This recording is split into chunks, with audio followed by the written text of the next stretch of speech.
Hey everyone. Welcome back to another video. This story is called The Toad Sage's Apprentice. Summary: Naruto isn't placed in Team 7, instead he is taken as Jiraiya's apprentice. How will life change for Naruto as he and the Toad Sage take his training seriously? As always, huge thanks to all of my Patreons. Making these videos would be impossible without you guys' support, especially with all the restrictions YouTube places on my type of content. As always, the rest of the story is already out over there for you guys along with 12 other stories you can enjoy. Also feel free to send me any messages over there if you have any questions or even if you just want to chat. Link to all of that will be in the description. Anyways, enjoy the video. Chapter 1. Forest outside Konoha the night after graduation. If you ever touch my sensei again I will kill you, Naruto yelled, anger coming welling inside him as he looked down at his injured surrogate brother Iruka. Ha, like you could, I'll kill you in one hit, Mizuki sneered. Fine, bring it on and I will return it over 1,000 times. Kagebushin no jutsu, and suddenly the forest was filled with over 1,000 shadow clones. Mizuki didn't have time to respond as he was attacked by a barrage of orange-clad wannabe ninja. Guess I overdid it, hey Iruka-sensei? Asked Naruto sheepishly. Iruka was stunned. Maybe he can surpass all of the Hokages. Little did he know those same thoughts were going through the minds of two observers. Naruto, close your eyes. Doing as he was told, Naruto waited as Iruka took off his forehead protector and placed it on his favorite student's head. Okay, you can open them now, Iruka said, voice full of pride. Naruto saw the new addition to his outfit and jumped for joy, shouting about how he did it and how he would be Hokage in no time with unbridled joy in his voice. I promise I will make you proud, Iruka-sensei, he said, barely containing tears of joy. You already have Naruto. Hokage office. Well, the kid definitely has guts and by the looks of it a shitload of untapped potential. What do you think, sensei? Asked a man with waist-length white hair and red marks on his eyes. Yes, he certainly dosed Jiraiya, but with that much chakra it is no wonder poor Naruto couldn't do a standard clone. He simply has far too much to control, Sarutobi Hiruzen answered. Well, I was going to wait around a year or till his first Chunin exams before I took up training the Gaki. But I think it's about time I get to know my godson and take up his training, Jiraiya said proudly. Kakashi will not be happy. He was hoping to have the boy on his Jinan squad, especially seeing as the council will probably try and force him to pass his team because of the Uchiha. Hiruzen responded. Don't worry, I'll take care of that anyway. This is the same council that refused to let me take the Gaki with me when I had to leave for my resh. Spying, even though Minato and Kushina left me as his guardian. What do you think the council's orders are going to be to Kakashi? Give all his students a equal time or focus on the Uchiha, Jiraiya argued. Very well, I'm sure Naruto and Iruka are on the way here. Would you like to stay and talk to him now? The professor asked. Nah, I'm gonna go catch up on my research, and with that the Toad Sage was out through the window. I wish just once he would use the door. The aged Hokage sighed and went back to stare at his paperwork before breaking out into tears. Chapter 2, Meeting the Sage in Training.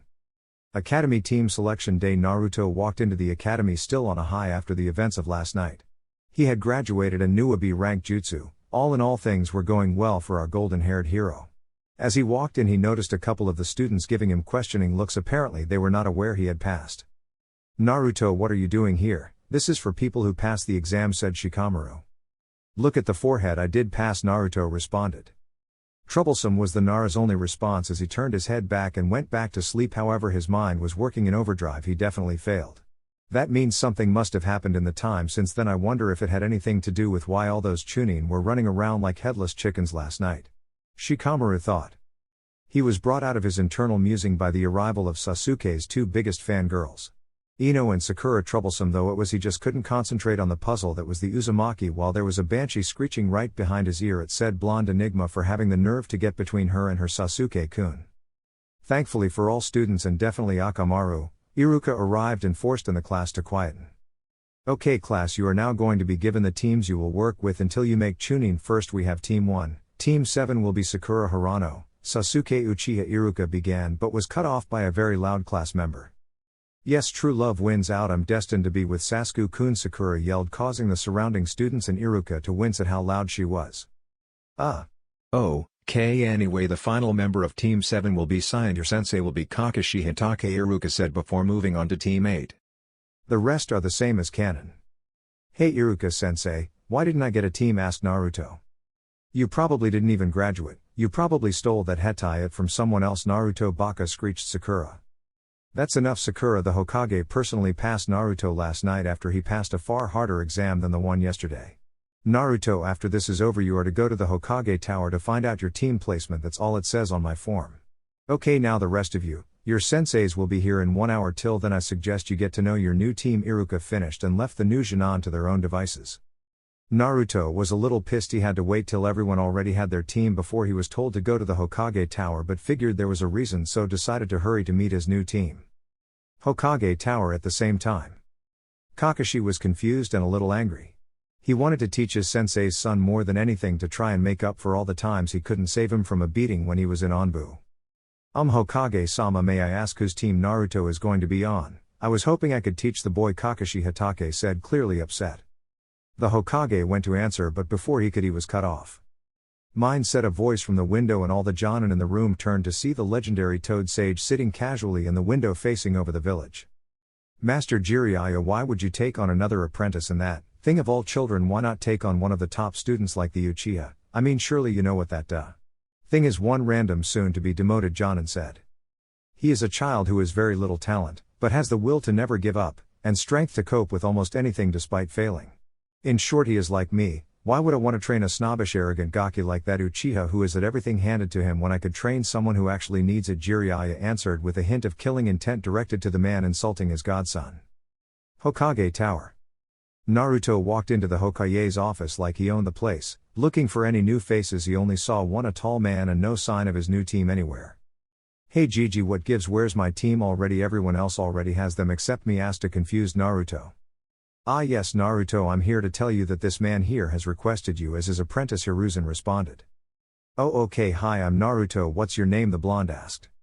I am glad you asked, kid. I'm the great Toad Charmer from Mount Myobakuzen, the legendary master Jiraiya, completing his dance with a pose. Gigi, can I have a sensei who isn't a complete idiot? Naruto said with a deadpan expression. He now Naruto, Jiraiya here was one of my very own pupils and is a very famous ninja. You can learn a lot from him when he's not enjoying his other hobbies. The aged Hokage chuckled. So what are you going to teach me, Jiraiya sensei? Some cool new jutsu? Naruto asked excitedly. Hold on Gaki, gotta fix what's wrong before we can move on to learning new moves. Don't worry though, it shouldn't take that long, and I think a proper taijutsu style rather than that basic academy one will be on the cards. Then I promise he'll teach you a new jutsu, Jiraiya said with a smile at the eagerness of his godson. Well then we better get started then. I can't wait, soon I will show Sasuke team I'm not Adobe, Naruto yelled as he and Jiraiya left for a training ground. Training ground 2. Okay, so what are we going to learn? I know you said you wanted to fix my problems, but I don't know what they are. I mean, I know that my chakra control isn't good, but other than that I don't know. Nobody has ever helped me and I don't see what's wrong with my taijutsu style, Naruto said, looking to Jiraiya for some answers. Well, let's see. First I want you to fight 5 clones against yourself and see if you can win. That will show you the holes in your taijutsu style. I'll be teaching you strategy and a lot of chakra control exercises, and once you master tree and water walking I will teach you 2 jutsu. One of them will be a jutsu the 4th Hokage invented. Deal? Jiraiya said, knowing that Naruto would be interested in learning a jutsu from his hero. Sure, you bet, just you watch, Jiraiya sensei. I will get this stuff down in no time. Kagebushin no jutsu. The 5 Naruto clones proceeded to hand one legendary kicking to the original before he eventually dispelled the final clone. Okay, you win sensei. I need help with taijutsu, but I have a question. When I was facing the clones after I dispelled them, I could remember winning the fight like I was one of the clones, Naruto said, confused. Oh ho, looks like you may not be such a dumbass after all. You see, the shadow clone is a forbidden jutsu for several reasons. Mainly because it uses such a large amount of chakra it is impractical and dangerous for most people to use. The second is because the person learns everything the clone does. You can be overcome by information overload, Jiraiya explained. So does that mean I can use them to help me train? Naruto asked. Yes, very good. Now this is dangerous, and I would go as far as saying that you would be the only person capable of using this style effectively because you heal faster thanks to the fox and your enormous chakra supplies, the Toad Sage answered. You know about the fox? The blonde knucklehead asked. Yes, I do, and in time I'm going to help you control it eventually so you can use it to make you stronger.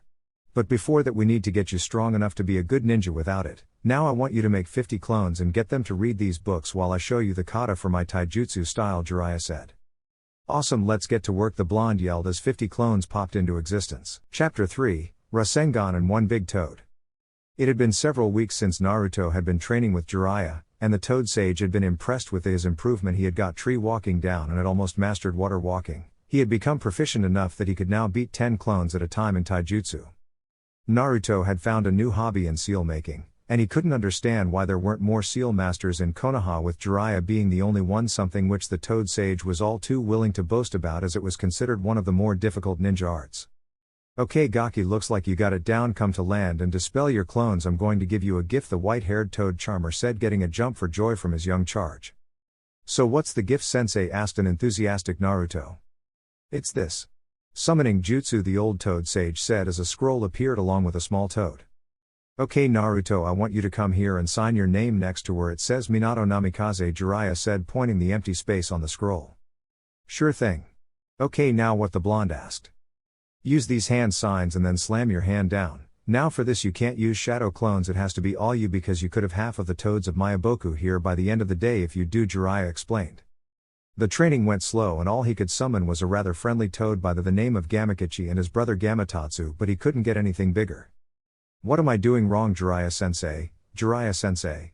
Are you peeking on the women at the waterfall? You aren't you? I didn't know you were nothing but a little pervert," Naruto said angrily. "Hey, I'm not a little pervert," Jiraiya responded. "I'm a super pervert." "How is that better?" the blonde asked with a sweat drop. "Anyway, I think I know how you can master the jutsu. You have to be faced with a life and death situation. And if I'm correct, you will get in contact with the fox and start learning how to control his chakra at the same time," the Toad Sage said. "Near a valley that is for some reason just outside of Konoha." "Okay Gaki, it's do or die. Good luck," he said as he tossed Naruto off the edge. "Please forgive me, Minato," he finished in an afterthought. Moments later, Naruto resurfaced on top of an angry Gamabunta, and after a small conversation with his new summoner decided to test him to see if he is able to stay on his head for a day, which he was able to do, passing out just as he made it to sundown. For the next few weeks Naruto continued training till he could summon a Gamabunta-sized toad without needing Kyuubi's chakra, and had even gone on number of C-rank missions with teams 8 and 10 or just with Jiraiya. Most of them were basic, like deliver packages to another small village in Fire Country. "So what are we going to work on today, Erozenin?" Naruto asked. A tick mark appeared on said pervert's head. "Gaki, how many times have I asked you not to call me that?" "I will stop calling you Erozenin when you stop peeking on women wherever we go," the blonde responded. "Anyway, today I'm going to teach you a new jutsu, and this one is right up your alley. It was created by my greatest student, the 4th Hokage. And all you need is chakra, and there are no hand signs. This is a 3-step process. First is rotation, the second is power, and finally you combine the two to produce this." Rasengan, a blue ball of chakra, appeared in Jiraiya's hand as he finished his explanation. "Awesome, what do I have to do?" The energetic blonde was bouncing off the wall at the prospect of learning a jutsu created by his hero. "Here you have to pop these water balloons, just like this," and he rotated the water inside the balloon till it popped. Putting a bucket of the balloons down, Naruto quickly made 100 clones and got to work. It took him several hours, but Naruto eventually figured out that the water had to be spun in all directions. Jiraiya then started Naruto on the second stage for him to work on for the next week while he went to check on his spy network, and left Naruto with Team 9. The following week was what Naruto would call extreme, especially when he made a promise he would keep up in Guy and Lee's extended physical workouts. By the end of the week though, Naruto had completed the second stage of the Rasengan and had taken to wearing weights after he found out how much faster Lee was because of them. Naruto was now working on the third part of the Rasengan and felt he was very close. He could stop the balloon from blowing up for about 10 seconds at full rotation before it would destabilize. Naruto had figured he could complete it with a shadow clone, but felt he didn't want to be forced to use one, the jutsu. "You're almost there, Gaki, you should have it by next week. I have to go again for a few weeks, so I want you to go get a team to do some missions with, preferably a C," Jiraiya said. "Oh okay, I hope I get some C ranks. Those Ds are nothing but kids' chores. I mean, I know they're to strengthen team cooperation, but I mean we could have done them in the academy," Naruto said. "Yeah, I know, but that's the way Sensei does it. Maybe when you're Hokage you can change things. So how are your studies on seals going? Are you ready to move up to the intermediate books yet?" the white-haired man asked. "Yeah, that would be great. I finished all the beginner's books last week, so I've had the extra clones working on the Goken Taijutsu style Guy Sensei taught me. It's good because while the Toad style is defensive, the Goken is offense, so I can change styles to what is needed for a battle," Naruto said. "Excellent work, Gaki, you're starting to think like a ninja. I'm proud of you. Now keep working and remember to take all your balloons with you to whatever you have to do next week so you can get training in. That way you can show me what you have done when I get back," Jiraiya said. The pair continued training and sparring till the late in the afternoon when Naruto made his way home and Jiraiya went to the Hokage Tower. The next day at the Hokage Tower. Hey Gigi, I need another team for a few weeks. Zenin has left again to perv on women or whatever else he does when he leaves the village, Naruto said loudly. Oh yes Naruto, Jiraiya told me you would need a team. Don't worry, I have a C-rank mission for the next Shinon team to come in for a mission, the old Hokage said kindly. It turned out the next team through the door was a very cut-up looking Team 7 and Kakashi with a struggling Tora in Sasuke's arms. Okay Team 7, good job catching Tora. Now we have a mission to paint a fence. The Inazukas want their dogs walked and kennels washed, or Teres. No Tora, come back catching Tora again, the Hokage said with a small face palm. No, the entire of Team 7 minus their sensei yelled. Well, we do have a C rank and your team is the last one to do one, Kakashi, do you think they're ready? Hiruzen sighed. Well, their teamwork could be better, but I would say they can handle a C rank no problem, the copy ninja replied. Very well, and you will have some help on this mission. Naruto Uzumaki, his sensei is out of the village and has requested Naruto aid another squad until he returns, the Hokage said. Why Naruto, that baka will only get in our way, I mean he screws everything up, Sakura yelled. Naruto, who had entered moments before, had his head down. Why do I like her again? I mean she is loud and in all honesty has never treated me like I meant anything. I think I just wanted someone popular and smart to like me, well not anymore, I'm so through with her, he thought. Anyway, despite what you think, Naruto here is a splendid ninja and will help this mission, I'm sure of it. Now will you send Tazuna-san in please, Hiruzen said loudly. In walked an old man with a straw hat and a large smell of sake. He wore slightly banged up clothes and looked a little worse for wear. What, these are the ninja who are supposed to protect me? They look more like school kids to me, the man said indignantly as he looked at the Jinan. Chapter 4, Wave. Naruto, don't kill the client, it's bad for business, the Hokage chuckled. Okay Gigi, for you, Naruto said, putting his kunai away before going to stand next to Kakashi. So I say we meet at the West Gate in 1 hour, Kakashi said before he disappeared via a sunshine.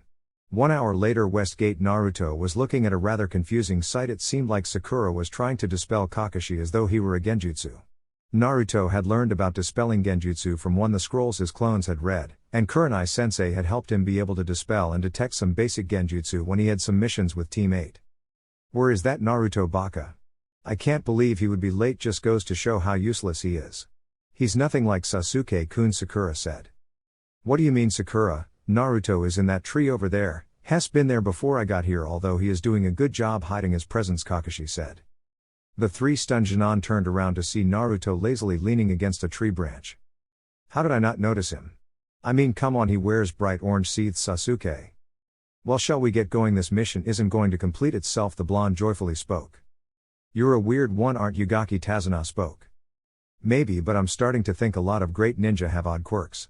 For example, Kakashi-san here obviously likes to read my sensei's perverted books in public. And there is this crazy snake lady that basically lives at Training Ground 44 who has a thing for blood, Naruto said, shivering at the memory. He and Jiraiya had gone to train in the Forest of Death, only for his sensei to leave him upon the arrival of one Anko Mitarashi. Anyway, we should go. Naruto, where is your stuff? The silver-haired ninja asked. Got it here, Kakashi-san, Naruto responded, pulling out a few scrolls from his small backpack. Kakashi nodded and the small group headed out towards Wave. Several hours later on the road to Wave. Naruto baka, what are you doing with those balloons? You're just trying to be the center of attention, you're never going to be as good as Sasuke, the pinkette screeched. I'm doing an exercise my sensei left for me. And I'm almost finished it anyway, so why does it bother you? Naruto responded. Naruto is right, maybe if you did some exercises Dickless over there will pay more attention to you, Sai said, causing Naruto and Kakashi to chuckle and Sakura and Sasuke to go red in anger. Kakashi was watching the blonde very closely. He had known immediately what the exercise was and knew how close the knucklehead was to completing his sensei's prize jutsu. Jiraiya-sama, how much has Naruto improved from the dead last in the class if he is this close to finishing the Rasengan only 3 months after graduation, Kakashi thought. Several hours later, Naruto noticed what looked like 2 relatively large puddles on the ground and then realization kicked in. Hang on, everything else is so dry, how could there be those puddles when it looks like it hasn't rained in weeks? Naruto looked at Kakashi, who glanced back and faintly nodded, indicating that this was indeed a genjutsu. The group walked past the puddles. But when Naruto and Kakashi felt a chakra spike, they immediately turned around to see what looked like 2 Kiri ninja with breathing devices on. They charged at Kakashi but missed the fact he used a Kairami to substitute with a log. Naruto quickly jumped into action, producing 5 shadow clones and sent them to intercept the 2 ninja who were making a dash for Tazuna. Getting in the way, 2 clones successfully stalled the missing nins while a third pined the chain connecting them to the ground. They soon recovered though and disconnected from the chain, dispersing 3 of the clones. Naruto responded by kneeing the closest ninja and using clones to hold him down while Sasuke and Sai dealt with the other. After the confrontation, Kakashi walked out from the bushes much to the shock of the Genin of Team 7. "Kakashi-sensei, I thought you died," Sakura screeched, causing all present to wince and Kakashi to point at the log wearing his jacket with red paint on it. "Well, this is unexpected." Guado and Mezzo, the demon brothers, B-rank missing nin from Kirigakure. "I didn't expect this. This mission is definitely not C rank anymore, it's more like a B borderline A. Tazuna, I think you have some explaining to do," Kakashi said sternly. "I think it was Gato who hired them. You see, Wave has been bled dry by Gato, and he wants me dead so I can't finish my bridge and the country no longer has to rely on shipping to gain supplies," Tazuna said, laying on the guilt trip. "Well, we were still given false information. If you couldn't afford a higher rank, you should have told the Hokage and organized another payment method. Now we have to decide whether or not to continue or go back to Konoha," Kakashi said. "I say we go on. He needs help and has an honest goal to free a nation, and I can't abandon him," Naruto declared.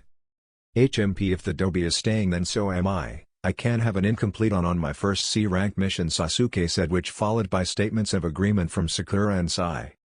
"Fine, we will continue, but once your country is back on its feet we will be expecting a full mission payment for the eventual rank of this mission." "Got it," Kakashi finished. "Yes, that won't be a problem at all, that you all so much," Tazuna said, happy to still have protection of the small group of Leaf Ninja. 2 days later. "So Tazuna-san, how much longer until we reach your house?" Kakashi asked, curious how long it could be till he could read his little orange book again. "Not long, should only be about another hour at this speed," the bridge builder replied.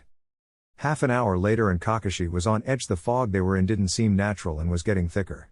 It wasn't long before Naruto flung a kunai into a nearby bush, but all it ended up being was a bunny. Strange that rabbit had white fur, which is rare around these parts, especially in summer. My guess would be that it was raised indoors. The musings of Kakashi were soon drowned out by the sound of metal moving towards the group at a fast speed. "Get down!" Kakashi yelled. Naruto grabbed Tazuna and tackled the old man to the ground as a large cleaver flew just overhead. Well, what do we have here?" A little Genin team of figure said as he came into view. He could be seen as a bit taller than Kakashi with a similar face mask and no eyebrows. "Zabuza Momoiki, the demon of the bloody mist, wanted for the assassination of the water dynamo and attempted assassination of the Mizukage," Kakashi recited in a calm yet serious tone. "Oh my, it's Kakashi, the copy ninja rumored to have copied over 1,000 jutsu. It will be a pleasure killing you," Zabuza said in a cocky voice. "Okay guys, you stay and guard the bridge builder. I will handle Zabuza," Kakashi said as he raised his hetai to reveal his covered eye. "So I get to see the Sharingan this early. I'm honored." Kirigakure no jutsu. The mist grew so thick that nobody could see through it. Even Kakashi, although he could still predict attacks with his Sharingan, had no way of seeing the man.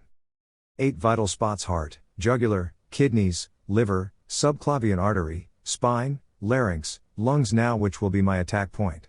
Zabuza taunted from the mist. Sasuke was shaking from the killer intent, unable to move as he sat there under the massive killer intent. Slowly he was bringing a kunai up to his neck to end it, but was cut off by Kakashi. "Don't threat Sasuke, you will be alright, I will protect you," Kakashi said in order to prevent the untimely death of his student.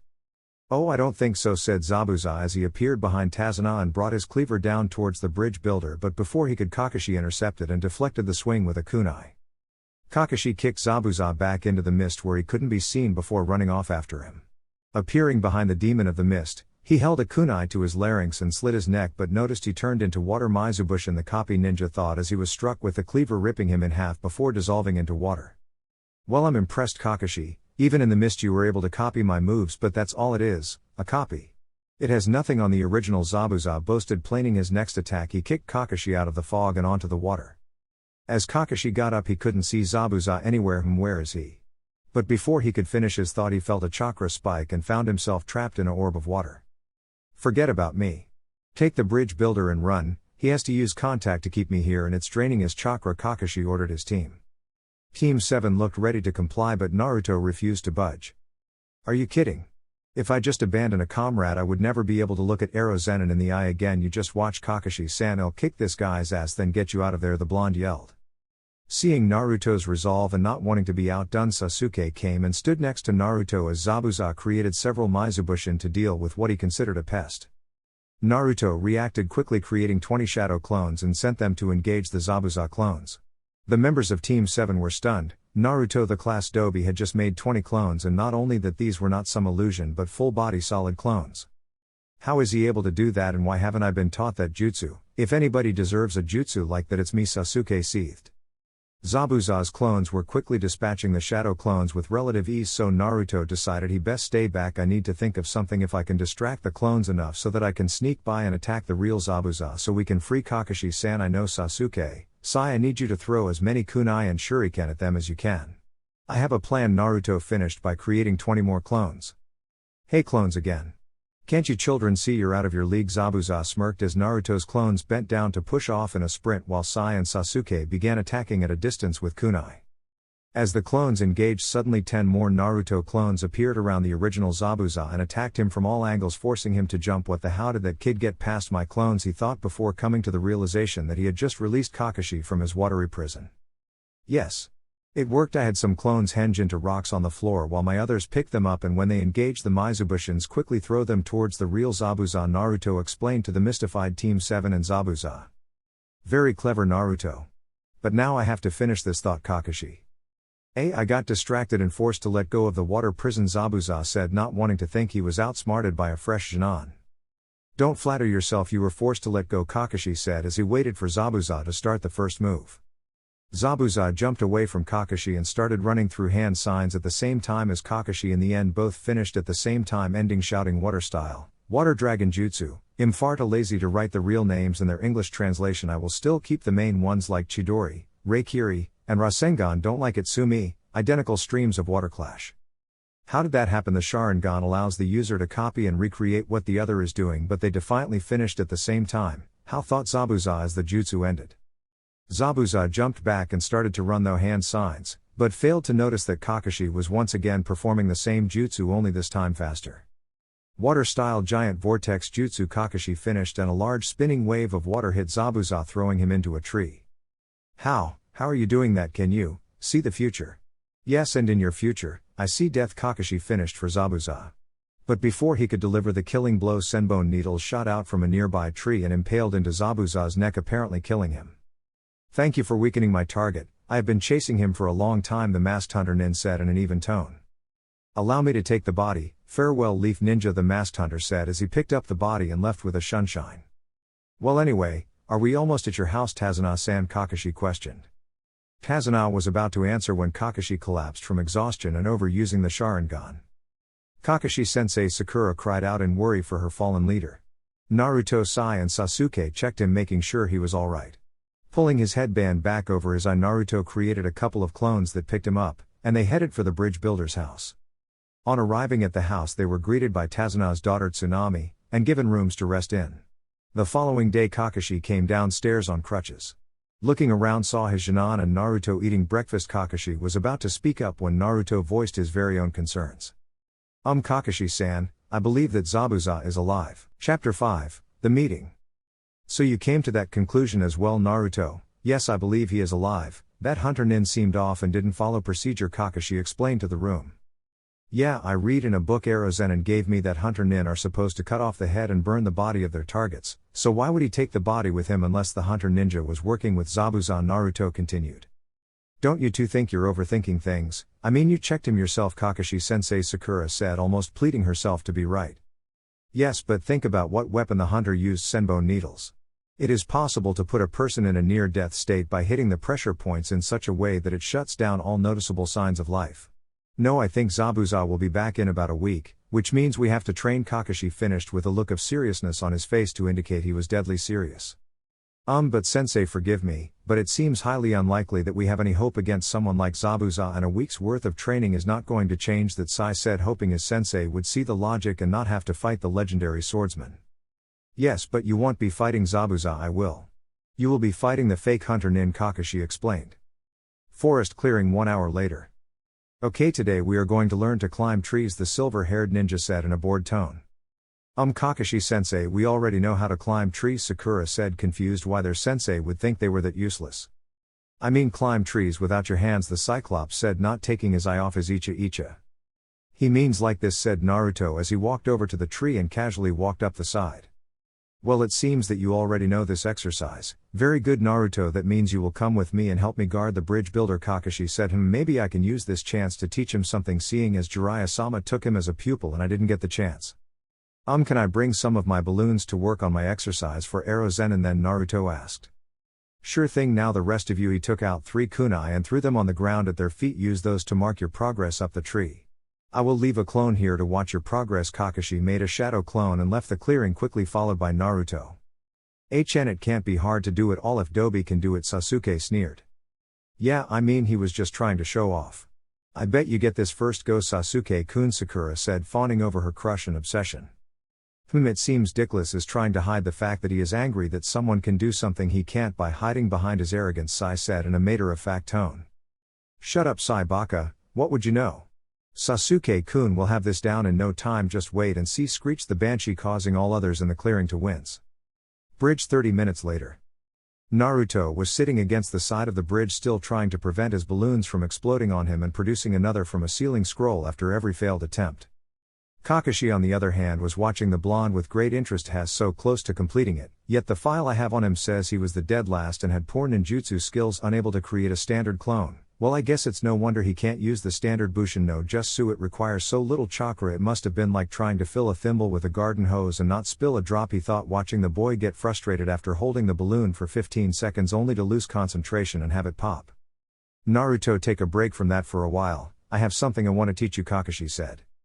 Sure thing. What do you want to teach me, Kakashi-sensei? Naruto asked eagerly. Didn't call him that before because he hadn't taught or offered to teach him anything. Well, I was going to teach you a jutsu from your element. Are you aware of what your primary element style is yet? Kakashi asked, while pleased the boy was so eager to learn. No, I haven't done elemental work yet. For the first 2 months with Jiraiya-sensei, all we worked on was fixing holes in my knowledge, tactics, a new taijutsu style, introduced me to Fuinjutsu, which I really like, and chakra control. Then last month he let me sign the toad summoning contract after I mastered water walking. And now I'm working on a new jutsu, Naruto finished with a smile after listing his accomplishments. So you're working on the Rasengan, how the copy ninja said as a statement, not a question. How do you know I'm working on the Rasengan? The blonde asked. I was the 4th Hokage student. Did you really think I wouldn't notice the final stage of the training to complete it? Well, anyway, you have come a long way. That is really impressive to learn all that in just the 3 months since the academy, Kakashi said, obviously proud of his sensei's son. Well, it's not really. I have a way to get a lot of training done as a short period of time with shadow clones, Naruto said with a smirk. Naruto, that's ingenious, and I bet you are the only person that would work for because of your immense chakra capacity. But why are you not using them to help you in completing the Rasengan? Kakashi asked, confused as to why he would not be using them to complete such a powerful technique. Well, because it took arrow Zenin a year to learn it without clones. I want to show him that I can do it in less than that because I want to make him proud of me, Naruto said. I guess that's understandable. Well, anyway, I want you to take one of these pieces of paper and channel your chakra into it. They come from a specific type of tree that channels your chakra into its natural transformation. That's not to say you can't use the other natures. Take me for example, I'm primarily a lightning type, but I can still use earth-style jutsus, but they require more chakra and won't be as powerful. Naruto nodded, indicating that he understood everything so far. Okay, so when I channel my chakra into the paper, what happens? The young blonde asked, eager to learn more. Well, if you're a Katen type, it burns right and it will crumple, Fuut and it will cut, Suit and it will become damp, and Doten the paper will turn to dust, Kakashi explained. Naruto took the piece of paper and started channeling his chakra into it. A couple of seconds later the paper split, indicating Fuuten and a wind affinity slash. Well, it seems you have a wind affinity. That is rare and a difficult element to control, but also one of the most powerful and also predominantly for offensive. I only know of one wind user in Konoha, and that's Asuma Sarutobi, the sensei for Team 10, Kakashi said. Naruto looked a bit down-heated at this, thinking Kakashi and Jiraiya may not be able to help him with it as well as if he had one of their elements. So what do I need to do to be able to use my element? Naruto asked, hopeful that he could still be of help. Well, to have complete control over the element often takes years and is not usually trained until a Chunin is looking to become a Jonin, as it is a requirement to have 2 elemental affinities, and to have a second you need to complete the manipulation training for the first, Kakashi said as he saw the slightly downbeat look on the young blonde's face. But luckily you don't need to complete the training just to use jutsu from that area, so I'm going to teach you a long-range D-rank jutsu you can use with a kunai to make it attack at a faster rate. Also, once you have completed the manipulation training, this shouldn't require hand seals, Kakashi explained. Kakashi showed the young blonde a set of 3 hand seals and shot what looked like a strong gust of wind out of his palm, saying, Fuuten, Gale Palm Jutsu. Naruto created 100 clones and got to work on his new Fuuten Jutsu while he continued work on the Rasengan and physical training, deciding to up his weights from 20 pounds on each arm and leg to 50. At the end of the day he was exhausted but had successfully learned the Gale Palm Jutsu and had started experimenting with how he could use it to enhance his kunai and shuriken speeds, so he was rather proud of himself. That night at Tazuna's house, the group sat down to eat dinner as a young boy came and shot a disgusted look at the group of ninja before declaring how they were all stupid to face Gato and were just going to die, which Naruto angrily refused was the case. What would you know about pain? I bet you have all lived sheltered lives in that ninja village of yours. You don't know what suffering is, the young boy yelled after Naruto had denied what they were doing was futile. So what? Things are bad, but you know what, I have had it much worse. You still have a mother who loves you and a grandfather, a house to keep you warm and food every night. You don't know what it's like to be hated in your own village for something that is out of your control. You don't know what it's like to be beaten and kicked out of shops and forced to go through the garbage for food. You think your life is bad, fine, but don't just sit around and moan about it, do something about it, fight back, don't be a coward. Kakashi-sensei, I'm going out to train, and with that Naruto stormed out the front door with tears in his eyes. Kakashi-sensei, Naruto's life couldn't have been that bad, right? He has to be lying to get attention, Sakura asked. No, Sakura, everything he said was true. Naruto was kicked out of the orphanage at age 4 and lived on the streets for 6 months before some Onbu found him and took him to the Hokage. The Hokage gave Naruto an apartment, but he has had to learn everything for himself, and was constantly being beaten and kicked out of stores. And that is the watered-down version, Kakashi said, shocking the small group in the room. Forest clearing the following morning. Naruto awoke in a field in the clearing of the forest when he heard a noise behind him. Quickly reacting, he jumped up into the toad stance but relaxed upon seeing what was apparently a teenage girl picking flowers and herbs.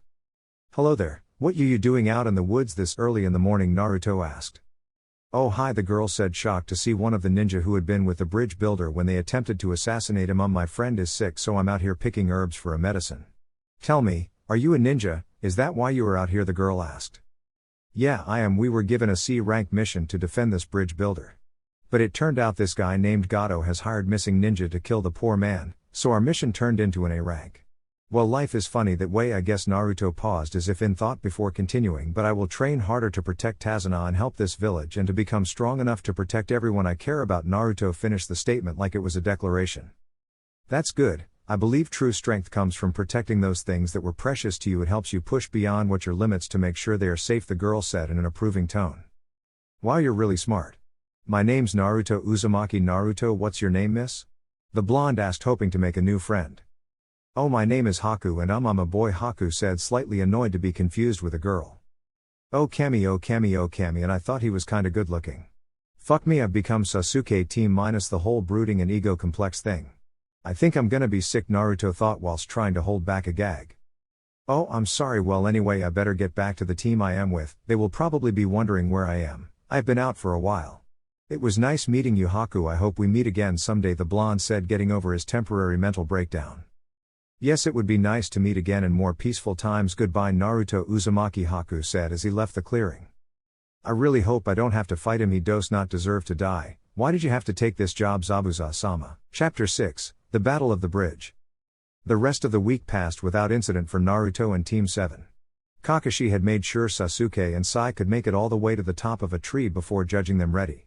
Whilst Sakura had to be able to stay stuck to the tree for an hour without being exhausted from lack of chakra. Naruto, on the other hand, had been working on his taijutsu and his Fuuten, Gale Palm, with his clones, while he was still trying to complete the Rasengan, and he often came into the house late and exhausted. Which was why on the day Kakashi expected the attack to happen, he allowed Naruto to stay in bed for extra rest and join up later. Hey, let my mom go, a voice came from downstairs as Naruto stirred. Upon hearing the call, he immediately jumped into action, jumping out the window.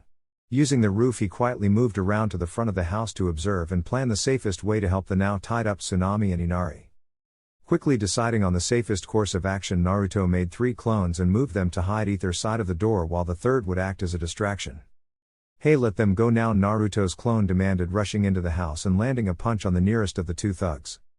Fuck off, kid. Hey, the boss only really needs the boy and his mother. You watch them while I deal with this kid. The clone suddenly backtracked, acting scared, while the thug walked towards him with a smirk on his face. Ha ha, look how scared the little shit is. Just hurry up so we can get back to Gato and get paid. The other laughed, enjoying the look of fear on the young blonde's face. Unfortunately, he didn't notice that same blonde sneak in through the window behind him. As soon as the first bandit excited the door, the trap was unleashed. The clones on either side delivered kicks to his ribs whilst the third placed a punch to the stunned goon's face, easily knocking him out. The other thug was shocked and went to help his partner, but as soon as he moved was knocked out by an attack by the original Naruto. After tying them up and releasing Inari and his mother, he decided to wake them up so he could question them over Gato's plans. Slapping the goon who stayed to guard the mother and son, he waited as he began to wake. Where am I?" he asked, confused. "Well, you are where you were when you attacked an innocent family," the blonde smirked. "Hey, fuck you, you little shit, just wait till Gato gets here. You don't stand a chance, the bridge builder is already dead. Zabuza will have seen to that." The tied-up goon responded, confident he would be right. "Oh no, the bridge, Team 7, I gotta get there fast, I have already wasted far too long here," Naruto thought as he ran out of the house, removing his weights for extra movement and speed. "The bridge 30 minutes earlier. What happened here? Where is everyone?" Tazuna said, fear clearly showing on his face as the fog crept in. "This isn't normal fog, that only means Zabuza is here. Well, looks like I guessed the day right. Well, back for round 2. Hey Zabuza," Kakashi asked in a casual tone. "Hey, it's going to be different this time, Kakashi," Zabuza sneered with confidence as he walked out of the mist with the hunter ninja from before. "I see you brought some help this time," Kakashi said, almost bored.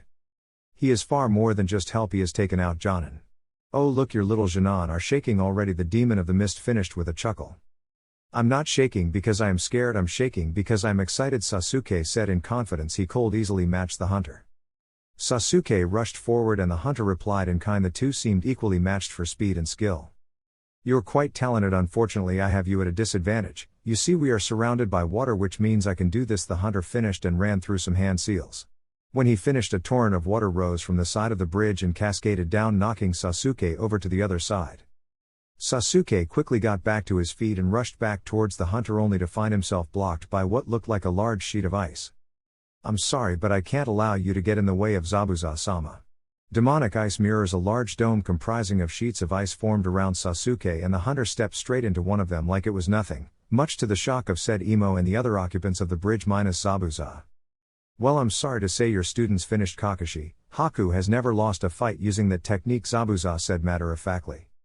"Sai, go help Sasuke while I take care of Zabuza," said Kakashi as he lifted his Hetaiya, revealing his Sharingan, and launched himself kunai in hand at Zabuza, who blocked it with the blade of his mammoth cleaver. Inside the ice dome. Sai arrived inside the dome, but he immediately decided that it was a very bad idea. The hunter was able to move around so fast he couldn't keep track and was slowly being turned into a porcupine from senbone needles, and his ink creatures had no effect on the ice and were quickly dispatched by the skillful hunter. "That's it. Kaden, great fireball jutsu," came the enraged cry of Sasuke as a large fireball spewed forth from his mouth and rushed at the ice sheets, but much to his horror found the ice still intact. "What? How is that possible? Fire should melt ice," Sasuke asked, demanding an answer. "Normally you would be right, but this ice is special. As long as I have chakra, the ice will remain intact," the hunter said with no emotion in his voice as he sent another hail of senbone into the two boys. This continued for a while and the boys of Team 7 were not in good shape. "Is he slowing down? I'm starting to be able to see his movements," Sasuke thought, observing how the hunter would jump from one ice sheet to another far faster than normal movement. Suddenly Sasuke felt a surge of chakra to his eyes and the world became far clearer to him. He had just activated the Sharingan with 2 Tomoe in his right eye and 1 in the left. The Sharingan, so he too has a Kekkei Genkai. "Oh well, it doesn't matter, I need to put them away to help Zabuza-sama," thought the hunter from the mirrors. Sasuke was doing a lot better, but the strain of his new Sharingan was becoming too much to bear, and Sai was out on his feet as another barrage of needles finally hit their mark and both boys fell to the ground just as a certain blonde arrived at the fight. "No. Sasuke, Sai, please be okay," Naruto shouted as he saw his comrades fall before him. "Was this the first time you have lost a friend in battle?" "They died honorable deaths," the hunter informed the blonde with an emotionless tone. "Shut up," Naruto cried as his rage and sorrow rose and a mist of red chakra erupted from the blonde. "I'm gonna kill you." "What amazing power, but it feels so cold, like evil itself." "What is this boy?" the ice-wielding ninja thought as he noticed the hands of the boy the chakra was coming from became claw-like, his whisker marks thickened and his hair became wild like an animal, and suddenly the boy charged. With Kakashi and Zabuza. "That chakra, it can't be. Did the seal break?" "No, but maybe it is weakened. I have to end this now." "Hey Zabuza, as much as I would like to stay and play with you all day, I think it's time I finish this," said the Kakashi as he took out a scroll and smeared some blood on it. "That power, what is that power? This could be trouble." "Really, Kakashi? And how do you plan to do that? You're injured and bleeding while I am fine." You can't see or hear me, how do you plan on doing that? Zabuza said with a smirk, confident he couldn't be found let alone defeated that easily. Like this summoning jutsu, Dog Hunter Pack. As he finished, dogs of all sizes appeared around Zabuza, biting and holding him in place as Kakashi walked into view. You see, I allowed you to cut me during the fight so I could use the smell of my blood to track you. And if I could do it, it was even easier for my ninja hounds too. Now I'm going to finish you, but not with a copied move. Oh no. I'm going to finish you with a jutsu of my own creation. Now get ready. As Kakashi finished, he started going through hand signs. Meanwhile, in Ice Dome, an enraged Naruto charged forward on all fours like a rabid animal. The hunter was shocked when the senbone needles just bounced off his body and was barely able to jump to another ice sheet as Naruto shattered the previous one with a single punch. Impossible, no one had ever been able to break my ice before. I have to stop him. But the ice user was forced to jump to another mirror again, but this time he was not so lucky as Naruto had grabbed his arm with amazing speed he couldn't match even with his ice technique and punched him straight through the closest ice sheet, shattering his mask. I'm sorry, master, I am absolutely no match for this boy. I guess I am nothing but a broken tool, he thought as he saw the blonde charge. He closed his eyes waiting for the final blow. But it didn't come. He opened his eyes to see the red slit slowly fade back into cerulean blue. Pain and confusion etched on the young blonde's face. Naruto had stopped his fist just short of Haku's face, shocked to see that the boy he had met and befriended in the forest during the week was his enemy, and what's more defiantly, was not a bad person. Why? Naruto asked, struggling to hold back the tears of hurt and betrayal he felt at seeing the boy again. Why? How can you work for someone like Zabuza, who would kill and damn an entire country just for money? Why? He finished with a scream as he collapsed on his hands and knees. Zabuza gave me purpose. I was an orphan when he found me. He trained me to be his tool, and now I have failed him. I am broken and no more use to my master. Please kill me, Haku stated with no sign of emotion on his face. Suddenly there was a chakra spike from behind and the sound of chirping birds could be heard. Then the mist cleared to reveal Zabuza was being held in place by ninja dogs, and Kakashi was standing there with lightning dancing around his hand as he prepared to end the demon of the mist's life. I'm sorry, there is one last way I have to serve Zabuza-sama, and Haku took off before Naruto was able to respond. With Kakashi, the copy ninja lunged forward and felt his hand enter flesh and a heart explode. However, it was not the heart of his intended victim. His arm was in that of the ice user who had jumped in the way of Kakashi. Well, looks like my tool served its purpose, said Zabuza as he was finally able to break free of the dogs holding him. What is that? All he was to you, a tool to be thrown away when no longer useful. He loved you like a father, I could see in his eyes. He didn't like killing, but he did it for you, and that's all you have to say about him, Naruto yelled, arriving on the scene just as Haku had fallen. Zabuza had tears in his eyes. Damn it, kid, look what you have done to me. Haku was like my son, but I hid it behind my cold killer mask, Zabuza responded. Just then the sound of clapping was heard from the far edge of the bridge, and there stood Gato with what looked like around 100 hired goons. Well, it looks like you saved me a job, Leaf Ninja. Did you really think I was going to pay you, Zabuza? Ninja are far too expensive and you couldn't even kill one bridge builder. Oh well, Gato laughed at the situation the missing Kiri ninja was in.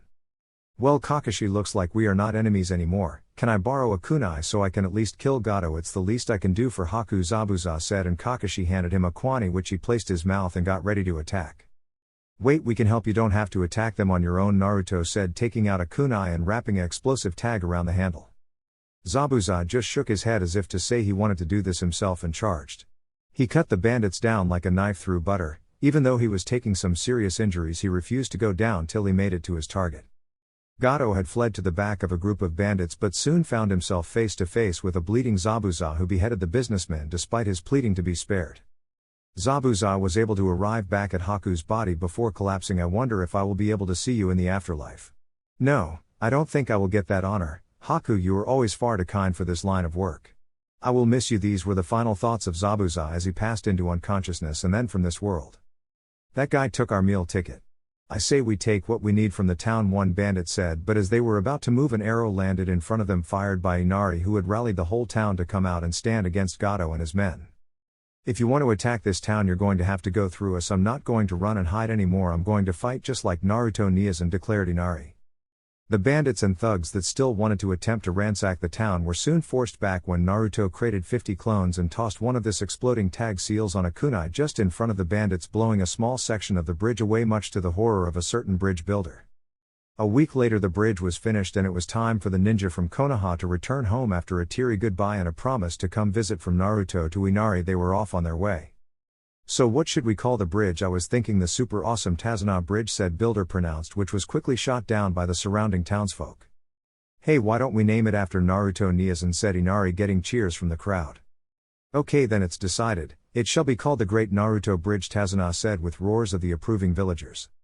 One day later, Hokage's office. Team 7 and Naruto Uzumaki reporting back. Form C turned A rank mission, Kakashi stated proudly. What? Shouted Iruka. Well, you see, we were on the way to Wave when we ran into a few snags. I take it you collected the Demon Brothers, Hokage-sama, Kakashi said, and the Hokage nodded as Kakashi continued to give the report. Later at Ichiraku Ramen. Keep 'em coming, old man, Naruto said to Tucci as Ayame handed him another bowl. Hey Gaki, I heard you got more than you bargained for on your mission, came a voice from behind the blonde. Naruto turned around to find Jiraiya entering the store and sitting next to him. Arrow Zenin, you're back. Yeah, you can say that again. And Naruto went on to tell the story of his first A rank mission. Arrow Zenin, I used the fox's chakra, but I didn't mean to, and it was different from when I summoned Boss Toad. It felt like I almost wasn't in control. I mean, I was, but it was like I wasn't myself, Naruto said. I see. Well, I think that when you are in an emotional state of painful emotions like anger or sorrow, you subconsciously draw out the fox's chakra, which feeds on negative emotions. The reason it was harder to control than when you summon Gamabunta is because of the situation and amount of the chakra you used, explained Jiraiya. Okay, so I have to find out how much of its chakra I can control and learn to keep my emotions in check to be able to use the fox effectively, Naruto surmised. Yeah, that's about it. Come on, let's finish up here and get back to training. If you impress me, I will sign you up for the Chunin exams next month. This got an excited response from the blonde knucklehead who was already screaming about how he would make Chunin easily. Jiraiya just smirked as he followed the excitable blonde to their usual training ground above the waterfall. Chapter 7, Genjutsu and the First Task. It had been 2 weeks since Naruto had returned from the mission to Wave, and Naruto was currently looking for his ever-perverted sensei at the various women-only hot springs around the village. And becoming more and more frustrated that he was not at any of his favorite places. Damn that Arrow Zenin, where the hell is he? I need him to train me or at least get a mission. I haven't done one since last week when I had to go catch fish with Team 8. And even then I had to stay on land after the first hour because Hinata kept passing out when I tried to take my shirt off to go for a swim to catch them. Naruto was brought out of his musings when he heard a perverted chuckle. Standing behind him was Jiraiya writing in his notepad. Obviously something Naruto had said had given him inspiration. The thought of being in one of his sensei's perverted books was not appealing to the blonde, and he quickly stole the notepad and ripped out the page before Jiraiya could respond. Stupid perverted sensei, you're not using me in your books. Now why didn't you show up for training today? I'm still having trouble cutting the leaf. I don't know what I am doing wrong, Naruto said. Damn it Gaki, you didn't need to tear the page out. And I was late because I was signing you up for the Chunin exams. Normally you would need a team of 3 to compete, but because of who I am, the Hokage allowed you in solo, the white-haired toad charmer proclaimed. Yeah, whatever, you probably just promised Gigi a signed copy of your next book before it comes out or something. Now help me with my wind manipulation, the blonde whined. Fine Gaki, okay, well I'm a Katen and Doten affinity, Fuuten is rare even in Suna. Right now I can only think of 2 people who are wind users. And trust me, you don't want to have anything to do with Danzo. You should ask Asuma, although I would wait until after the Chunin exams. He will be busy getting his team ready, so just keep trying for now. How's the Rasengan going? Jiraiya said, curious how the rest of his young apprentice's training was progressing. Okay, I guess, I just can't focus on the rotation, power and stability. It's like I start to get it, then it just slips away. I can hold it for about 15 seconds, Naruto said, dejected that the final stage was proving much harder than the others. Well, you could just use shadow clones to complete the training, the Toad Sage said. No, I want to do this myself and beat your time in learning it. Wait, that's it, you're a genius, Arrow Zenin, the blonde cheered. Thanks. I guess, the sage replied, unsure of what he said.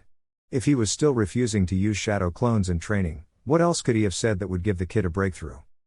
Naruto created a single shadow clone next to him and it started to spin the chakra whilst the original focused on power and stability. Soon there was a perfectly formed Rasengan in the blonde's hand. Yes, I did it. See, Arrow Zenin, instead of using the clones to train, I can split up the roles until I can do it perfectly, but it's good enough, the excitable ninja said proudly, letting the Rasengan disappear. Well done Gaki. Let's go get some ramen to celebrate, the white-haired man said. Yeah, ramen, the blonde yelled happily as he walked with his sensei to his favorite ramen store. Ichiraku Ramen.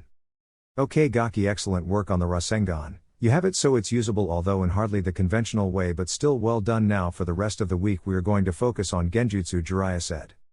Why, Arrow Zenin? I thought you told me I would never have any real ability at it because my chakra levels were so high. Naruto asked, curious as to why he would be focusing the last week before the Chunin exams on something he would never be able to do well. That's true, you have about as much talent for genjutsu as my former teammate has in gambling. But at the same time you need to be able to recognize a high level one and dispel it. Otherwise the second you run into a genjutsu user in the exam you will be about as useless as an academy student faced with the prospect of facing Tora. Hyped up on catnip, the white-haired man stated. Naruto paled at just the thought of Tora on catnip, and he was rather confident he could hold his own against most Chunin. Okay, I get it, so how do we do this? Kurenai-sensei showed me some basics, the blonde asked, still in fear of Tora the terrible. Hyped up on cat crack. Well, as you know, there are two ways. The first and easiest is to cause pain to yourself, which is fine if you're as sadistic as Anko.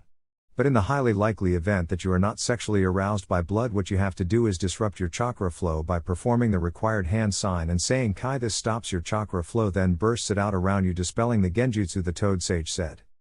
So when are we going to start? I mean, the exams are in just over a week, Naruto asked. Well, start tomorrow. I'm not good with genjutsu, so I will have to get some help, Jiraiya answered. They ate happily until Jiraiya was given the bill and then went their separate ways. Naruto was just happy to be learning a new skill whilst the old pervert was distracted by two women heading towards his favorite researching area. The following day, training ground 2. Hey Erozen, and how are we going to learn this? I mean, you said you weren't good at genjutsu either, but I don't see anyone else here, Naruto asked, curious to see how he would be training in his worst skill set. Jiraiya wasted no time and summoned what looked like two elderly toads.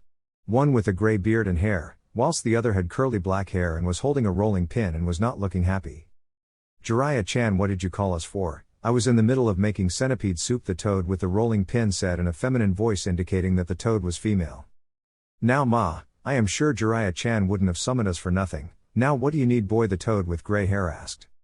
Ah yes, Fukusaku-sama, Shima-sama, this is Naruto Uzumaki and my new apprentice and toad summoner, Naruto. These are the two toad elders, Jiraiya introduced the two. Nice to meet you, elder toads, Naruto greeted respectfully. Well anyway, Fukusaku-sama, Shima-sama. I was wondering if you would help me teach the boy to detect and dispel genjutsu, because if he can disrupt your jutsu he will be safe from almost all genjutsu, Jiraiya said, hoping that the flattery of their skills would save him from Shima's rolling pin.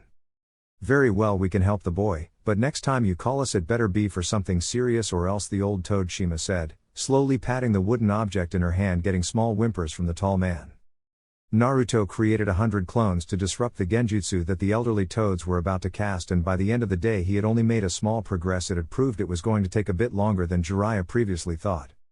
The week passed and Naruto had finally been able to dispel most of the illusions placed on him, and could detect them all. Naruto had discovered the genjutsu that he couldn't remove could be taken care of by channeling small amounts of Kyuubi's chakra, but still found it difficult to know how much he could control, as he didn't want to lose control. But he had discovered he could use it without side effects up until the yokai cloak formed around him and the negative emotions fed the fox's power. It was the day before the first task of the Chunin exams and Naruto was currently amusing himself at the sight of what appeared to be a perfectly square rock with eye holes cut into it, following the young Jinchuriki around. Okay Konohamaru, you can come out now. I mean seriously, a square rock, you can do better than that, the blonde said in amusement. Suddenly the rock exploded in a puff, revealing 3 children about 3 years younger than Naruto who were coughing from what appeared to be too much smoke powder. Ah, just what I would have expected from my rival boss, said the boy with a long scarf and brown spiky hair. Hi, I'm Moegi and I am the prettiest girl in the academy, said the girl with 2 pigtails. And I'm Udon and I like math, the boy with glasses and a running nose said. Boss, come play ninja with us, you haven't played with us in ages, the young Sarutobi said, eager to play with his friend and rival. Playing ninja, Naruto, you are a ninja? What kind of baka plays ninja when they are one? A new voice said. Oh hey Sakura. What's wrong with playing ninja? They're kids, and it's a good way to learn how to be a real ninja. Hey boss, is that your girlfriend? Udon asked, curious of the relationship he had with the pink-haired Kunoichi. Nah, I did like her when we were in the academy, but I grew out of it, Naruto said. That's good, that hair is like a neon sign. And that forehead looks like it needs 2 hetae to protect it properly, Konohamaru said jokingly. Hey Konohamaru, we better run, Naruto said, and got ready to chase after the young boy and the screeching banshee chasing after him in case he needed some medical attention to heal his ears when she caught him. Unfortunately for the young monkey, he ran into a boy wearing a black full-body suit and hood. Hey, watch where you're going, punk, said the older boy, grabbing the younger child by the shirt and lifting him up to head height. Kankuro, just let him go, said a tall girl with 4 ponytails and blonde. No, I'm going to teach this punk a lesson. I would advise you put him down, said Naruto, seeing the Hokage's grandson was in trouble. Oh yeah, and what are you going to do about it, said the boy, turning his head to glare at the blonde boy. Oh my god, you must be the worst looking girl I have ever seen, said Naruto in horror. Hey, what the fuck are you talking about? I'm a guy, said Kankuro, anger etched on his face. Then why the hell are you wearing all that makeup? Naruto choked out, causing a laugh from the girl. It's not makeup, it's war paint. Kami, how come nobody can see it's war paint? That's it, kid, you asked for this, said Kankuro, but before he could respond, Naruto had run forward and grabbed his arm, forcing him to wince in pain, dropping the honorable grandson. Konohamaru, I think you better head home. You don't need to see some cross-dresser make a fool of himself this close to the Chunin exams, Naruto said, not taking his eyes off the older boy or the girl as she readied her battle fan.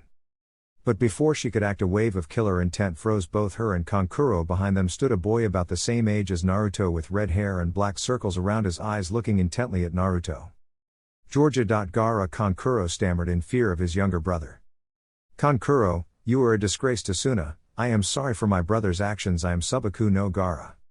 May I ask your name? The boy called Gaara asked. Naruto. Naruto Uzumaki, the blonde responded evenly, carefully observing the red-haired boy as he released Kankuro's arm from his grip. A pleasure. Are you competing in the Chunin exams? The redhead asked. That I am. I take it by the fact you are here with your team that you are also completing, Naruto responded. I look forward to testing my existence against you, was Gaara's only response before turning to his team. Tamari, Kankuro were leaving Kam, and he turned and left, followed by his team staying a good distance behind. The following day at the academy, Naruto arrived and headed to the 3rd floor. But when he arrived on the 2nd floor, he saw a group of Jonin in front of a door with a genjutsu on it. He was about to walk around when he noticed Sasuke and yell at the 2 gate guards Izumo and Kotetsu underhinged to drop the genjutsu. Naruto couldn't believe the stupidity of the last Uchiha to give away what was an obvious pretest to weed out the weaker candidates. Shaking his head, he moved on, ignoring the resulting tussle in which Rock Lee had intercepted a punch thrown at Sasuke, catching it easily. Team 7 caught up to Naruto as he was about to head up to level 3. HN, looks like they're letting everyone compete in this thing if you're here, Dobi. This is an exam for the elites, weaklings like you should have just stayed at home, Sasuke sneered upon seeing the blonde. Hey, and here I was thinking the same about you, team. Wow, small world, said Naruto, slightly annoyed the Uchiha still considered him weak. Sakura was about to reply in defense of her beloved Sasuke-kun but was cut off by the arrival of Rock Lee. Sasuke Uchiha, you are this year's Rookie of the Year and considered a genius. I would like to challenge you, said Lee. Sasuke smirked in arrogance before responding, you know this, yet you still challenge me. Yes, I do. I need to test myself against a genius to prove you can beat a genius with hard work, the green-clad ninja said loudly. Sure, why not? It's not like you can beat me, Uchiha Sasuke said, confident this freak couldn't beat him. I wouldn't do it. Team Bushy Brows is incredibly tough. I don't think you can win. Hell, I'm not even sure anyone from our graduating class could beat him, Naruto said in warning. Naruto's warning was ignored though, and Sasuke charged Lee, which the green-clad ninja easily dodged and began what could only be described as one hell of an ass whooping on the poor Uchiha, much to the horror of the pink-haired harlot. Unfortunately, the horror was not quite over yet. Just as Lee was about to complete his final move, he was stopped by the arrival of the sensei of Team 9. Lee, what were you doing? I told you not to use that move, said the taller version of Lee. I'm sorry, Guy Sensei, I just wanted to prove hard work could beat a genius, said a downbeat Lee. Lee. Guy Sensei. Lee. Guy Sensei. Oh shit, quick look away before it's too late. But it was Naruto's warning didn't come in time to save Team 7 from a genjutsu that not even the Sharingan could break, the fabled demonic beach sunset jutsu. Team 7 just sat there unable to avert their eyes from the horror before them. When it was over, the group finally made their way upstairs into the exam room. When Naruto arrived, he noticed the rest of the rookie teams there, so decided to greet them. Hey guys, good to see you all made it, Naruto yelled, trying to ignore Ino and Sakura's arguments concerning what could only be considered the biggest brooder in Fire Country if not the world. Hey Naruto, you're here as well. How come? I thought you didn't have a squad. That's why you spent all that time with the other teams on missions? Choji asked. Yeah, my sensei Erozenin convinced Hokage Gigi to let me compete by myself, said Naruto, stunning the Jonin in hearing range because of his lack of respect for the Hokage. Troublesome was all Shikamaru said. Well, if we need to fight someone, I know where I'm going. The Dobi doesn't even have a team to back him up, said Kiba. You should probably quieten down, you don't want to paint a target on your back, said a tall boy with silver hair and circular glasses that looked 2 or 3 years older than the rookie Jinan. Who are you, said Naruto, wary of the new arrival. Oh, I'm sorry, my name is Kabuto, and seeing as you are rookie Jinan, I assumed you could use some information on the exams. I myself have taken them 7 times, Kabuto finished. Wow, 7 times, you must really suck, said Kiba. Well, that or the exams could be a lot harder than they appear, the spectacle wearing Jinan said. Whatever, me and Akamaru are going to the finals, isn't that right, boy, the Inuzuka said, getting a bark in agreement from the puppy in his jacket. Anyway, I have these info cards, they have information on all the teams and even the individual members, said Kabuto. Okay then, Rock Lee, said Sasuke. Sabaku no Gaara, said Naruto. Uzumaki Naruto, even though it's troublesome to ask, finished Shikamaru. Oh, you know their names well, that's not hard then, let's see. Rock Lee, here we go. It says here he has no skill in nin or genjutsu because he has a disease which has lead to underdeveloped chakra coils. But his taijutsu is off the charts. Team members are Hyuga Neji and Ten and his sensei is Mighty Ogai. Has done 42D ranks and 35C rank missions, Kabuto said before shuffling his cards. Okay, next is Subaku no Gaara. Well, this is a shock, I have really little on him. All I can tell you is he has done 12D ranks, 52C ranks and 1B rank mission and has never been injured, the silver-haired ninja informed the Konoha rookies. This shocked several of the rookies that thought of going on all those missions and never picking up a single injury. Okay, now for Uzumaki Naruto.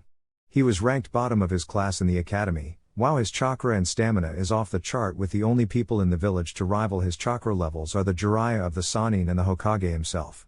Genjutsu is non-existent, but Tai and ninjutsu are well above average. He was not given a Jinan squad and was instead taken on as the apprentice of Jiraiya. The Toad Sage and member of the Sannin has a wind affinity, but it doesn't have information on what jutsus he knows. Has completed 10D rank, 12C 1B and WoW 1A rank mission. This is impressive. I would suggest avoiding Uzumaki Naruto in this competition, the silver-haired Jinan said, noticing the proud look on the face of the blonde boy and the stunned look on the faces of those around him.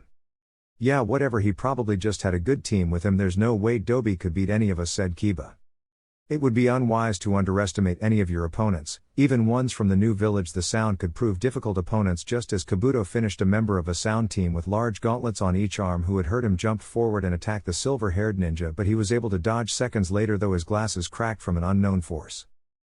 He pushes air out from the gauntlets on his arms. If you were to break the gauntlets, his attacks would become useless, thought Naruto, observing the attack and its effectiveness. Alright maggots, sit down, it's time for the first exam, came a voice as a large man with scars all over his face walked in and stood behind the desk. My name is Iviki Morino, and I will be the proctor for the first test. You will have 1 hour to answer the 10 questions. You will not be given the final question until the final 10 minutes. If you are caught cheating, you and your team will be disqualified. That said, you can use whatever jutsu or abilities you want to get the answers. You begin now. He finished and sat down and smirked at the looks of horror on the Jinan's face when they saw the questions. These questions are far too difficult for a Jinan. Hell, I doubt most Jonin could answer them. That could only mean that they want us to cheat. Yes, there are definitely several people placed in here who were given the answers. But how do I get them? Oh, I know, Naruto thought as he silently summoned a small toad and silently gave him orders before it puffed into smoke. 20 minutes later the toad returned, handed Naruto the answers and again disappeared. Naruto filled out the answers, then sat back and waited for the test to be over. Finally it came time for the last question, which once again had a new set of rules. So he wants to test if we have the guts to stick to the mission. A very clever test. I'm glad Erozenin gave me those books on psychology, otherwise I may not have realized, the blonde thought as he smirked. So Blondie, you look confident. You know if you get the question wrong you can never retake the test, Iviki said, trying to intimidate Naruto. That's fine, Iviki-san, I don't need to be a Chunin for my dream to come true. It would be nice to get better missions, but I think I will risk it. Thanks, Naruto said with a small smirk indicating that he had figured out the test. Damn, the kid figured it out. Oh well, I don't think I will get any more now. Well, anyone else? Okay, now the rest of you, pass. The scared man said. And was about to continue when a black blur came crashing through the window, which turned out to be a woman with dark purple hair and a ponytail and looked like a pineapple, had on an open trench coat and see-through mesh top, making it obvious she did not wear a bra over her ample C-cup breasts. Behind her there was a sign that read Onko Mitarashi, sexy and single proctor for the second exam. Chapter 8, The Forest and the Snakes. In the exam room, Naruto was both stunned and amused by the rival of the women he so affectionately called the crazy snake lady.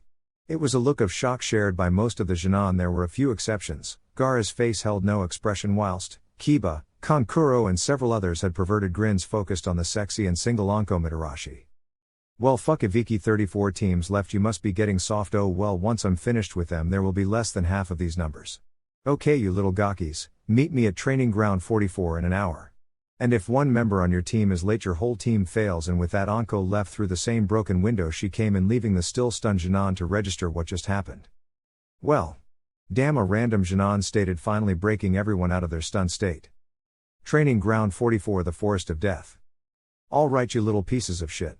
Welcome to my home away from home, training ground 44, better known as the forest of death, Anko pronounced loudly so everyone could hear her. Naruto however just looked off with a bored expression, unimpressed with her attempts to intimidate the competitors. Anko saw the blonde wasn't affected by her little speech and, deciding to make an example out of him, took out a kunai and threw it at the blonde, who was caught unawares as it sliced his cheek. Then she used a shunshine to appear behind him with another kunai to his neck. So you're not intimidated by the forest, hey? Well that's fine, but you won't have that pervert with you to scare the animals off this time, Anko said as she pressed her ample chest into his back and seductively licked the blood off his cheek. Naruto tried to remain calm but found it difficult. Even if he knew that Anko was just trying to scare him and the others, she was still a scary kunoichi. Then he also noticed the looks of jealousy some of the males were giving him and couldn't help but smirk.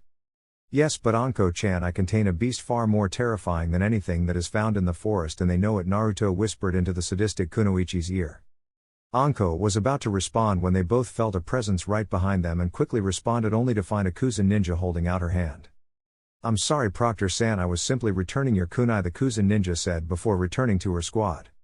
You know, crazy snake lady, I think she might even be more creepy than you, Naruto said, suppressing a shiver. Hey, I'll have you know I can be far more scary, Anko said in mock hurt. Naruto arrived at gate 27 after signing his waiver forms. Upon looking at the neighboring gates he found to his left were a team from Ame who were all rather tall and lanky, and to his left he found a team from Iwa who were looking at him with hatred and anger. Naruto felt uneasy as he recalled what Jiraiya had said about Iwa ninja. Flashback. Kid in the Chunin exams and out in the field, a ninja might have to kill at any moment for a mission or to save a comrade. It's a sad fact about our life, but it's true, and there will be times that you are forced to kill to defend yourself. This is also important. So what I did is I went to the pet store in town and found the cutest bunny I could find. I swear this thing has like a permanent puppy eyes jutsu on it. Here, look at it. Jiraiya finished pulling what could only be described as the definition of adorable. Oh my god, that thing is cute. I want to take it home and charge people to see it, said Naruto. Okay, Naruto? Yeah. I want you to kill it. What? But it's just too cute. Come on, Erozen, people would throw out fluffy kittens living in shoe for that thing. And have you seen kittens living in a shoe, Erozen? They're adorable. How am I supposed to kill it? Naruto complained. You have to, because if you can kill this bunny you can kill anything. Do you think I want it to go? Hell no, the cute sob got me laid 3 times since I brought it. And that was only yesterday, Jiraiya said in his tone serious to emphasize what he needed the blonde to do before turning perverted. Fine, give me the bunny, and with that Naruto brought his blade up and ended the bunny's life. It's done now. Why was this so important that I couldn't get a first kill like every other normal ninja? The blonde asked. Because there will be some ninja who will target you in particular, especially in this exam. You will be the one Jinan without a team, and that will make you a target, and I want you to be able to kill without the worry of it being your first kill, Jiraiya said seriously. Okay, I get it, Erozen, and I just wish I didn't have to kill such a cute animal. Couldn't you have used Tora? Although now I think about it, killing that demonic cat wouldn't have been hard at all, Naruto said, fantasizing about killing the bane of all Jinan. There is one more thing, Naruto. I want you to be extra careful of the teams from Iwa. They don't like Konoha at all, and to make matters worse you happen to look a lot like the 4th Hokage, who was the main reason Iwa lost so many men in the 3rd Great Shinobi War. I want you to promise me that you will do what it takes to defend yourself and won't hesitate to kill if needed. The Toad Sage finished, giving Naruto a serious look to prevent him from arguing. Okay, Erozen, and I will make sure I will defend myself and whatever is necessary to defend myself or others. The blonde finished and the pair went back to training. Flashback end. Now I see why Erozen warned me against the teams from Iwa. They really looks like they really hate me, Naruto thought as the buzzer rang, and he quickly made several clones and sent them in different directions around him as he headed deeper into the forest. Naruto headed through the treetops at an average speed till a clone dispersed and his memories came back of the Iwa team attack. Naruto decided to keep moving and wait till they caught up. Several minutes passed as Naruto ran before he felt chakra signature and movement behind him. Turning around he saw the 3 Iwa Jinan glaring at him. The team was comprised of a tall boy around the height of Shino, a girl slightly taller than Naruto with 2 pigtails on either side of her head, and a short stocky boy even shorter than Naruto but wider than Choji. All 3 of them had the same dark brown hair and hazel eyes. Well, this is a bit sooner than I predicted. But I guess they would catch up eventually. I mean, I wasn't exactly moving fast, so how do you guys want to do this? Do you want to give me your scroll or do you want to loosen a highly embarrassing display of my strength? Said the blonde, trying to intimidate the Iwa Jinan, hoping he wouldn't actually have to fight them. Whatever, you're alone and you look just like the Yellow Flash. Killing you will be our revenge for all the people he killed in the last war, the taller boy said. Well, I really didn't want to have to do this, but fine, said Naruto as he got into the Toad-style taijutsu stance. Doten rock armor, said the taller boy, who became covered in thick rock right up to his head whilst the shorter was still performing hand signs. Doten earth spears, he shouted. Pillars of rock shot up out of the ground and flew at the blonde, who quickly made a shadow clone to throw him out of the way before he was impaled like the clone. Well, you have some nice Doten jutsu, but you're going to need more than that, Naruto taunted, still hoping he didn't have to take the lives of the team. Shut up, you blonde punk, we're going to kill you, and there is nobody here to save you, you're all alone, the shorter boy said. Fine, but you asked for this, Naruto said, creating 6 shadow clones before charging the Iwa team. The clones and Naruto paired up, 2 for each, with Naruto and a clone taking the taller of the boys on the team. The rock armor had made the Iwa Jinan slow, but his defense proved impenetrable. Even with all of his strength, Naruto failed to make more than a couple of cracks in the armor. Even despite all hits landing on vital spots, the tall Jinan didn't seem phased. Damn, I can't damage him at all. What am I supposed to do? I have to think of something quick because I do not want to get hit with one of those punches. I need to create enough force to break through that armor. Yes, I got it. Jumping back while his clone continued to cause a distraction, Naruto made another shadow clone and threw a kunai while the clone finished the hand signs for the jutsu Fuuten Gale Palm. A compressed pocket of air shot out from the clone's hand and caught the kunai, more than quadrupling the speed and power behind the kunai. The taller Iwa Jinan didn't see the kunai till it was too late, and it passed through his rock armor over his heart like it wasn't even there. Brother! The smaller of the boys yelled while the girl looked on, shocked, having just dispatched the clones fighting her and her shorter team member. Well, 1 down, 2 to go, Naruto said, his voice emotionless as he turned to face the remaining rock ninja holding his hand. Naruto and the clone beside him started to form a Rasengan while the 2 other ninja were unaware of the threat coming from behind them. The shorter of the 2 began realizing that they may just have been in over their head. And at seeing a jutsu feared all over Earth Country, began sweating as Naruto began slowly moving towards them, picking up speed as he went with each tree he jumped from. Run, I will hold him off, the boy yelled to his female teammate as he pushed him to intercept the blonde.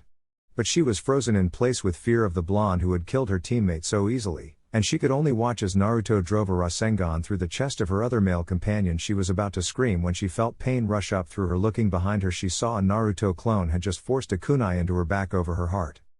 He looks like he is in such pain. He wasn't the enemy we forced him to kill. The final thoughts of the girl as she faded into death as she looked into the eyes of her killer. Please let them have a Earth Scroll. I do not want to have to fight another team, Naruto begged to nobody as he searched the bodies, finding his objective before sealing the scroll into another with a blood seal where he stored his Heaven Scroll. Oh Kami, thank you, I can head towards the tower without having to be forced to fight another team, the blonde thought as he kicked off towards the tower. 10 minutes later and the tower had just come into view, much to the relief of the blonde. Suddenly a massive chakra spike caught Naruto's attention. That's not a Jinan's chakra, that level rivals my own and I have QB. And it definitely wasn't demonic. What could it be? What if it's with one of the rookie teams? Damn it, what do I do? I have to check it out. I still have 4 days to get here anyway. And Naruto pushed off from the branch. He stopped in the direction of the disturbance. Naruto had just slowed down upon sensing 2 chakra levels way above Jinan level and decided to suppress his own and creep closer. Thankful the training in Genjutsu taught him how to suppress his chakra levels to aid in the release. Sneaking close enough to hear what was going on whilst remaining hidden from sight, Naruto discovered that one of the voices was Anko, and she sounded scared and angry. Ah, Anko-chan, you seem to be doing well. The last time I saw you I had just marked you. Oh, how time flies, the second voice sneered. Orochimaru, what are you doing here? Anko spat, trying to contain her fear. Oh, I was just admiring the talent of this year's Jinan, and I was so impressed I choose to give one of them a gift. Orochimaru swooned. You didn't, Anko stammered. Oh, but I did. I think Sasuke-kun will make a fine apprentice, even better than you were. That's if he survives, of course, but I think he will. His will to live is strong and so is his hatred. Orochimaru chuckled at the expression on his former pupil's face. Now Anko-chan, don't worry yourself. If you're lucky I may even come back for you. Go to hell. Shadow sneak hands, Anko yelled as several snakes shot forward. My Anko-chan, I think you're forgetting who taught you that jutsu. It is done like this, he said, and snakes shot out from Orochimaru hands heading for Anko, who appeared frozen in place. Naruto acted on instinct, performing the Gale Palm and knocking the snakes off course. My, what do we have here if it isn't a little leaf Jinan? You shouldn't stick your nose in where it doesn't belong, boy. I am simply having a conversation with my former pupil, the snake said, leaking out killer intent. Naruto saw the look on Anko's face. She was frozen in fear. Naruto knew he had to do something or else she was dead. He had no other choice. He had to use the yokai cloak. Channeling the fox's yokai, Orochimaru was shocked to see the boy be able to draw out this much. This boy must be the Kyuubi brat. This complicates things. I can't kill him or the Akatsuki will be after me. Well, let's see what this boy can do. Get away from her, Naruto said, his voice sounding demonic. Get away from her now. Naruto kicked off from the tree at incredible speeds and his fist caught Orochimaru in the jaw, sending him flying. Naruto began to fall from the tree, but a hand of red yokai extended from the cloak and pulled him up to a level surface, but where the hand had grabbed the tree was burned and blackened. You okay, crazy snake lady? You're not hurt, are you? Naruto asked, concern showing despite the presence of the demon's chakra. Yeah, I'm fine. Anko managed to stutter out, still frozen but now not in fear but in awe of the young Jinan's ability. Oh, this boy, to think he has such control over Kyuubi at this young age. Oh, he will become very useful in dealing with the Akatsuki, but what if he becomes a threat to me? No, I will deal with it when it comes, not now. But I have to hit him with a 5-element seal and get out of here before the Hokage comes to investigate, Orochimaru thought while charging the seals on his fingers and jumping forward. The blonde watched as Orochimaru charged, waiting for him, conscious thought beginning to slip and his bloodlust towards the snake began taking over, and he didn't notice the seals Orochimaru had formed. Fortunately, Anko had. Just as he was about to mark the boy, Anko reacted, throwing a kunai piercing the snake's hand. Can't have me owing you now, Gaki, Anko said, relieved she was able to prevent her former sensei from having his way. Naruto, realizing he couldn't control the fox cloak any longer, released it in a huff. Thanks for that, snake lady. Now how about we get this snake? I still have a few tricks up my sleeve, the blonde said, creating a small army of shadow clones. The clones attacked the now injured Orochimaru, but despite his injured state was able to easily dispatch them as if they were nothing but a nuisance. Anko summoned a small snake and began poisoning her kunai and trowing them, which Orochimaru noticed, causing him to chuckle. Coo, my dear Anko, do you really think poisons will work against me? I am immune to all snake-related poisons. I thought you would have guessed that, he finished with a smirk. Damn it, I am running out of ideas fast. What about you? Naruto asked as he tossed another kunai at the closet pedophile. I have a few, but I don't know how well they will work. He was one of the legendary Sannin after all, Anko replied. Yeah, but we still have to try. I'm sure Gigi would have felt my chakra when I was using the fox, and has probably sent someone to investigate by now, so we don't need to hold out much longer, Naruto responded, throwing another kunai only to have it blocked by the aggravated snake Sannin. Orochimaru was fed up and started doing and signs Fuuten great breakthrough, he yelled as he took a deep breath in and spewed out a torrent of air, removing branches and uprooting some of the smaller trees as it headed straight towards the unlikely partners. Unable to escape the jutsu, they both tried to cling on to the ground with chakra, but the wind had such force behind it neither Naruto nor Anko stood a chance. Quickly getting to his feet, Naruto saw Anko had a far harder trip and was suffering from at least a broken arm and was struggling to stand. Naruto was about to head over to help her when Orochimaru appeared behind him and gave him a kick to the side, sending him careening into a tree, knocking the wind out of him as he casually walked towards the snake mistress without a care in the world.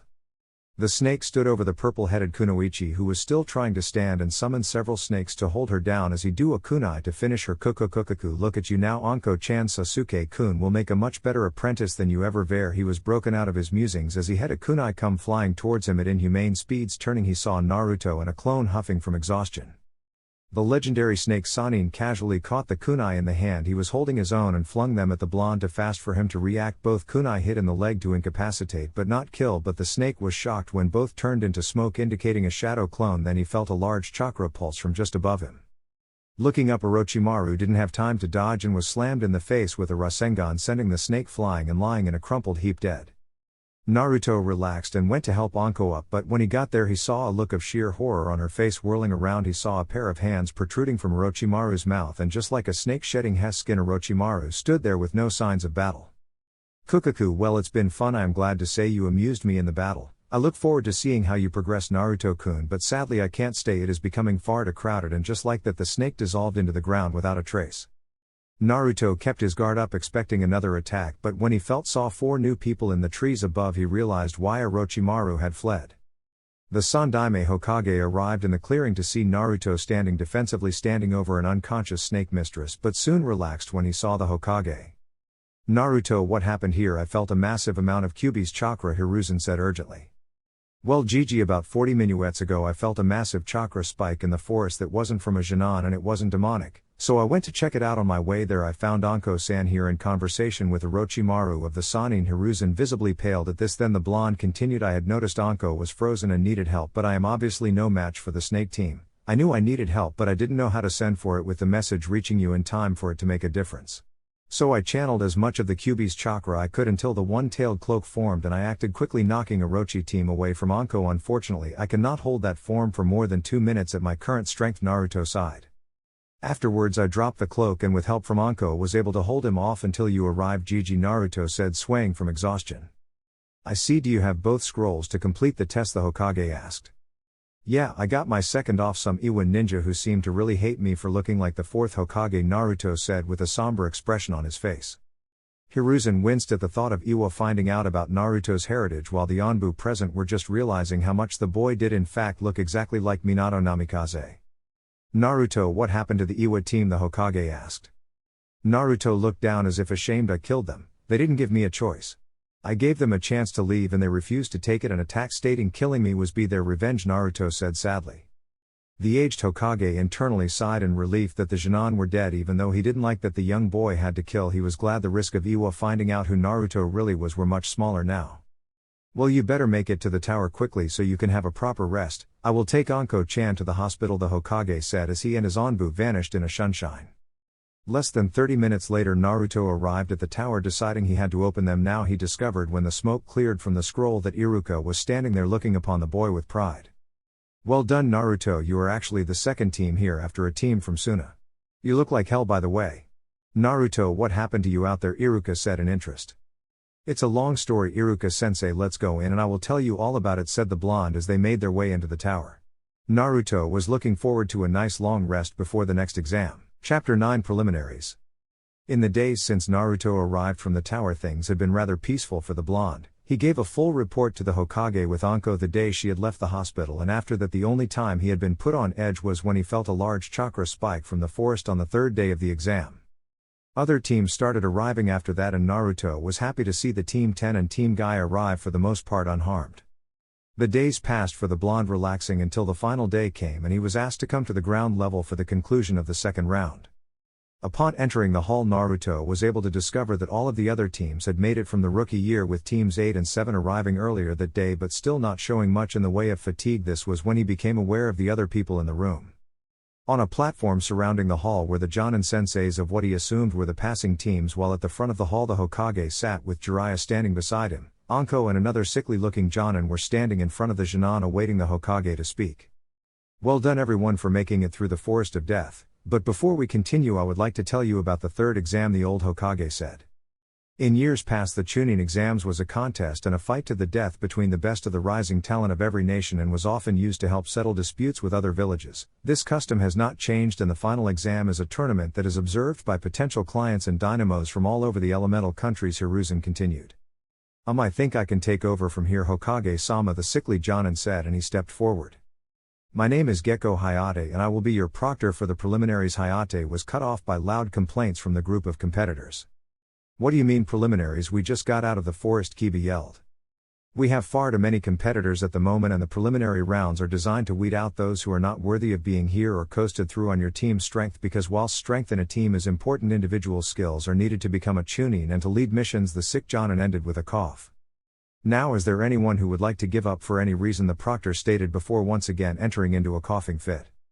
Kabuto and Sai both pulled out at this stage. What, Sai, what gives? You can't be in that bad shape, right? Sakura asked loudly. I'm exhausted, Sakura. 5 days in the forest were stressful and am low on chakra. It would be unwise for me to compete in any fights. We simply didn't make it here on time. I will do better next exam, Sai stated, giving the pinkette a blank look.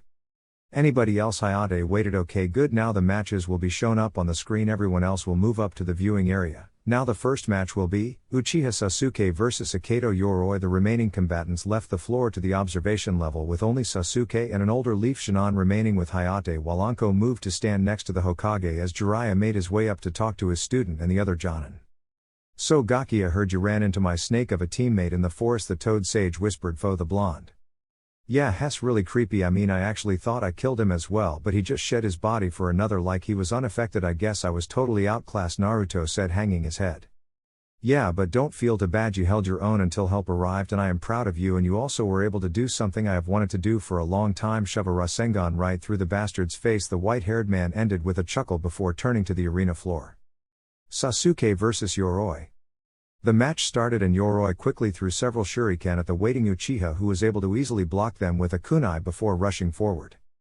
Sasuke sent a punch towards the older ninja's face, but he dodged it and attempted a leg sweep, knocking Sasuke over. Quickly responding, the Uchiha tripped Yoroi and sent him tumbling onto the ground before being placed in an arm lock. Really, is that all you got? Yoroi said as his free hand grabbed Sasuke and began draining his chakra and strength. Easily breaking the hold, the older leaf ninja sent a powerful punch, knocking the raven-haired Avenger into a wall before he fell on the ground struggling to stand. Making it to his feet, Sasuke started forming hand seals, but as he went to blow out the fireball he collapsed from the pain in his neck. Stands. So the Orochimaru's curse mark is gaining more influence when he uses chakra. This will be interesting. Kakashi, do you need me to seal the mark after this fight? Jiraiya asked the silver-haired ninja, shocking the pink-haired witch that they knew already about her true love's condition.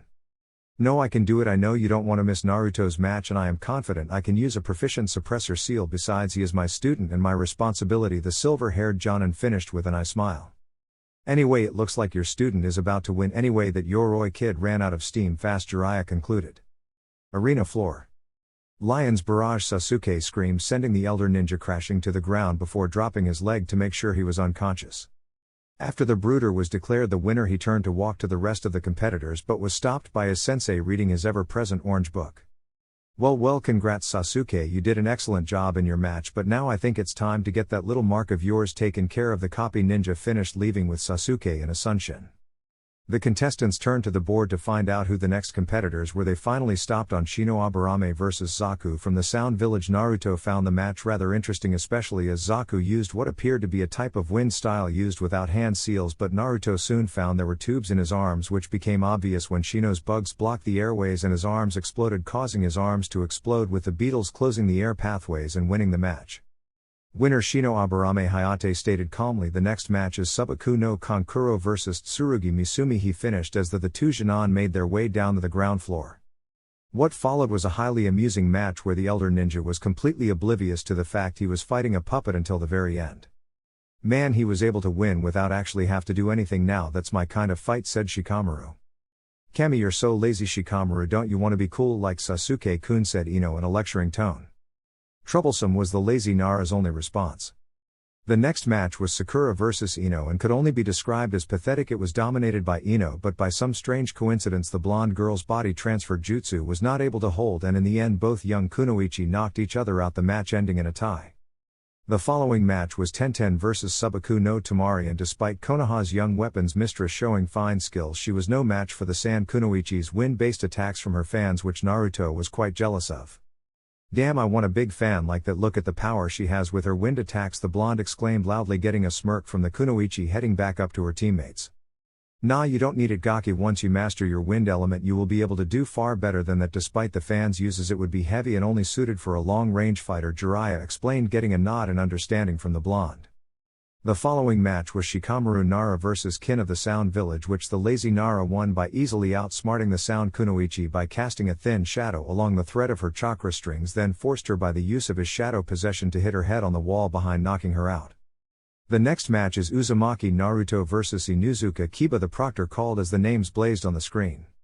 Yeah, I got the jackpot, no way can I lose this, I mean I'm only fighting the Dobi, Kiba yelled, his voice filled with joy at having the so-called Dobi as an opponent. I feel sorry for the poor boy, there is no way Kiba will lose this, Kurenai said in confidence to the surrounding Jonin and Jonan. I think you are forgetting who is his teacher is, Kakashi said boldly. What do you mean, Kurenai asked. He means I have trained my student far too well for him to lose here. I would go so far as to say that if he loses I would give up my research for a year, came the confident voice of the Toad Sage, who had walked over to talk to Kakashi. What do you think, Kakashi? I think Naruto will win, he is easily Chunin level, the silver-haired ninja said, shocking the red-eyed Jonin. Arena floor. You should just give up now, loser, you're no match for me and Akamaru, and I don't think you will want to be embarrassed any more than you already are wearing that orange jumpsuit, the dog trainer joked. Well, I guess there is only one way to find out if I am really an embarrassment or if you're just all talk, kibble, Naruto taunted, getting into the defensive Toad stance. Kiba was shocked, not recognizing the stance from any that he had ever seen before. Up in the stands. What is that stance? Asked Kurenai, who was now curious and still skeptical of the blonde's abilities. Jiraiya was about to answer, but he was beaten to it by Guy that Kurenai is the Toad style used by Jiraiya-sama and is a highly effective defensively focused style that uses the opponent's speed against them and attacks with large powerful movement. Young Naruto is quite proficient at it, and to a lesser extent my Goken style, which he picked up in his most youthful spars with young Lee the green-clad ninja, said to the others, who then went on to ignore his shouts of how brightly Naruto's flames of youth were burning. Match. I will win this so easily, I won't even need Akamaru, Kiba said as he took the puppy out of his jacket and settled into his own stance. Kiba wasted no time and pushed off at high speeds, but Naruto easily jumped to the side, grabbing the fist of the on-rushing animal enthusiast and skillfully used his momentum to land a kick in his side and whipped him around, throwing the Inuzuka back where he came from. Hey, I guess this might actually be a bit of a challenge, sneered Kiba as he picked himself up off the ground. Man beast clone, he shouted as Akamaru changed into a perfect copy of his master. Oh, I thought you weren't going to need the puppy, Naruto said in mock surprise, still not having moved from the spot he started the match. Oh, it's not that I need him, I just want this to be over quickly so I can relax and watch the rest of the fights, knowing him in the finals. And with that, both Kiba and his clone on all fours, greatly increasing his speed. It seems his speed has greatly increased. I could remove my weights, but I think I can manage this. I don't want to give away all my tricks before the finals, the blonde thought as both dog and trainer attacked at the same time, looking to give Naruto no escape. Both attacks arrived at the same time. Naruto quickly spun away to his right, gracefully dodging both attacks, but they didn't let up on their assault, and despite the reflexes and great defense of the blonde, several attacks were still getting through, and eventually Naruto was knocked back enough and both Kiba and his clone charged. Gotsuga the dog trainer yelled, and both spun so quickly they looked like a couple of twisters heading straight for the blonde. A direct hit and the ground shattered around him, spewing rock and dust into the air. When the smoke finally cleared, Kiba was walking out of the crater with a smirk on his face. Proctor, call the match, he is going to need medical attention. Aha, well in that case the winner is, wait, there is no way I am done yet, the voice of Naruto rung out as he climbed out from the crater behind the now stunned Kiba with some torn and dirty clothes but otherwise fine. Well, it looks like I played around with you a little too long, Kiba, it's time to get serious, said Naruto, and he got back into his toad stance. Whatever, Dobi, just give up already, you can't beat me, Kiba yelled as he and Akamaru once again charged the blonde. This time, however, Naruto jumped right over one Kiba and kicked the other aside in one fluid movement, landing behind the first, using the momentum of the speedy Inuzuka to throw him forward into the wall. Jumping back, Naruto took out a kunai and wrapped a tag around it and waited for the Kibas to recover. After they regrouped, they began to circle their prey and once again attack from either side. This time Naruto just stood there until they were close enough before throwing his kunai at the ground between his feet. Smoke exploded from the kunai, and when it finally cleared, Naruto was standing there with his eyes closed and a hand holding his nose, while both Kiba and his clone were having sneezing fits. My new pepper smoke exploding tags perfect against people with heightened sense of smell. Now to finish this, I'm going to steal a move from Sasuke, but I think mine will be better, said Naruto, making 20 clones. The clones rushed forward, kicking both Kiba and his clone into the air, then another kick in mid-air sent them further up. Uzumaki Naruto barrage. Naruto finished with 5 clones jumping behind the flying Kiba and delivering a spin kick in the dog trainer's chest, sending him crashing to the floor before Naruto finished it with a kick to the head, knocking the poor Inuzuka out. Because his opponent is unable to continue, the whiner is Uzumaki Naruto, the sickly proctor said through several coughing fits. Naruto went to check on Kiba, placing his puppy on the stretcher as Hinata ran down to check on her teammate. Congratulations Naruto-kun, you were really impressive, the shy blue-haired girl stuttered out. Thanks Hinata, I'm sure Kiba will be alright, don't worry too much, good luck in your match, Naruto said offhandedly as he walked past her to where Jiraiya was waiting for him. With Naruto and Jiraiya. Congrats Gaki, you're into the finals and you didn't give away much in terms of skill, I'm proud of you, Jiraiya said, voice laced with pride. Thanks Erozen, and Naruto said, happy to receive the praise of his sensei, not caring that the fatherly smile the Toad Sage had was now replaced with an irritated mock scowl at the boy's chosen nickname. The following match is Hyuga Hinata vs Hyuga Neji, the proctor called out. Both Neji and Hinata were skilled in taijutsu, but the longer the match went on, the more obvious it was that Hinata, while skillful, was not on the same level as her cousin, and the attacks were nowhere near as intense. At the end of the match, Neji went for a final attack to finish his younger cousin but was stopped by the observing Leaf Jonin. So this is the favoritism the main house gets even here, Neji raged. The match was over and you went to kill, that is not picking a favorite or defending her because of what house she's in. Kurenai harshly spat at the usually stoic Hyuga. What was that for? Hey, isn't she your family? Why would you attack her like that? Naruto yelled from the railings. Shut up, loser, a failure like you doesn't know what he's talking about. It is fate that the strong will move on while the weak will fail. It's impossible to change destiny, Neji said, not caring to see the looks of disgust on the surrounding Jonin and a look of disappointment from his sensei. Well then I am just going to have to prove you wrong because I'm going to win this tournament and become a Chunin, and if I have to beat your ass to do it all the better, Naruto yelled in defiance. Humph, like a loser like you could beat me, and with that Neji walked away to the other side of the hall. Okay, now that the floor is cleared, the next match is Subaku no Gaara vs Rock Lee the Proctor. After Neji and the Jonin had returned to the observation area. Yosh, now I can show everyone just how brightly my flames of youth burn, the energetic thick eyebrow ninja yelled. Go get him, Lee Guy said to his miniature, striking his famous nice guy pose.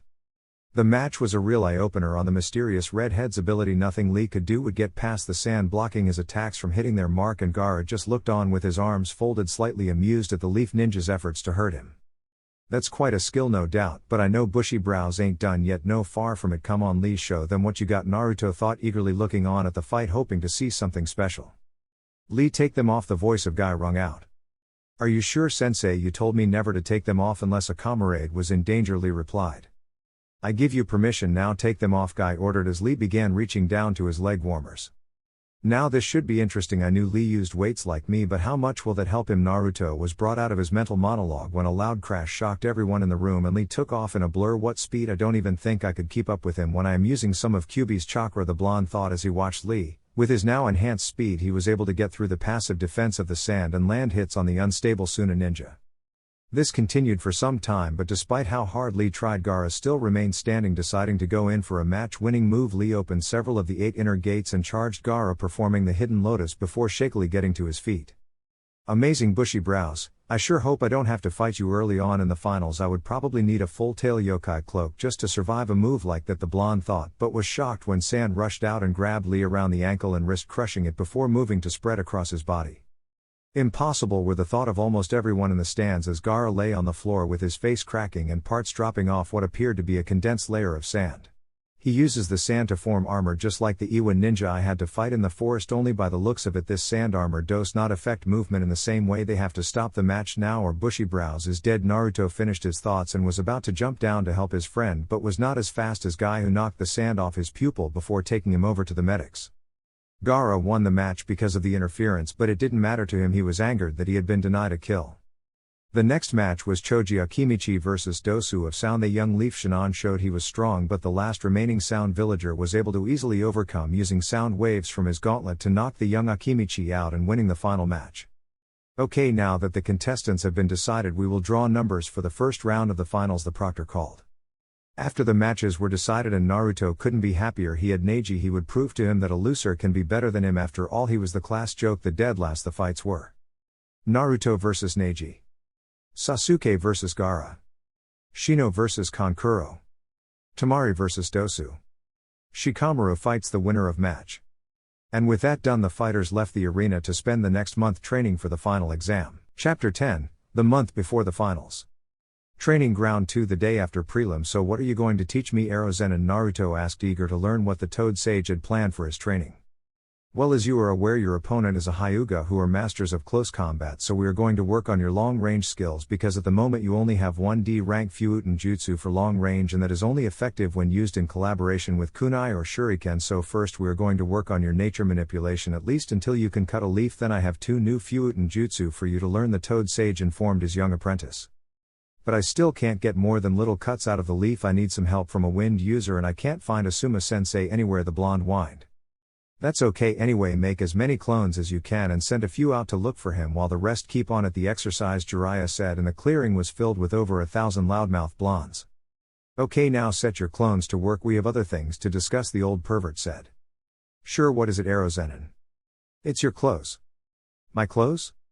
Yes, they're horrible. I mean, I can't have you representing the mighty Toad Sage. Jiraiya dressed like one of the signs at the strip clubs, and I have been to them all in this town. There, that exact shade of orange. Don't you have anything else to wear, the old sage asked. Well, bushy brows sensei gave me this, Naruto said, producing a green spandex one piece, but before Naruto could attempt to replace his clothes with it, his sensei had stolen it and was currently burning it with a fire jutsu, and then he buried the ashes. You are never to be seen in one of those, do you understand me? Jiraiya shouted, shaking the blonde for emphasis. Now I know you like orange, but you have too much, and can we tone down the color? I mean, that is way too bright. I think they use those jumpsuits on the docks in Water Country to warn ships when Teresa Fog, he finished. Okay, I get it, new clothes, so are you gonna come with me or are you just going to let me get overcharged like I always do, Naruto asked. Hell yeah, I'm coming. If I left you alone you would probably come back in a Hawaiian shirt and track pants, the sage joked. Clothing store. There, that looks much better on the eyes, Gaki. Now you look like a real shinobi, Jiraiya said proudly as Naruto stood there admiring his new outfit. Naruto wore black onbu pants with a rusted orange trim and a black combat jacket with the same burnt orange on his arms and down the zipper. On his feet he wore standard black combat sandals. Think Naruto's outfit in Shippuden, but the colors reversed. I didn't want to change his style too much. After paying the correct price, as the store owner was too intimidated to attempt to con the poor boy while in the presence of one of the Sannin, they left. On the way back, Naruto and his clones were sent the memory of a rather informative meeting with the Jonin sensei of Team 10. With Naruto's clone 30 minutes earlier. Damn it, where is Asuma sensei? Even Shikamaru didn't know, the clone thought. Several minutes later he found the Jonin walking with Kurenai and decided this was his best chance of getting information out of Asuma without the rest of Team 10 knowing what he was doing. Asuma sensei, Asuna sensei, I need your help with something, the blonde clone called out. Stopping in his tracks, the chain-smoking ninja turned to see Naruto running to catch up to him. What do you need my help for? Shouldn't you be training with Jiraiya-sama? Asuma asked. I need your help with wind manipulation. I can't seem to cut my leaf properly, so I was wondering if you could give me some pointers because both Kakashi-sensei and Erozenin said you were the best person to talk to about it. Please, can you help me? The blonde pleaded. Erozenin?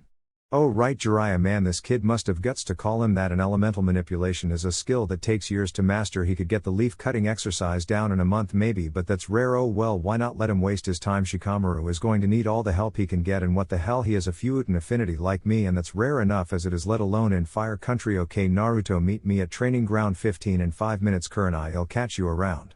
Kurenai. Oh damn, she left me. The chain smoker finished with a sweat drop.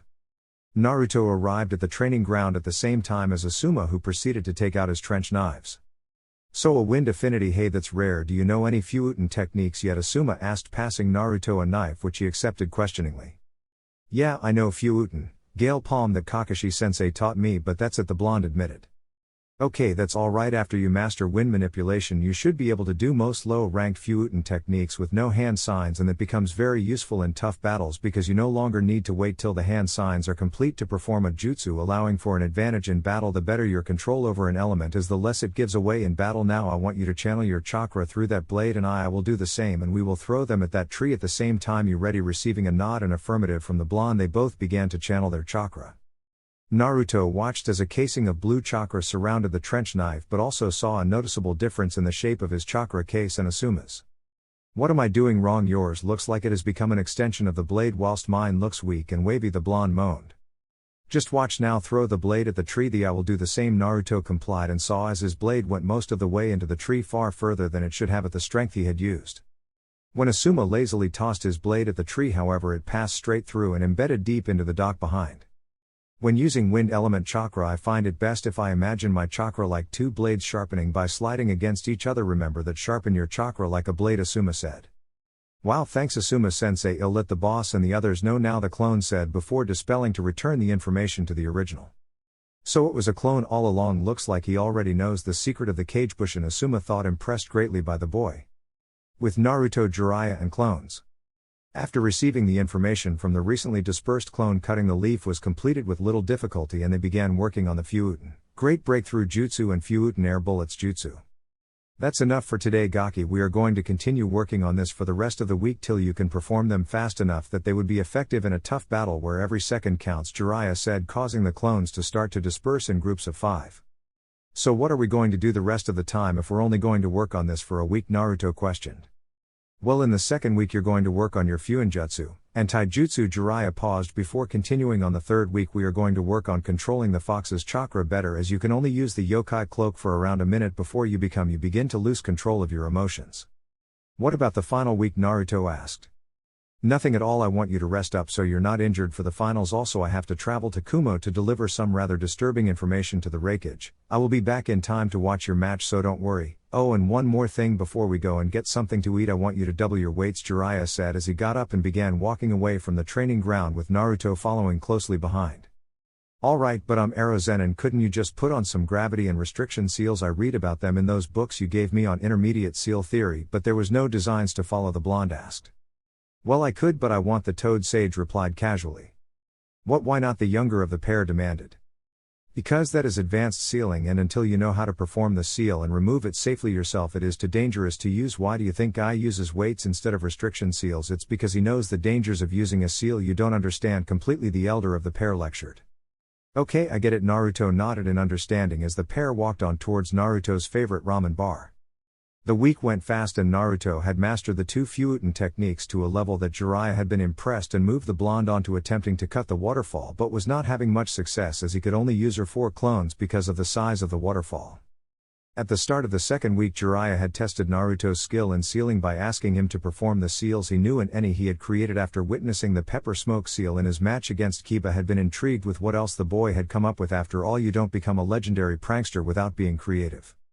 Your skill is excellent in the seals you know, however, before you can go on to the advanced and then master level seal work, you need to be able to draw the seals a lot faster, as some seals like large suppression seals would be too difficult to carry around like standard exploding tags and storage scrolls, Jiraiya stated after inspecting all of the intermediate level seals Naruto had produced. Nodding in acceptance, Naruto created a large group of clones and sent them to work attempting to draw the seals faster. Now as for your own designs, well, quite frankly, they're genius. For example, this seal here is a multi-layer seal with a remote trigger instead of a time delay over explosive tag that responds only to the person who placed the seal's chakra. I haven't seen work like that since the Yondaime, Jiraiya said, obviously proud of his students' work. Hey, thanks Erozen, and I'm still trying to increase the range the trigger seal will work from, but I figure it would still come in handy if I ever have to set up traps without knowing the time of arrival. That way I won't need a tripwire to activate the seals, Naruto explained. Once you can draw a working explosive tag in under 30 seconds, we will move you on to the advanced Fuinjutsu theory, and hopefully by the end of the week you can get rid of the weights and use restriction seals. Now while we work on your taijutsu by sparing, the white-haired man said, getting up and waited for Naruto to get into his stance, which he mirrored. The rest of the week was spent mastering and learning new seals with his clones while having his ass handed to him by the Toad Sage in their spars. He found it annoying that despite how badly he was losing, Jiraiya had refused to allow him to take off his weights, but at the end of their time working, his reaction time was much better and had been able to replace his weights with the restriction and gravity seals. The energetic ninja wasted no time learning them as soon as his sensei allowed him to move on to the advanced Fuinjutsu theory and application. As well as his first 2 weeks went, the third was nothing but a failure. No matter how hard he tried to master Kyuubi's yokai cloak, he couldn't keep his emotions in check no matter how much meditating he did. I still can't get it. All I have been able to do is go from 1 minute using the cloak to 2. This is so frustrating, Naruto screamed in frustration as this was the last day of his training. You have to keep your emotions in check when you use the cloak, otherwise you will lose control, the Gamma Sanin replied. It's not that easy, Erozen, and do you know how much of a pain in the ass that stupid fox is to talk to? He won't give me his chakra unless my life is in danger or I get angry and order it out of him, and then I suspect he only does it because if I am angry I can't use it for long. Consciously the blonde whined. Yes, I can see how that would be a problem, but still, for a Jinchuriki to have access to even a single tale of yokai at your ages is extremely rare for a higher level Baijuo, and the Kyuubi is the strongest and most difficult, Jiraiya explained. Wait, so there are other people like me? Naruto asked, feeling sorry at the fact that other people may have been put through the same kind of life that he had. Yes, there are 8 others to be exact, and some of them are even helpful to their containers like the Nibi, whilst others are nothing but giant masses of hate like Kyuubi or the Ichibi, Jiraiya explained. Damn it, why couldn't I get a nice one? Naruto sighed, still thinking about his rather heated relationship with his Baijuo. Flashback. Naruto was falling down a cliff with no chance of survival unless he summoned a toad large enough to carry him to safety, but the next minute Naruto was no longer falling. He was in what appeared to be a sewer with water all over the ground. Mindscape. Naruto walked forward, looking around until he came to a large room with a gate. Naruto looked inside but saw nothing. Just as he turned to leave, he heard an otherworldly growl. Ah, so it appears my container has come to see me. What do you want, pathetic mortal? This may be your mind, but it is also my domain, a voice roared out as a large spectral fox came into view, glaring at the intruder. So you're the Kyuubi, huh? Well, your size is impressive, I will give you that, but it seems to me you're the pathetic one to be trapped inside me, Naruto responded, trying not to be intimidated by the menacing creature behind the bars. You dare insult me, the great Kyuubi no Kitsune? If I wasn't in this cage I would tear you into 1,000 pieces. Now tell me what you want, the fox ordered. Well, I'm sort of falling to my death at the moment and I need your chakra to help me, Naruto demanded. No, was Kyuubi's only response. What, damn it, you stupid fox, if I die you die, you're living in my body now, I want my rent, Naruto yelled. Very well, I will allow you to borrow my chakra when you need it, but don't think I will allow you to use it as you please, the fox sneered. End flashback.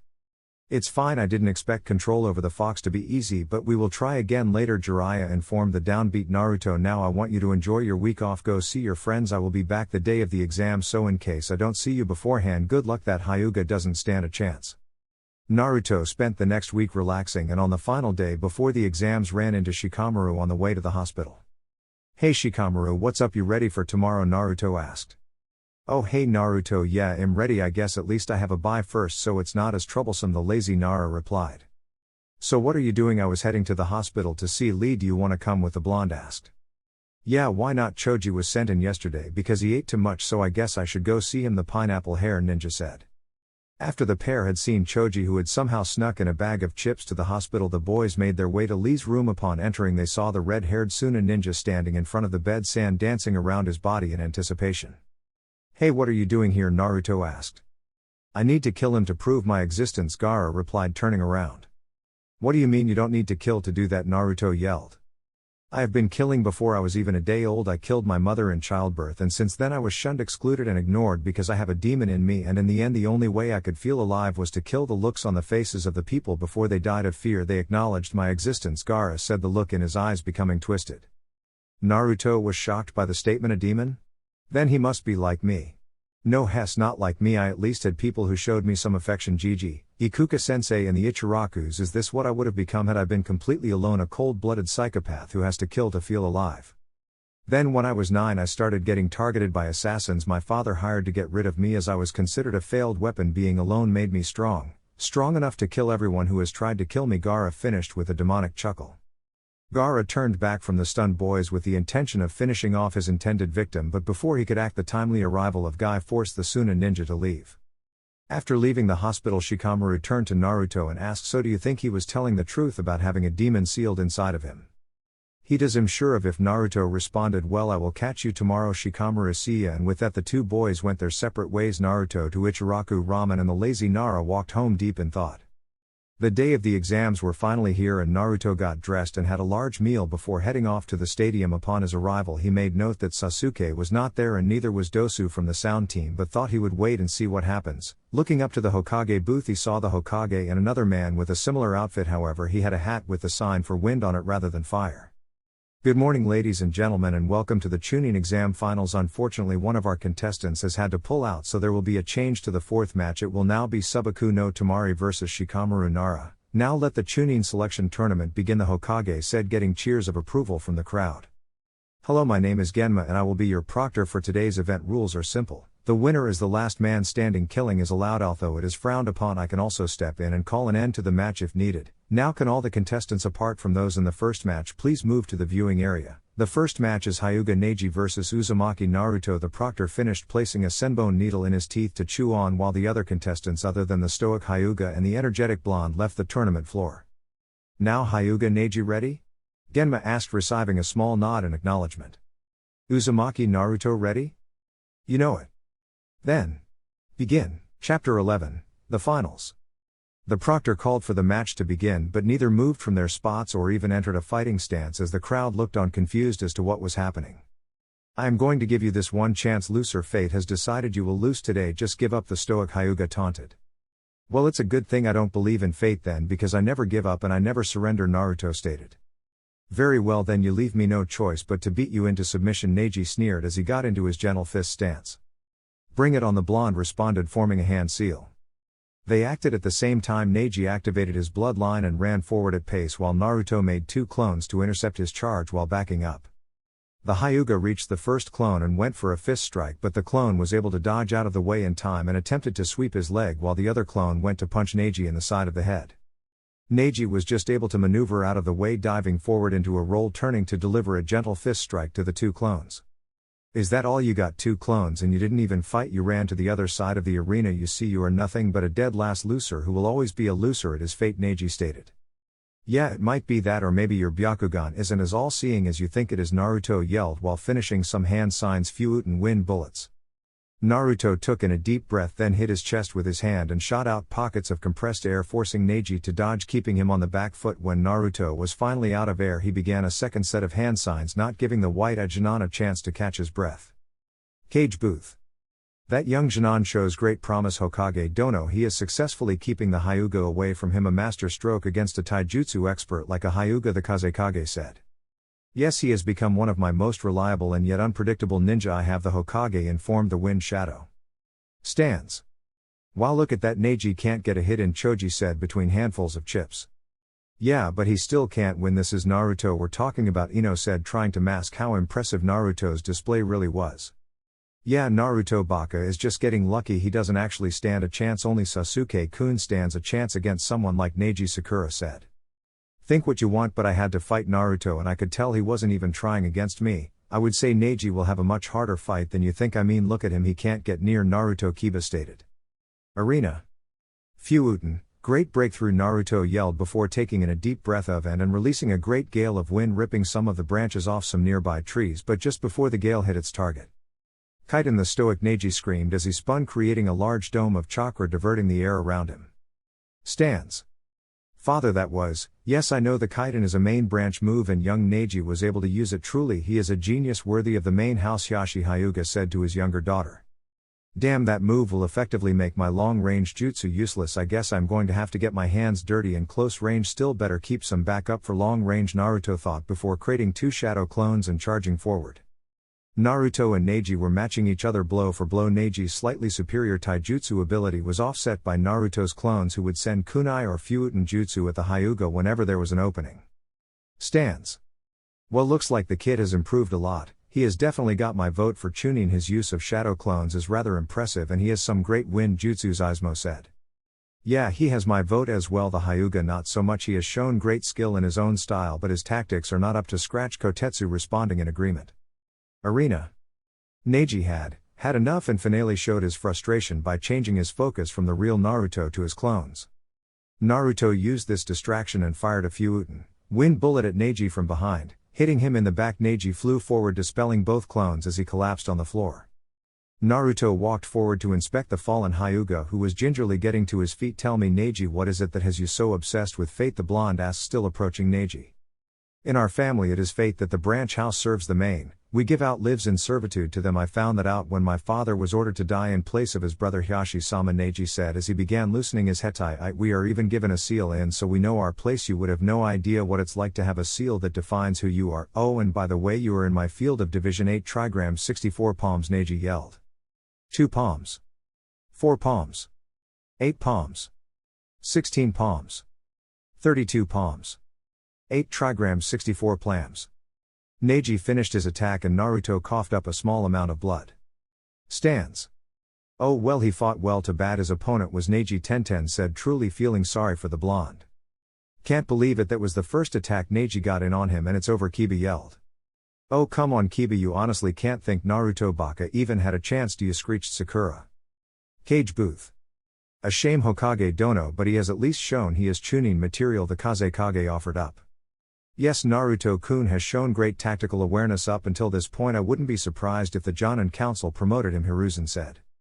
Ariana. Proctor, you can call the match. Nobody can continue to fight after that move. Neji was cut off as Naruto began to stand and started laughing. What are you laughing about? There is no way you can beat me. I closed off all of your tenketsu points. How you are even standing is astounding in itself, Neji stated matter-of-factly. I'm laughing at the fact you don't think I could possibly know what it's like to have a seal I have had no control over. Receiving, Naruto chuckled out, lifting his shirt as he began to channel Kyuubi's chakra. The 8 divisions Shiki Fun seal came into view for all to see, shocking the crowd. I know exactly what that's like, and you are just like me, fighting destiny at every corner. That's why you tried hard to hurt Hinata, even though she only wants to help the branch family. You and your eyes are once again blind. Naruto finished with a primal growl as red chakra exploded out from his body, reopening his chakra points. Stands with the rookies.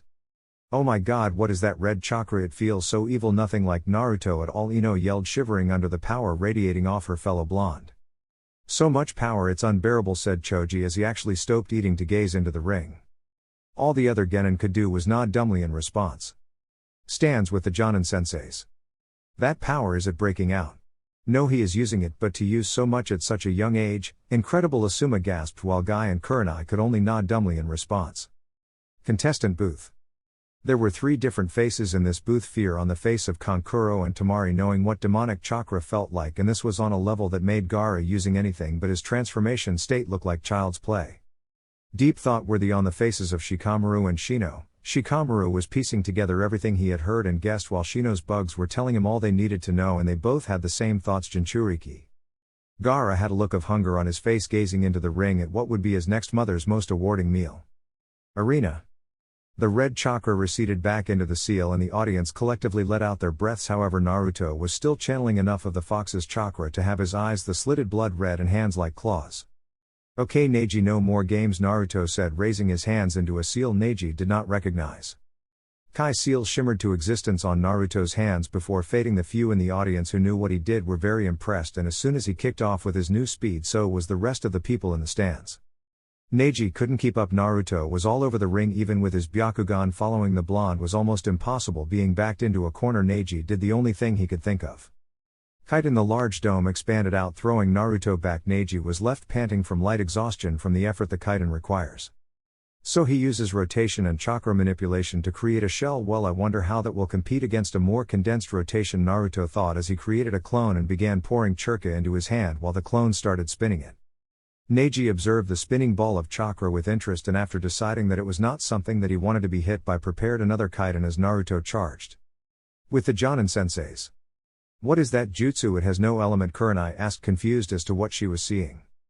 Both Asuma and Guy just looked on dumbly at the sight before them like they were seeing a ghost, but it was Asuma who responded first with a shocked gasp of Rasengan. Kurenai just blinked and turned back, trying to hide her shock that this was one of the legendary jutsu created by the Yondaime Hokage. With the rookies. What the hell is that? Yelled Kiba. How, it's just chakra, how can it be visible? Ino and Sakura both asked. Nobody in particular. I don't know, but it sure looks like it could do some serious damage. Choji said he had returned to munching on his chips after the shock of the red chakra. HN that Naruto baka trying to be cool. I bet Sasuke-kun wouldn't even break a sweat beating either of them, Sakura said in a huff, receiving are you serious looks from the surrounding rookies. The fight.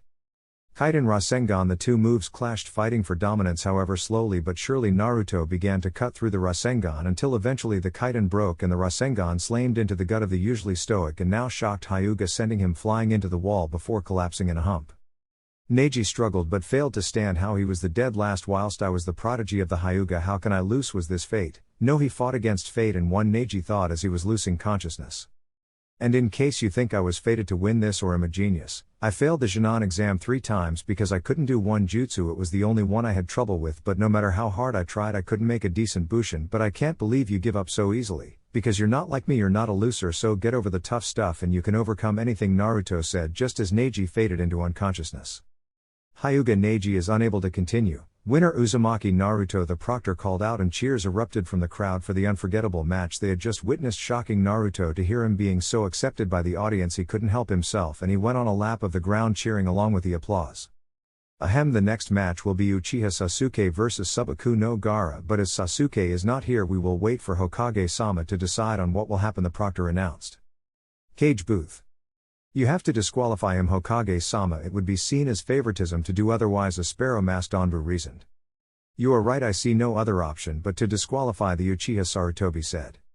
I beg you to reconsider, Hokage Dono. Many of the audience came just to see the Uchiha face my son Gaara, the Kazekage asked with a hint of pleading. Who don't we postpone the Uchiha's match until the end of the round and go on to the other matches first? Very well, we will postpone the match until the end of the round, the Hokage stated. With Jiraiya. Hey, I knew you would win, Gaki, I never had a doubt, Jiraiya said. He had been observing the fight in between his research from a tree outside a nearby hot springs. On the floor. As Sasuke Uchiha is not here we will go on to the other matches, and the match against Gaara will be moved to match 4, so the next match will be Subaku no Kankuro vs Aburame Shino. Will the fighters pull, but Genma didn't get to finish as the puppet user forfeited, causing several boos from the stands.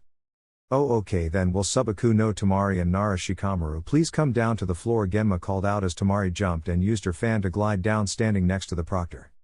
Several moments passed and the Nara hadn't appeared until finally he flew and landed in the ring. With a muttering of troublesome blonde he got up and strolled over to face the fan-wielding Kunoichi. If the last match was a match for the people who loved the flashy and combat-oriented side of being a ninja, this match was for the tacticians, with Shikamaru using brilliant strategies to eventually trap the blonde in his cage main jutsu. As he put her up to force her surrender, he shocked both her and the stands by giving up. Stands with rookies. That lazy bum. What does he think he's doing giving up like that, Ino yelled. That's just Shikamaru, I guess he just got too lazy to continue, Choji said, enjoying yet another packet of chips. Cage booth. Well, that was most interesting, the old Hokage stated. Yes, you have some gifted Jinan this year, Hokage Dono, although I can see the legendary laziness of the Nara clan is still evident even in the next generation, the Wind Shadow stated, producing a chuckle from Sarutobi. Arena. After a short deliberation, they decided to give Sasuke a 10-minute waiting period where if he didn't arrive by that time he would be disqualified. Genma was just about to formally eject the Uchiha from the exam when he and Kakashi arrived via a Sunshin. We're not late, are we? The lazy Jonin asked. Your match was already postponed and he was just about to be disqualified. You got here seconds before it became official, the proctor said. Sorry about that, we forgot to set our alarm and then there was this black cat that crossed out paths so we had to take the long way around, the copy ninja said, causing the Jonin and Chunin who knew of Kakashi's distaste for deadlines to face palm. Anyway, the final match of the first round is Uchiha Sasuke vs Subaku no Gaara. Contestants ready. Then begin. Genma called out. Sasuke sped forward at great speed, matching that of Lee, and began working away at Gaara. However, he was unable to successfully defeat his sand defenses. Stands. Rock Lee had just entered the stadium and made his way to where his sensei was standing talking to Kakashi about what he taught Sasuke. So you increased his speed and trained him in the Goken, but if Lee couldn't beat him like that, then do you really think Sasuke could? Guy asked. I don't expect Sasuke to win with taijutsu, but I assure you he has some good tricks up his sleeve, Kakashi replied. Guy sensei, I only just arrived, what have I missed so far? The green-clad ninja said. How did Naruto do against Neji? That was a most interesting match, Guy stated, getting looks of interest from both the Jinan and the copy ninja. Naruto won, and what's more, it wasn't even a close fight. My precious student just couldn't compete with Naruto's flames of youth, the green-clad Jonin said, which greatly shocked Lee whilst impressing Kakashi. Suddenly the sound of birds chirping could be heard throughout the stadium. Kakashi, you didn't? Guy asked, only receiving a nod in response. Arena. Moments earlier. Sasuke was faster than the Sunin ninja, that much was obvious, but no matter how fast he was, he couldn't get through the sand armor.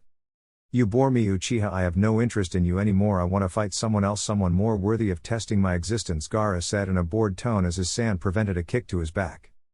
Gaara formed a large orb of sand surrounding himself. What does he mean? He doesn't want to fight me and am not worthy. I am an Uchiha, the elite, he is nothing compared to me. It's time I taught him who he was up against, thought Sasuke as he ran up a wall and performing several hand signs. Lightning started forming in his hand. Konoha's number 1 emo charged at the orb of sand and spikes started protruding from the surface in an attempt to impale the Uchiha, who was able to weave his way around them before burying his hand into the dome like a knife through butter. What's this on my shoulder? Blood? My blood, ugh. The voice of Gaara screamed. Sasuke jumped back from the sand orb with a smirk to enjoy his handiwork, but what he saw shocked him. An eye and not the eye of his opponent. This eye was different. Evil Sasuke was about to rush in and attack when pandemonium broke out in the stands as large sections of the crowd went to sleep and several Suna and Auto ninja jumped out into the arena. Gaara's siblings came down and collected the deranged red head before jumping out of the stadium.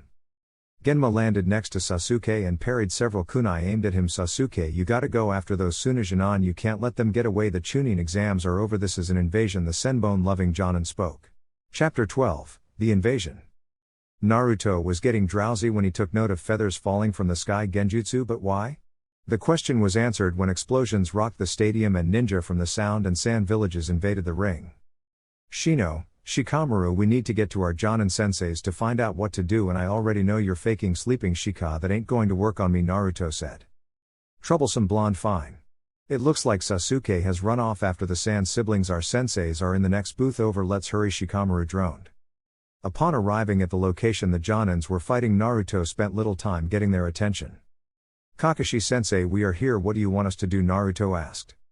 You need to go after Sasuke and help him with those sand Jinan, the Cyclops ninja said as he created a hole in the wall for the Jinan to leave the arena. Sakura, you go with them, and Naruto, you're in charge and second in charge. Well, I will lend you one of my summons for that.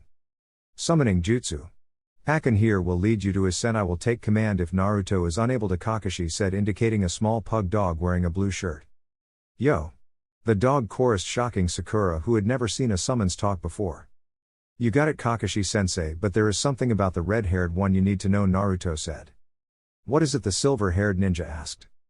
Hess, like me, was Naruto's only reply as he and his team leaving a now worried Kakashi staring out the hole watching them leave. With the Hokage. Kukaku, it's beautiful, isn't it, Hokage Dono? The chaos of war, the Kazekage sneered. I cannot agree with you. There is nothing more horrible than war. Kazekage Dono, or should I say Orochimaru, the old Hokage, said, sadness evident in his voice at knowing what his old pupil had done. So you figured it out, did you? Sarutobi-sensei, the heavy Sanin chuckled.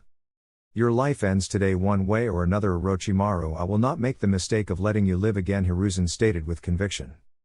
No, sensei, it is you who will die here today, and your village will burn to the ground, the snake taunted before going through several hand signs summoning Edo Tensei as 3 coffins came up from the ground. Out of the first came Hashirama Senju, the second came Tobirama Senju, the third however was disrupted by a hail of kunai and disappeared before it was able to complete the jutsu. Orochimaru, how cruel and twisted are you to use them in this way, the Sandaime said, pity in his voice. Little Saru, is that you? The first Hokage said. You have got an old monkey. Was it you who brought us here? the Nitam asked.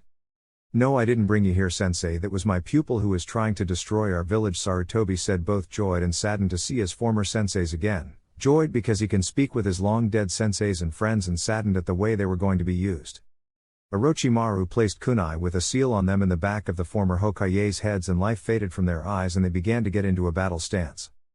Summoning Jutsu King Enma, Hiruzen called, and a large ape came into existence in front of the Hokages. Hiruzen, what's going on here? Aren't they? Yes, and Orochimaru is controlling them, Sarutobi asked the ape's unfinished question. Enma transformed into a large bow staff and awaited his predecessors to make the first move. It didn't take long before Hashirama finished a set of hand signs and sent a pillar of wood charging straight at the monkey staff wielder. Suna siblings. The 3 genin from the hidden sand jumped from tree to tree but were painfully aware that there were 2 groups of followers and they were closing fast. The first and closest follower was Sasuke Uchiha. They were not too worried with as they outnumbered the lone Uchiha. However, the second group they could tell was 4 or 5 people strong. What do? We can't fight off the Uchiha here. The others will catch up before we can finish. Get away, we need to split up, Temari reasoned. I will continue ahead, the Uchiha will come after me and I will get a perfect chance to kill him, Gaara said with a twisted smile. You 2 can distract the group behind him, he finished, and the elder brother and sister split up from him to intercept the group behind him, with Kankuro going on ahead with Temari lagging behind. With Naruto's group. We are catching up, but it looks like the Suna ninja have split up and are heading this way, Pakken said. Most likely in an attempt to prevent us from reaching Sasuke and Gaara, Shikamaru deduced. The lazy Nara's guess proved accurate, as a few minutes later their path was blocked by the puppet wilder of the siblings. I will handle this fight, the rest of you should continue on, Shino stated on a monotone. You sure, Shino? We don't want to leave you here, Naruto asked. Positive it would not be productive for us all to stay, as it would allow our target to escape, the Aburame said. Alright, good luck, bug boy, Naruto said, trying to lift the mood. The others continued on and once again came face to face, this time with Temari. I'm not letting any of you pass, she said, taking her fan offy back and readying a swing, but before she could finish her move she froze. Shadow possession success, Shikamaru said as his shadow had caught the tall Kunoichis. You guys go on ahead, I'll hold her here as long as I can, the lazy genius continued. Okay, you got it, come on Sakura, we have a team to save. Pakken lead the way. Sakura had a tick mark on her head, angry at the way Naruto insulted her Sasuke-kun, but in the end didn't act out as she knew they needed to go make sure said Emo was alright. When the pair and the dog arrived on the scene, they were witness to Sasuke down on one knee, utterly defeated, while a torrent of sand raced towards him. Acting quickly, Naruto grabbed the brooder and jumped out of the way, quickly taking in the patterns on his face and arms. What is that? And his chakra, it feels vile, not angry and malevolent like Cubus, but sick and twisted. It looks like it's coming from that seal on his neck. Wow, look at that thing. Whoever made it is a genius, a completely fucked up evil maniac, but a genius nonetheless. That has to be Orochimaru's curse mark. I would need a proper look at it, but I can already see a slave and mental suppressor matrix in it, as well as an addiction seal. Obviously the more it is used, the more control that heavy team gets over its users, and he makes it addictive, so they crave the power more and more, Naruto thought, placing Sasuke down on a tree branch and turning to stare at Gaara. Gaara had changed. He was now completely covered in sand and had a tail made of it. His eyes had changed from sea green to black with yellow cross pupils, and he had a face that was no longer recognizable. So that must be Shukaku's version of the chakra cloak, and by the look on Gaara's face he is being overcome by the rage and hatred of the demonic chakra. What do? I only just started work on chakra suppression seals and I don't know any that are on the level I need to stop a Jinchuriki. Guess I'm going to have to do this the old-fashioned way, by kicking his ass, Naruto thought as he pushed off the branch to attack. Gaara couldn't keep up. Naruto was far faster than the Uchiha, and this was pushing his anger to new heights. Naruto, on the other hand, was just realizing how useless taijutsu was against the Tanuki Jinchuriki. Taking out an exploding tag and wrapping it around the base of a kunai, Naruto observed the cloak of sand and decided it looked weakest at the base of the tail. He dropped down below the enraged Gaara and proceeded to deliver what could only be described as one hell of an enema. The smoke cleared and the sand was now falling off the red-haired genin, but Naruto didn't waste time. He created around 50 clones and attacked from all angles. The first group kicking the troubled ninja into the air. Uzumaki Naruto barrage, the blonde yelled as all the clones continued kicking the red head in the air before delivering violent kicks sending Gaara crashing into the ground. Sakura was staring in awe at the blonde's power whilst checking on Sasuke, who still had his curse mark on, glaring at the fight in jealousy and rage. How is this happening? I am supposed to be the elite me and Uchiha, not some clanless loser and Dobi. Why does he have this power but it has been denied me? Why? The last Uchiha raged in his head. Damn you Uzumaki, I will kill you now ninpo. Feigning sleep technique, Gaara yelled as he collapsed on the floor. Naruto stared curiously at the downed genin, wondering what sleeping would accomplish when sand erupted all over the sand ninja's body and it grew to the size and shape of the great Baijuu Shukaku. Ahahaha, I'm free at last, now I get to destroy things, but first where is that little pest? The giant tanuki roared. Oh shit, I gotta do something. Summoning jutsu, Naruto yelled and a massive cloud of smoke filled the air, and when it cleared it revealed Naruto standing on top of Gamabunta. Oi Gaki, why have you summoned me? And it better not be one of Jiraiya's stupid tests again, the giant toad said, taking a puff on his pipe. Sorry boss Toad, but it's important this time. Look, Naruto said, pointing towards the tailed beast. What, you want me to fight Shukaku? Well, this brings back memories. Okay Gaki, you're on, but you owe me extra sake for this, you hear me? Gamabunta yelled, jumping forward and attempting to cut off the demon's arm, but the sword became stuck halfway and the giant toad was forced to remove it. Damn, kid is just like his father. Well, this shall be interesting. You're a wind type, yes?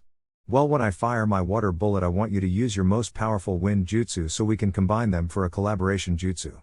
The toad ordered. You got it boss Toad, Naruto replied. The giant boss summons leapt high in the air, but before he and Naruto could perform their collaboration, the oversized raccoon quickly several air bullets knocking the toad and his summoner back. You need to wake the medium. That blasted tanuki can attack much faster than we can, however if the boy regains consciousness Shukaku will disappear, Gamabunta informed his blonde passenger. Okay got it, you get me in close and I'll wake him up, Naruto yelled back. Gamabunta jumped forward but Shukaku easily knocked him away. Ahaha, you are no match for me, mortal, now die, the Baijuu roared, sending a wave of sand at the toad, who narrowly dodged out of the way. With Sasuke and Sakura, Shikamaru had arrived after dealing with the blonde kunoichi and was watching in awe of the battle before him as he headed towards the other two genin in the area. Man, that Naruto, this battle is way too troublesome. We should get out of here before it becomes even more dangerous, the pineapple-haired ninja called out, getting the attention of the others. Sakura weakly nodded, not wanting to get in the way of the fight or be injured or killed. Sasuke on the other hand just glared on at the fight continuing. How can this be? Even with the power of the curse mark I was no match for Gaara, yet the Dobi is. How is this happening? Have I improved at all? I need more power if I'm going to kill Itachi, damn it, I need more power. Sasuke thought as he looked on at the two giant animals attacking each other. I'm not going anywhere, I need to see how much stronger the Dobi is than me, Sasuke seethed. No, we're leaving, we will just get in Naruto's way if we stay, that's an order, said a small dog who arrived just after Shikamaru. I'm an Uchiha, I don't take orders from small dogs. Leave me alone, Sasuke ordered. But Sasuke-kun, Kakashi-sensei left Naruto and this dog in charge. We have to do what he says or it can be considered insubordination and you can be punished. Sakura begged her crush, hoping to be able to leave to a safe area. Fine, let's go, Sasuke sneered, obviously upset at having to take orders from an animal. With Orochimaru and the Hokages, Hiruzen was in a tough spot. He had no way of beating his senseis and former student. The first and second Hokages, it appeared, could not be killed. Every time they receive a fatal injury they just healed. The forest created by Hashirama had become a trap for the aged Hokage and he was being attacked from almost every angle. Is there no way I can end this? Yes, there is one way, but it requires a sacrifice of one human soul. Well, Orochimaru, it's time to end this, and I am going to do it with a forbidden jutsu even you have never seen, Sarutobi called out and made several shadow clones to grab his former senseis and his student Ninpo. Shiki-fun, the Hokage, called out as the spectral figure of the Shinigami appeared behind the old monkey summoner and began devouring the souls of his predecessors. I'm sorry old friends, Hiruzen called, a single tear escaping his eye. It's alright Saru, you're doing it to save the village, I'm proud of you, the Nidaime replied with pride in his voice. What is this? How did you defeat my Edo Tensei? Orochimaru demanded, not yet. Sing the hands reach into him and begin removing his soul. The dead demon summoning jutsu, I will seal their souls away inside the Shinigami's stomach for all eternity, as much as it pains me to do so, and you are going with them, the Hokage informed his former pupil. What, no, I will kill you before you get the chance, Orochimaru yelled, controlling his sword Kusanagi to stab right through the chest of his sensei. Why didn't you get out of the way? Because I am already dead. The Shiki-fun cost the life of the caster and has only been used by one other person, the Yondaime Hokage, in collaboration with the 8 trigram seal in order to seal away Kyuubi at the cost of his life, Sarutobi informed the now struggling Snake Sanin. The pair struggled in a tug of war over the snake's soul for a while, but it became obvious that the Hokage was weakening due to the blade sticking through his chest. Well, it looks like I can't kill you like I had hoped, Orochimaru, but I can still end your dream of learning every jutsu alive by taking your arms, Fun. Hiruzen called out, completing the sealing. Orochimaru let out a deathly scream as his arms began to turn black, backing away in pain as the old Hokage collapsed onto the ground. He ordered a retreat. Suddenly the barrier that had been preventing interference dropped, and the 4 sound ninja responsible for the barrier jumped and caught their master before sunshining away. With Naruto and Gaara. Damn it, this is no use. I don't have any claws. I need you to henge me into something that can hold on. Gamabunta said, panting from exhaustion. Okay, I got just the thing. Let's go, boss Toad, Naruto said, determination filling his voice. The toad charged, and halfway there transformed into Kyuubi before digging his newfound claws into Shukaku's sides, allowing Naruto to jump on his head. No, get off me, you pest, I will not disappear again, the Tanuki roared. Naruto summoned a clone and began gathering chakra in his palm. Hey Gaara, it's time to wake up. Rasengan. Naruto buried the small ball of spinning chakra into the redhead's gut, shredding the sand armor, causing the sleeping Suna ninja to awaken in pain, but not far enough to kill the boy. No, I just got free. I don't want to leave again, Shukaku cried as he started to fall apart and recede back into the seal. Gaara fell to the ground in too much pain to stand from the Rasengan as the giant toad dispelled, leaving Naruto walking towards the downed ninja. No, stay away, you will not wipe out my existence. How are you so strong? Gaara yelled, clearly panicking and fearing for his life. It's painful, isn't it, being alone? It hurts that you can't be loved like everyone else. I am strong because I fight to protect my precious people. I am strong because I need to be to protect them. I don't want to kill you, Gaara. You are like me, but I got lucky. I met Iruka sensei and Gigi helped me, but you don't have to be alone anymore, Gaara. I would like to be your friend, Naruto said. Gaara was shocked. This boy had just defeated his entire way of life, and what's more, he wanted to help him. You would want to be my friend even after what I have done, the redhead asked. Of course I do. We are the same. I have a demon sealed in me as well, and we can understand each other. I would be honored to be your friend, Gaara, the blonde said, sitting down next to the sand ninja. Thank you, friend. Do you think I can be like you? Have other precious people? Gaara asked pleadingly. Absolutely, in fact you already have others. Who? Your brother and sister. They may be scared of you, but they obviously still care, Naruto said. The pair sat and talked for a while till Temari and Kankuro arrived and collected Gaara and jumped away, heading out of the city. Temari, Kankuro, I'm sorry, the redhead said, leaving his siblings shocked at his statement. Uzumaki, Naruto, hey. How much have you helped our brother? Both siblings thought as they fled the city after it became obvious that Konoha would not fall. 1 week later. Naruto was currently standing over a picture of the Hokage after placing a rose on his tomb. He struggled to hold back the tears to honor his fallen leader and grandfather figure. Returning to the crowd, he took his place next to Kakashi and Team 7, ignoring the jealous looks of Sasuke. The rest of the funeral service was a blur for Naruto, who could only watch in a daze as the families of the fallen walked up to add their loved ones' names to the memorial stone, and once it had finished, Naruto only had enough energy to return home and fall into his bed before falling asleep. 3 days later, with Jiraiya. The Toad Sage was sitting on top of a toad watching his apprentice from a distance as he wandered around aimlessly trying to cope with the loss of his grandfather. What do you two want? Jiraiya said, not taking his eyes from the boy, concern in his eyes. The 2 elders seemed shocked at the Sanin's attitude towards them. Ah yes, Jiraiya, the council has had a meeting and decided that you should become the Godime Hokage, Koharu announced. Not interested, Jiraiya responded. What do you mean? You are the only person strong enough apart from Danzo to run this village, and we have, via overwhelming vote by the Shinobi Council, decided at this time we decided need one of the Sanin to take over from Hiruzen, Homura said, hoping Jiraiya would reconsider.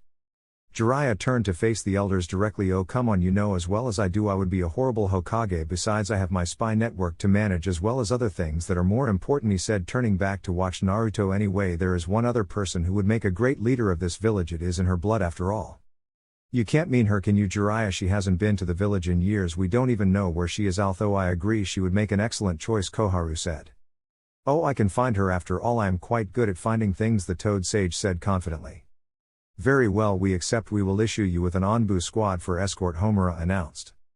No, I don't want a squad tagging along, they will just slow me down. All I will take with me is my new apprentice. I think he will be perfect for this kind of thing, Jiraiya said. Very well, when will you depart? Both elders asked. I will leave today, no time to waste. Right by now the whole elemental nations would have heard of Sensei's death. We don't need any more invasion attempts, and with that Jiraiya jumped away to collect his student from the streets below. With Naruto. So Gaki still moping, I see, Jiraiya said. Oh hey Erozen, and I just don't know what to do. I have had any family before, but I imagine this is what it feels like. Naruto moped kicking a rock on the ground at a fence. Yeah, it's tough, isn't it? But the sensei wouldn't want you to mope around like this. It's not like you at all. He would want you to get stronger so you can prevent this from ever happening again. So you should get stronger and make him proud, Jiraiya did in an attempt to pick up the spirits and motivate his young charge. You're right, Erozen, and I will become strong enough to protect everything I care about. That's a promise, and I never go back on my word, Naruto said, obviously in a better mood and more determined than ever. Good man, now go home and pack for a month-long trip. We have a mission to find the next Hokage, and knowing Tsunade it could prove difficult. Now go get your stuff and meet me at the North Gate, the Toad Sage ordered. You got it, Erozen, and I'll see you there. And with that the energetic blonde ran off home to pack for his new mission. Chapter 13, Search for Tsunade. It had been several hours since Naruto and Jiraiya had left Konoha, and finally the Toad Sage stopped for a rest. Okay Naruto, while we are walking I have a new chakra control exercise for you, the white-haired man spoke, taking out a black metal ball the size of his fist and chucking it to Naruto, who caught it. Wow, this thing is heavy, Erozen, and what am I supposed to do with it? Naruto asked, curious as to what his new exercise would be. I want you to stick the ball to your body and use chakra to move it around. This should greatly improve your chakra control. Now I only have 2 of them, so unfortunately you can only use 1 clone to help with mastering it, Jiraiya said, and Naruto got to work, but the task was proving difficult. At Konoha. Looking down on the village, 2 men slowly stalked forward. Both were wearing black full-length coats that had red clouds and large straw hats. As they walked, mist started to gather around them, hiding the pair from view. Well, Itachi, this place looks like it has seen better days. You're not feeling nostalgic, are you? The taller of the 2 said. I feel nothing coming back here now. Let's just find our target and leave, the shorter member said as they casually walked towards the village. 30 minutes later. Kakashi was standing outside a small sweet store as he saw Asuma and Kurenai walking towards him, casually getting their attention. They walked over to see what he wanted. After a small, seemingly unimportant conversation, he subtly signaled them to follow him. The 3 Jonin arrived in the park and came to a stop behind 2 men in long black cloaks. Well, what do we have here? A couple of lost ninja who don't belong here, Asuma spoke. The pair turned around to see who had disturbed their search. Itachi Uchiha, you sure have some nerve to show your face around here, and who is your partner? My, if it isn't Kisame Hoshigaki, the monster of the mist, Kakashi said in a serious tone. So what are 2 members of the Akatsuki doing here? He completed, getting into a loose stance in case he is attacked by these 2 S-class ninja. My, well, you are well informed, Kakashi Hatake. How is it you know about us? Itachi said in a monotone voice. I have my ways now. Why are you here? The silver-haired ninja spoke, revealing his Sharingan. Are you here for Sasuke to finish what you started? Asuma asked, wondering why the pair were here of all places. Sasuke doesn't concern me. We are looking for the Yondaime's legacy, Itachi droned. So you're after Naruto for the Kyuubi, but you won't get him. We won't let you. And with that, Kakashi flew forward and kicked the Uchiha onto the river and jumped down to follow him, leaving Kurenai and Asuma with Kisame. Itachi stood and activated his Sharingan, but before he could move he was stabbed in the chest with a kunai. Looking down, the black-haired missing ninja burst into water, shocking Kakashi went wide-eyed and had no time to react as he was stabbed from behind before he burst into water. You are quite talented in using the Sharingan, Kakashi, but let me show you how to use it properly, Itachi said, turning to where the real Kakashi was standing. Kisame landed next to Itachi as his eyes began to morph into a 3-point pinwheel and started spinning. Quick, cover your eyes, do not look at Itachi, Kakashi quickly warned the other leaf ninja about the Mangekyo Sharingan, but it was too late for the copy ninja. Tsukuyomi, Itachi whispered, trapping the copy ninja. The other Jonin were shocked. 1 second, Kakashi is fine. The next he collapsed in front of them unconscious. Kisame, we're leaving. We have been discovered and we don't want the entire of Konoha to be here, but we need to take Kakashi and find out how he knew about us, said the stoic missing ninja. Kisame went to move to collect the copy ninja but was intercepted by a flying green blur who knocked the tall shark-like man away. Kisame, now is the time to retreat before any more reinforcements arrive, Itachi said, and with that both missing ninja fled, producing a sigh in relief from Kurenai and Asuma. 1 hour later at the hospital. The Jonin who were at the conflict with the Akatsuki were standing around the bed Kakashi was in. He had not yet awoken from the effects of the Genjutsu attack. Sasuke walked in as he had been told his sensei was here. What happened to Kakashi-sensei? I was looking for him to train me, the black-haired Jinan said. The other rookies, senseis and guy, shared looks and were about to lie to cover up the fact his brother was in town when a Chunin barged in the door. Did you guys hear? Itachi Uchiha was in town and is looking for Naruto, the Chunin yelled to the room. Shock appeared on Sasuke's face and he ran out of the room to look for his brother. I finally have a chance. I can finally kill you, Itachi. But how do I find you? I guess I should find the Dobi. That way Itachi will find me, Sasuke thought as he ran down the streets looking for the blonde. Later that day. Well, you could probably take him. I don't think I would stand a chance, Kisame said, looking down at their target. No, if we were to fight I would lose. Only together would we stand a chance, and even then I don't think we would make it out with our lives. We must not engage in battle with the Toad Sage. We need to find a way to separate the pair, Itachi said, his face completely void of emotion. With Jiraiya and Naruto several hours later. Okay Gaki, we are going to stay in this town for tonight while I go collect information on Tsunade's whereabouts. I want you to stay and practice your chakra control here. Take the second ball and use a clone, Jiraiya said as the two walked into a hotel before parting ways. Whatever, Arozenin, you just want to go and try and pick up women, Naruto said, but didn't care. He had made a bit of progress on the ball moving exercise and wanted to complete it, and he knew it would be easier if he could relax in the hotel. Several hours passed and Naruto and his clone were both practicing the task his sensei had set when a knock could be heard on the door. What, all the women reject you already? Naruto said as he led to the door. However, when he opened it he did not see his sensei but two people he had never seen before. Who the hell are you people? I think you and Fish Face are looking for a different room, Naruto said to the shorter of the pair. Hey Itachi, are you sure this is him? Kisame asked. Yes, I'm sure. Now Naruto-kun, I need you to come with us, Itachi said. Hell no, I'm not going with you two. Whatever you guys do in your alone time is fine with me, but I'm not joining. And go find someone else, freaks, Naruto yelled. Itachi, did that prick just say we were gay? Kisame said. I believe he did, Itachi stated. Wait, Itachi Uchiha? The blonde asked. Hey, what do you know? Has heard of you, the shark man said. Now since I can't kill him, can I at least cut off his legs so he can't get away? The shark finished removing Samerita from his back. You know, of all the Uchiha for you to leave alive, why the fuck did you pick such a stuck-up egotistical team like Sasuke? Or do you enjoy the fact that Hess a power-hungry wanker that does nothing but brood? Naruto taunted, trying to get a reaction from the still emotionless Uchiha. Itachi was about to step in to subdue his target when he felt a presence at his side. Itachi, I have been training my whole life for the time I could finally kill you, and today's the day, Sasuke screamed. Sasuke, what the hell are you doing here? Get away, neither of us stand a chance against either of these two. Don't be stupid, Naruto called out, trying to make the black-haired Jinan see reason. Sadly, Naruto's pleas fell on deaf ears and Sasuke charged, a Chidori in hand. Itachi looked on in mild interest as Sasuke charged forward, but just as the emo brooder went to deliver the attack on target, the elder Uchiha lazily caught Sasuke's arm. The Raiten Jutsu died down as Sasuke glared at the man he had sworn to kill. Hey Itachi, that kid looks just like you, Kisame said in mild interest of the Jinan who had been stupid enough to attack two S-class shinobi. Indeed he does, Kisame, this is my little brother. How have you been, Sasuke-kun? Itachi asked. Sasuke kicked out and Itachi released him. He'll be doing a lot better once I kill you, Sasuke yelled, charging once again. Foolish little brother, Itachi said as he easily blocked Sasuke's punch before bringing up his knee, knocking the breath out of the younger raven-haired ninja, and kicked him in the chest, sending him flying to the end of the hall. Itachi quickly followed up, charging at the recovering Sasuke, who threw another punch which was easily dodged, the arm proceeding to break it without mercy. The elder Uchiha's eyes then morphed into a three-point pinwheel. You're too weak, you don't have enough hate to kill me, and do you know what, you never will. In the next second Sasuke screamed before collapsing in a heap. Wow, that was brutal to do that to your own brother. Now can we hurry up and take the nine tails, Kisame said. Oh, I'm sorry, but I left as soon as I found out you weren't Arozenin, but we should be back soon, Naruto stated before disappearing in a puff of smoke. Even Itachi's eyes went wide at this. Kisame, we have to get out of here now. The usually calm Itachi said with a hint of urgency. They turned to leave but found their legs were caught in a tough fleshy substance. Oh, you aren't going anywhere, the voice of the Toad Sage rang out as he and Naruto appeared from around the corner. Kisame, we must leave, let's go. And with that the pair ran and a huge wall of flesh came from behind them. As they rounded the corner the pair found that they were trapped and about to be crushed. Amateur saw Itachi called in desperation and black flames shot out from his eyes. Upon arriving at where the missing ninja fled to, Jiraiya and Naruto saw a hole burn through the toad-style jutsu in the wall.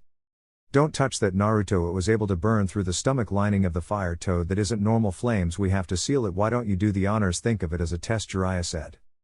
Naruto hadn't had a chance to test one of his elemental seals but jumped at the chance. Drawing up a fire suppression seal, he began to seal the flames away, receiving proud smile and a rub on the head from the Toad Sage. "Well done, and don't worry, those two won't be back," Jiraiya said, but as he turned to go check on the fallen Uchiha, a roar was heard and Jiraiya was knocked to the side by a flying green blur. When it stopped, it revealed Mido Guy. "Oh my, Jiraiya-sama, I am sorry. You see, I was hiding around the corner when I had the most youthful idea to use my hetai it as a mirror, and I saw a menacing figure looking down at an unconscious Sasuke, and well, I was forced to act again. I apologize again for my most unyouthful attack," the green-clad ninja with the bowl haircut said, bowing to the floored Toad Sage. "That's okay, Guy, really, but we need to get Sasuke back to Konoha. Can you take him to the hospital for us?" Jiraiya asked. "Yosh, I will complete the task you said, and if I can't, I will do 500 laps of Konoha on my hands, and if I can't do that, I will climb the Hokage monument with my teeth, and if I can't do that, I will." But Guy was cut off before he could finish. "Look, Guy, can you just take him already? He needs medical attention," the old hermit said. Guy soon left with Sasuke on his back, making for Konoha at top speeds, and Naruto and Jiraiya returned to their room. 1 week later. "So are you sure she's here?" Erozen Naruto asked. "Oh, she's here all right, or at least she was here," Jiraiya replied. "Come on, let's go check out the palace. It should be around here somewhere." "You know, shouldn't a palace be like big?" Naruto asked. "Of course it is, it's huge," the white-haired hermit said. "Then isn't it kinda odd we can't see it?" Naruto said as they rounded a corner and a large pile of rubble came into view. "Wow, what happened here?" "I don't know, but I plan to find out," Jiraiya said as he eyed the rubble of the palace suspiciously. That night. "Oi Gaki, we're going to eat in here." "But Erozen, that's a bar. I don't think I am allowed in there," Naruto said. "You're a ninja, so you are considered an adult now. Come on," Jiraiya said, walking onto the bar. The pair entered the bar and Jiraiya walked straight to the back of the room. "Hello Tsunade Hime, you are looking as beautiful as ever," Jiraiya said as he took a seat. "Jiraiya, what a terrible surprise. To what do I owe the honor?" "Who's the kid?" said the lady, who looked like she was in her late 20s and had the largest pair of breasts Naruto had ever seen. Now, the boy wasn't a pervert, but it was hard not to notice the size of the woman's assets. "Ah yes, this is Naruto Uzumaki, my new apprentice," Jiraiya said proudly. "Have you heard about Konoha?" Jiraiya asked. "Yeah, I heard about sensei as well. Orochimaru told me himself," she said with little emotion in her voice. "So I take it that he was the person who did the number on the palace." "So what did he want?" Jiraiya asked. "He wanted me to heal his arm. Sensei did a number on him, that's for sure," Tsunade replied. "And what did you do?" Jiraiya asked. "I did nothing and he left," Tsunade said offhandedly. "Now what did you want?" "Well, to be blunt, I want you to come back to Konoha and be Gondime Hokage," Jiraiya said. "No way, I refuse. The Hokages were nothing but fools who threw away their lives for nothing. Even my grandfather and granduncle playing Hokage is nothing but a fool's game," Tsunade snaped. Naruto was fed up. This woman was supposed to be the next Hokage, and yet she was nothing but disrespectful towards them as heroes and the closest thing to a grandfather he ever had. "That's it, you old hag. How dare you insult the Hokages? They gave their life to protect their people and were honorable men, whilst you are nothing but a drunk. I am glad you don't want to be the next Hokage because you are nothing but a washed up drunk," Naruto yelled. "You want to take this outside, you little shit?" Tsunade seethed. "Bring it on, Ba-chan," Naruto said, getting up. The two walked outside and glared at each other, with Jiraiya and Tsunade's apprentice Shizune watching from the sides. "Tsunade-sama, don't do this, Hess, just a Jinan," Shizune begged. "No, I need to teach the Gaki a lesson, but I think I will go easy on him. Tell you what, kid, I will only use one finger," the slug Sanin taunted. "Fine, I don't care if you were Erozen's teammates. I won't let you insult the Hokages in front of me," Naruto yelled as he charged forward. Tsunade ducked under his punch and flicked him in the chest, sending him flying to the end of the road. "Pathetic. So Gaki, why are you so hung up on the Hokages anyway?" she asked the boy who had just made it to his feet.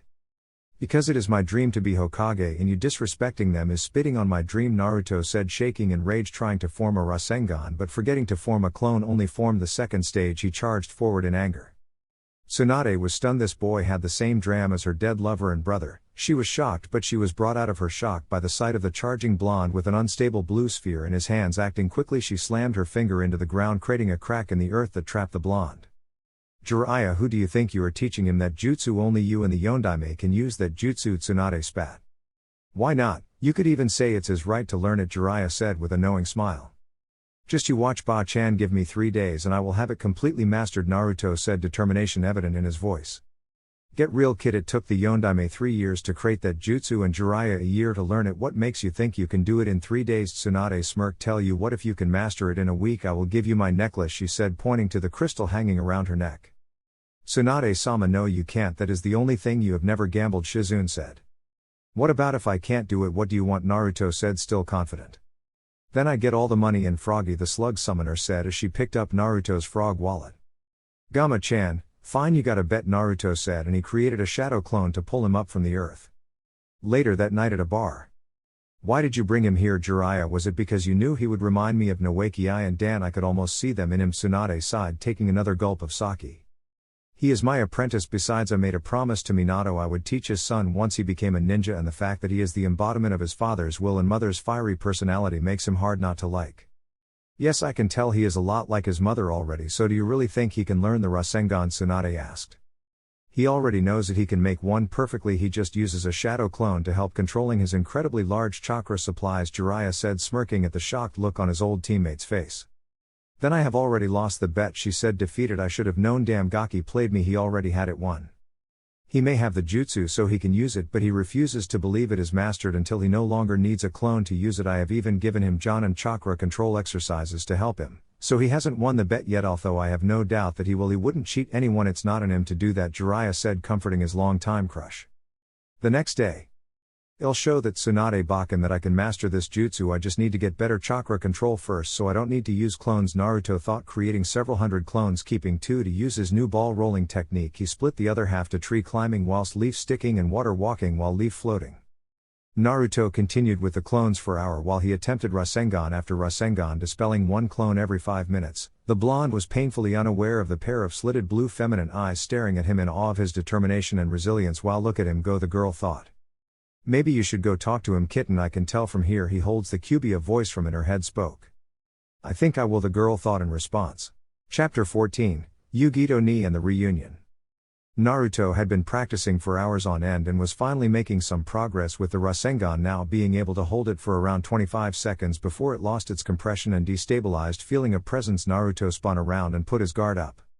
There standing before him was what Naruto considered the most beautiful and exotic woman he had ever seen. She was about 15, had long blonde hair slightly more pale than his own, and it was tied back in a ponytail. She had cat-like slitted eyes with a perfect shade of sky blue. Her body had curves in all the right places with ample C-cup breasts and long legs ending in a tight backside. She wore a blue jacket and pants which tightly gripped onto her curves, accenting them perfectly. Naruto was stunned but slowly came back to his senses. Who are you? He stuttered out. Oh me, I am Yugito ni Chunin from Kumagakure. Who are you, cutie? Yugito asked. Naruto went red with blush at being called cute but managed to regain himself to respond. I'm Naruto Uzumaki Jinan from Konohagakure. It is a pleasure to meet such a beautiful woman as yourself, Naruto said honestly. This time it was Yugito's turn to blush. What the hell, it was only a compliment. Sure, he looks good with that sun-colored hair, a bright blue eyes, she thought, desperately trying to force back the blush. My oh my kitten, I believe you are attracted to your fellow container and this one will be a powerful mate indeed. I say you claim him now before anybody else does, the voice in her head called. Nibi, stop it, I don't even know him. For Kami's sake, Yugito thought. I'm sorry, I saw you training and I was intrigued, so I wanted to get a closer look at what you were trying to do, the blonde girl said.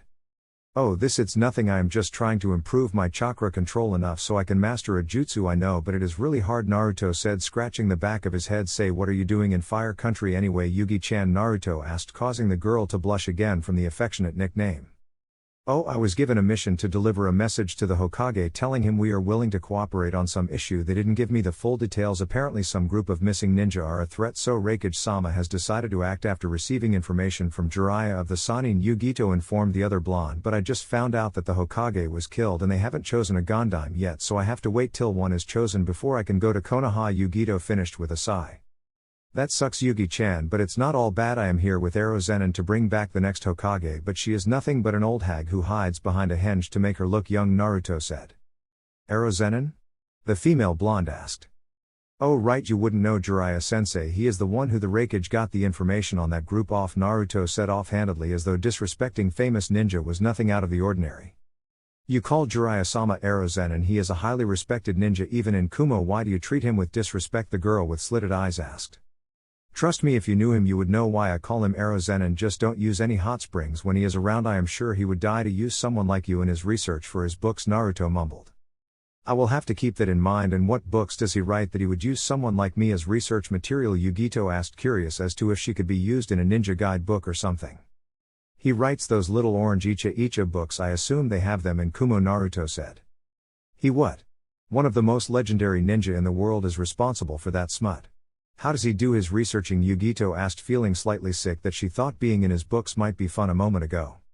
Usually by trying to pick up women in bars or peeking on them in change rooms or hot springs, Naruto stated, casually enjoying the looks of fury in the young Kumo Kunoichi's face. Yeah, he's a real sleaze, but Hess also a great guy and the closest thing to a father I have ever known, Naruto said with a calm, loving smile on his face, and Yugito's anger began to subside at seeing the boy's affection for the man. He is also the person who taught me never to give up and not to let things get on top of you. He taught me what it means to be a ninja. Yugito's scowl turned into a slight smile as some respect returned for the promiscuous toad sage. He sounds really important to you. She paused for a moment, weighing up whether to tell the boy of her status or not before deciding that she wanted to get to know him better, and that was the best way. Do you know, Naruto-kun, we are a lot alike. We both share a burden that only a handful can understand, she said. Naruto-kun, where did that come from? And don't you dare say anything Nibi, she thought. Oh, I wouldn't dream of it, kitten, not at all, but have you noticed how well toned his muscles are? The two-tailed demon cat said in her head. Yeah, and Therese, no fat on him at all, has all muscle. Hey wait. Damn it, Nibi, you tricked me, she thought as Naruto began to respond. You mean you're Jinchuriki? Yes, I am. Yugito finished from the stuttering. I hold the Nibi inside of me. I am 2 whilst you are 9. I see. Is that why you have those beautiful slitted eyes? He asked. Now it was Yugito's turn to be shocked into a stutter. Never once had anyone called her eyes beautiful. They had been the cause of most her pain, the mark of her as a Jinchuriki. You think my eyes are beautiful? She stuttered. This time a deep blush crept up on her face and her heart skipped a beat. No, damn it, I can't like him. I only just met him. Damn this, damn him, and that warm, welcoming, wonderful smile of his makes him so hot. Wait, what am I thinking? Bad, Yugito, bad, she thought. Oh, I am sure he wouldn't mind you being a little bad with him, kitten. I felt your heart skip a beat that has never happened before. Maybe my container is in love. Now wouldn't that be something? Nibi teased. Stop it, Nibi, I don't even know him. How could I be in love with him? That's just stupid. Right, the girl though pleadingly waiting for a response that never came. Nibi, still no response. Damn you, Nibi, now that I am all confused. You stop talking, you will pay for this, she thought. Yugi-chan, you're a little red. Are you sick or something? Naruto said, putting his forehead to hers. You don't have a fever? I wonder what it is, Naruto said, failing to notice the shocked look of pleasure and embarrassment on the face of the girl he had just touched. Oh Cammy, what was that? When he touched me it was like an electric shock, but it felt amazing. All he did was touch his forehead to mine, but it felt like a current passed through my whole body. Oh no, I like this boy. I just met him, but I like him. Luckily I don't think he has noticed yet. Must be from the lack of affection all Jinchuriki are put through. Yugito panicked in her mind. Naruto-kun, I'm alright. It was just Nibi was talking to me, she lied. Oh okay, I get angry with Kyubi as well. The jerk never wants to help with anything, Naruto moaned.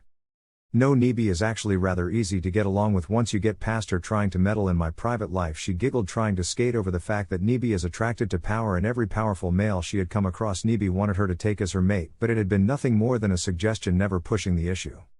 Hey Yugi-chan, I was wondering what life was like for you growing up in Kumo, Naruto asked, curious if she had it tough like he did. It's okay if you don't want to talk about it, he added.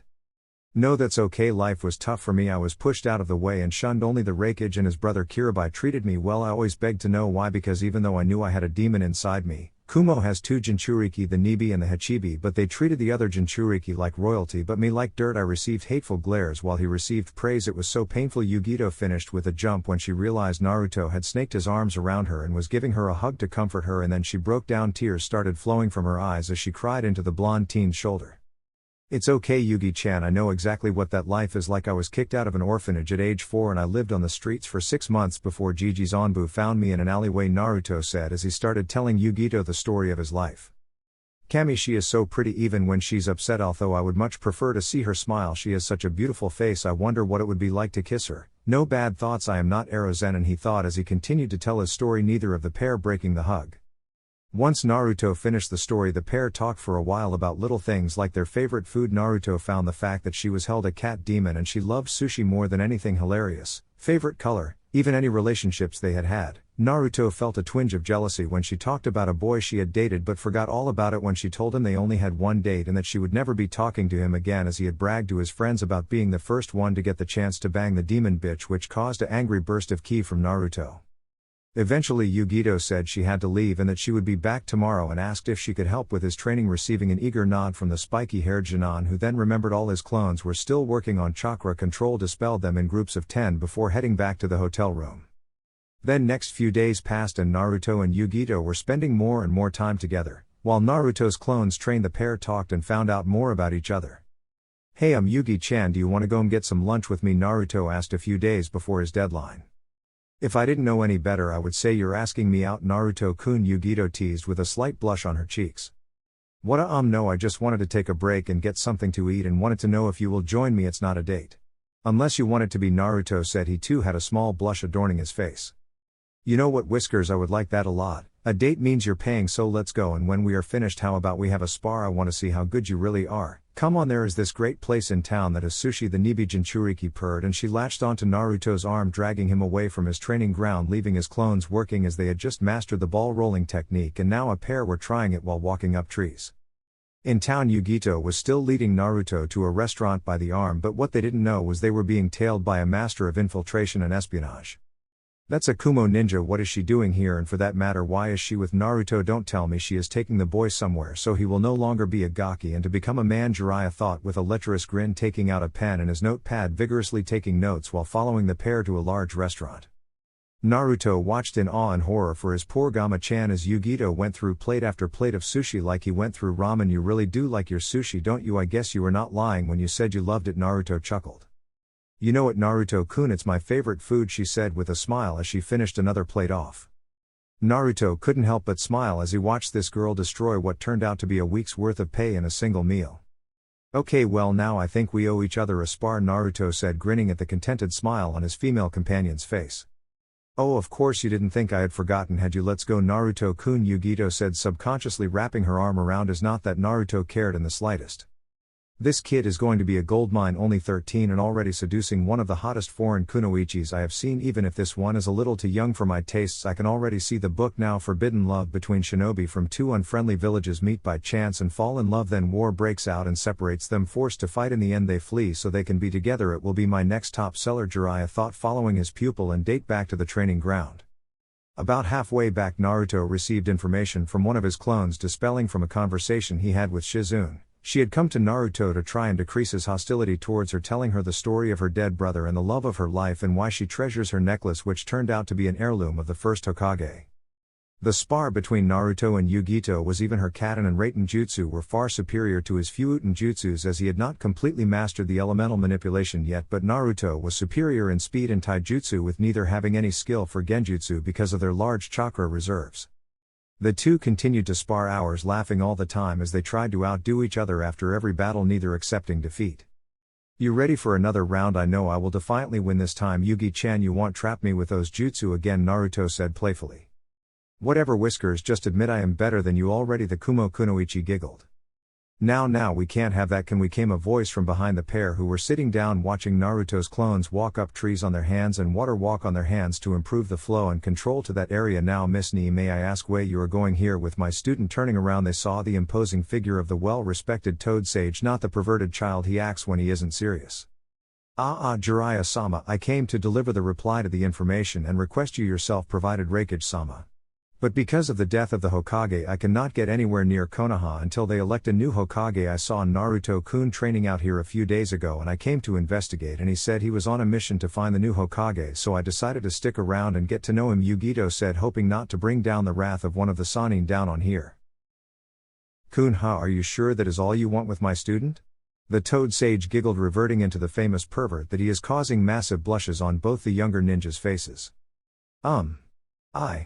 Yugito stammered, unable to answer the question because truthfully she was falling for her fellow blonde, but she didn't want to admit it, at least not yet. "I have the Raikage's response here. We need the Hokage's approval in order to work out the scouting and border agreements before I can go back," Yugito said, handing several scrolls to Jiraiya, happy that she thought of a way to deflect from the topic of her interest in Naruto.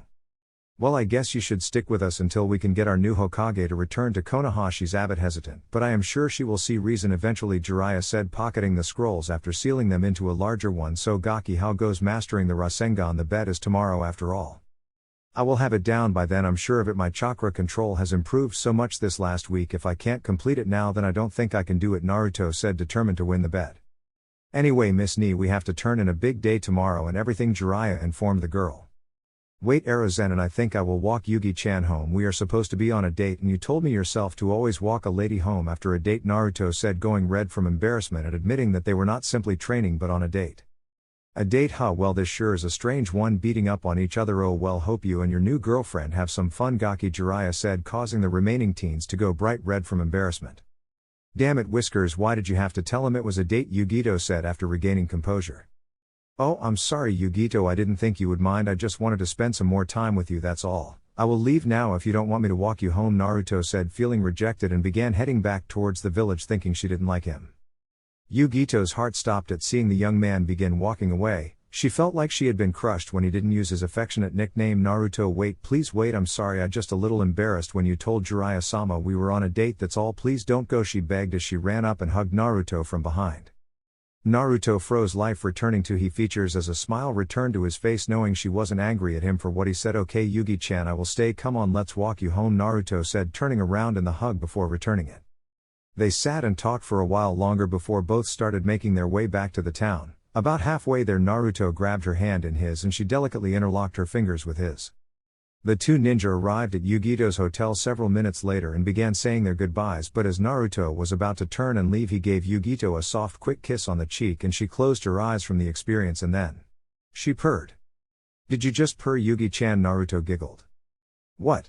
No, of course not, I don't purr, she lied unconvincingly, causing Naruto to once again chuckle at the expense of his feline-like female. Oh, I think you did, Yugi-chan, Naruto teased, but you know what, I think it's beautiful just like everything else about you, but now I gotta go, he finished before he gave her another quick peck on the cheek before turning and disappearing in a blur of speed. Sweet Kami, Naruto-kun, what have you done to me? Yugito thought as she just looked on in a daze at where Naruto had disappeared. You have fallen for him, kitten, no denying that. You need to claim him, just jump on him and ride him all night long, then he will be yours forever, Nibi spoke up in her mind. You're right that I have fallen from him, even now I am missing him and he only just left, but what you're suggesting is borderline rape, Yugito replied to her promiscuous feline demon. The next day, Naruto's apartment.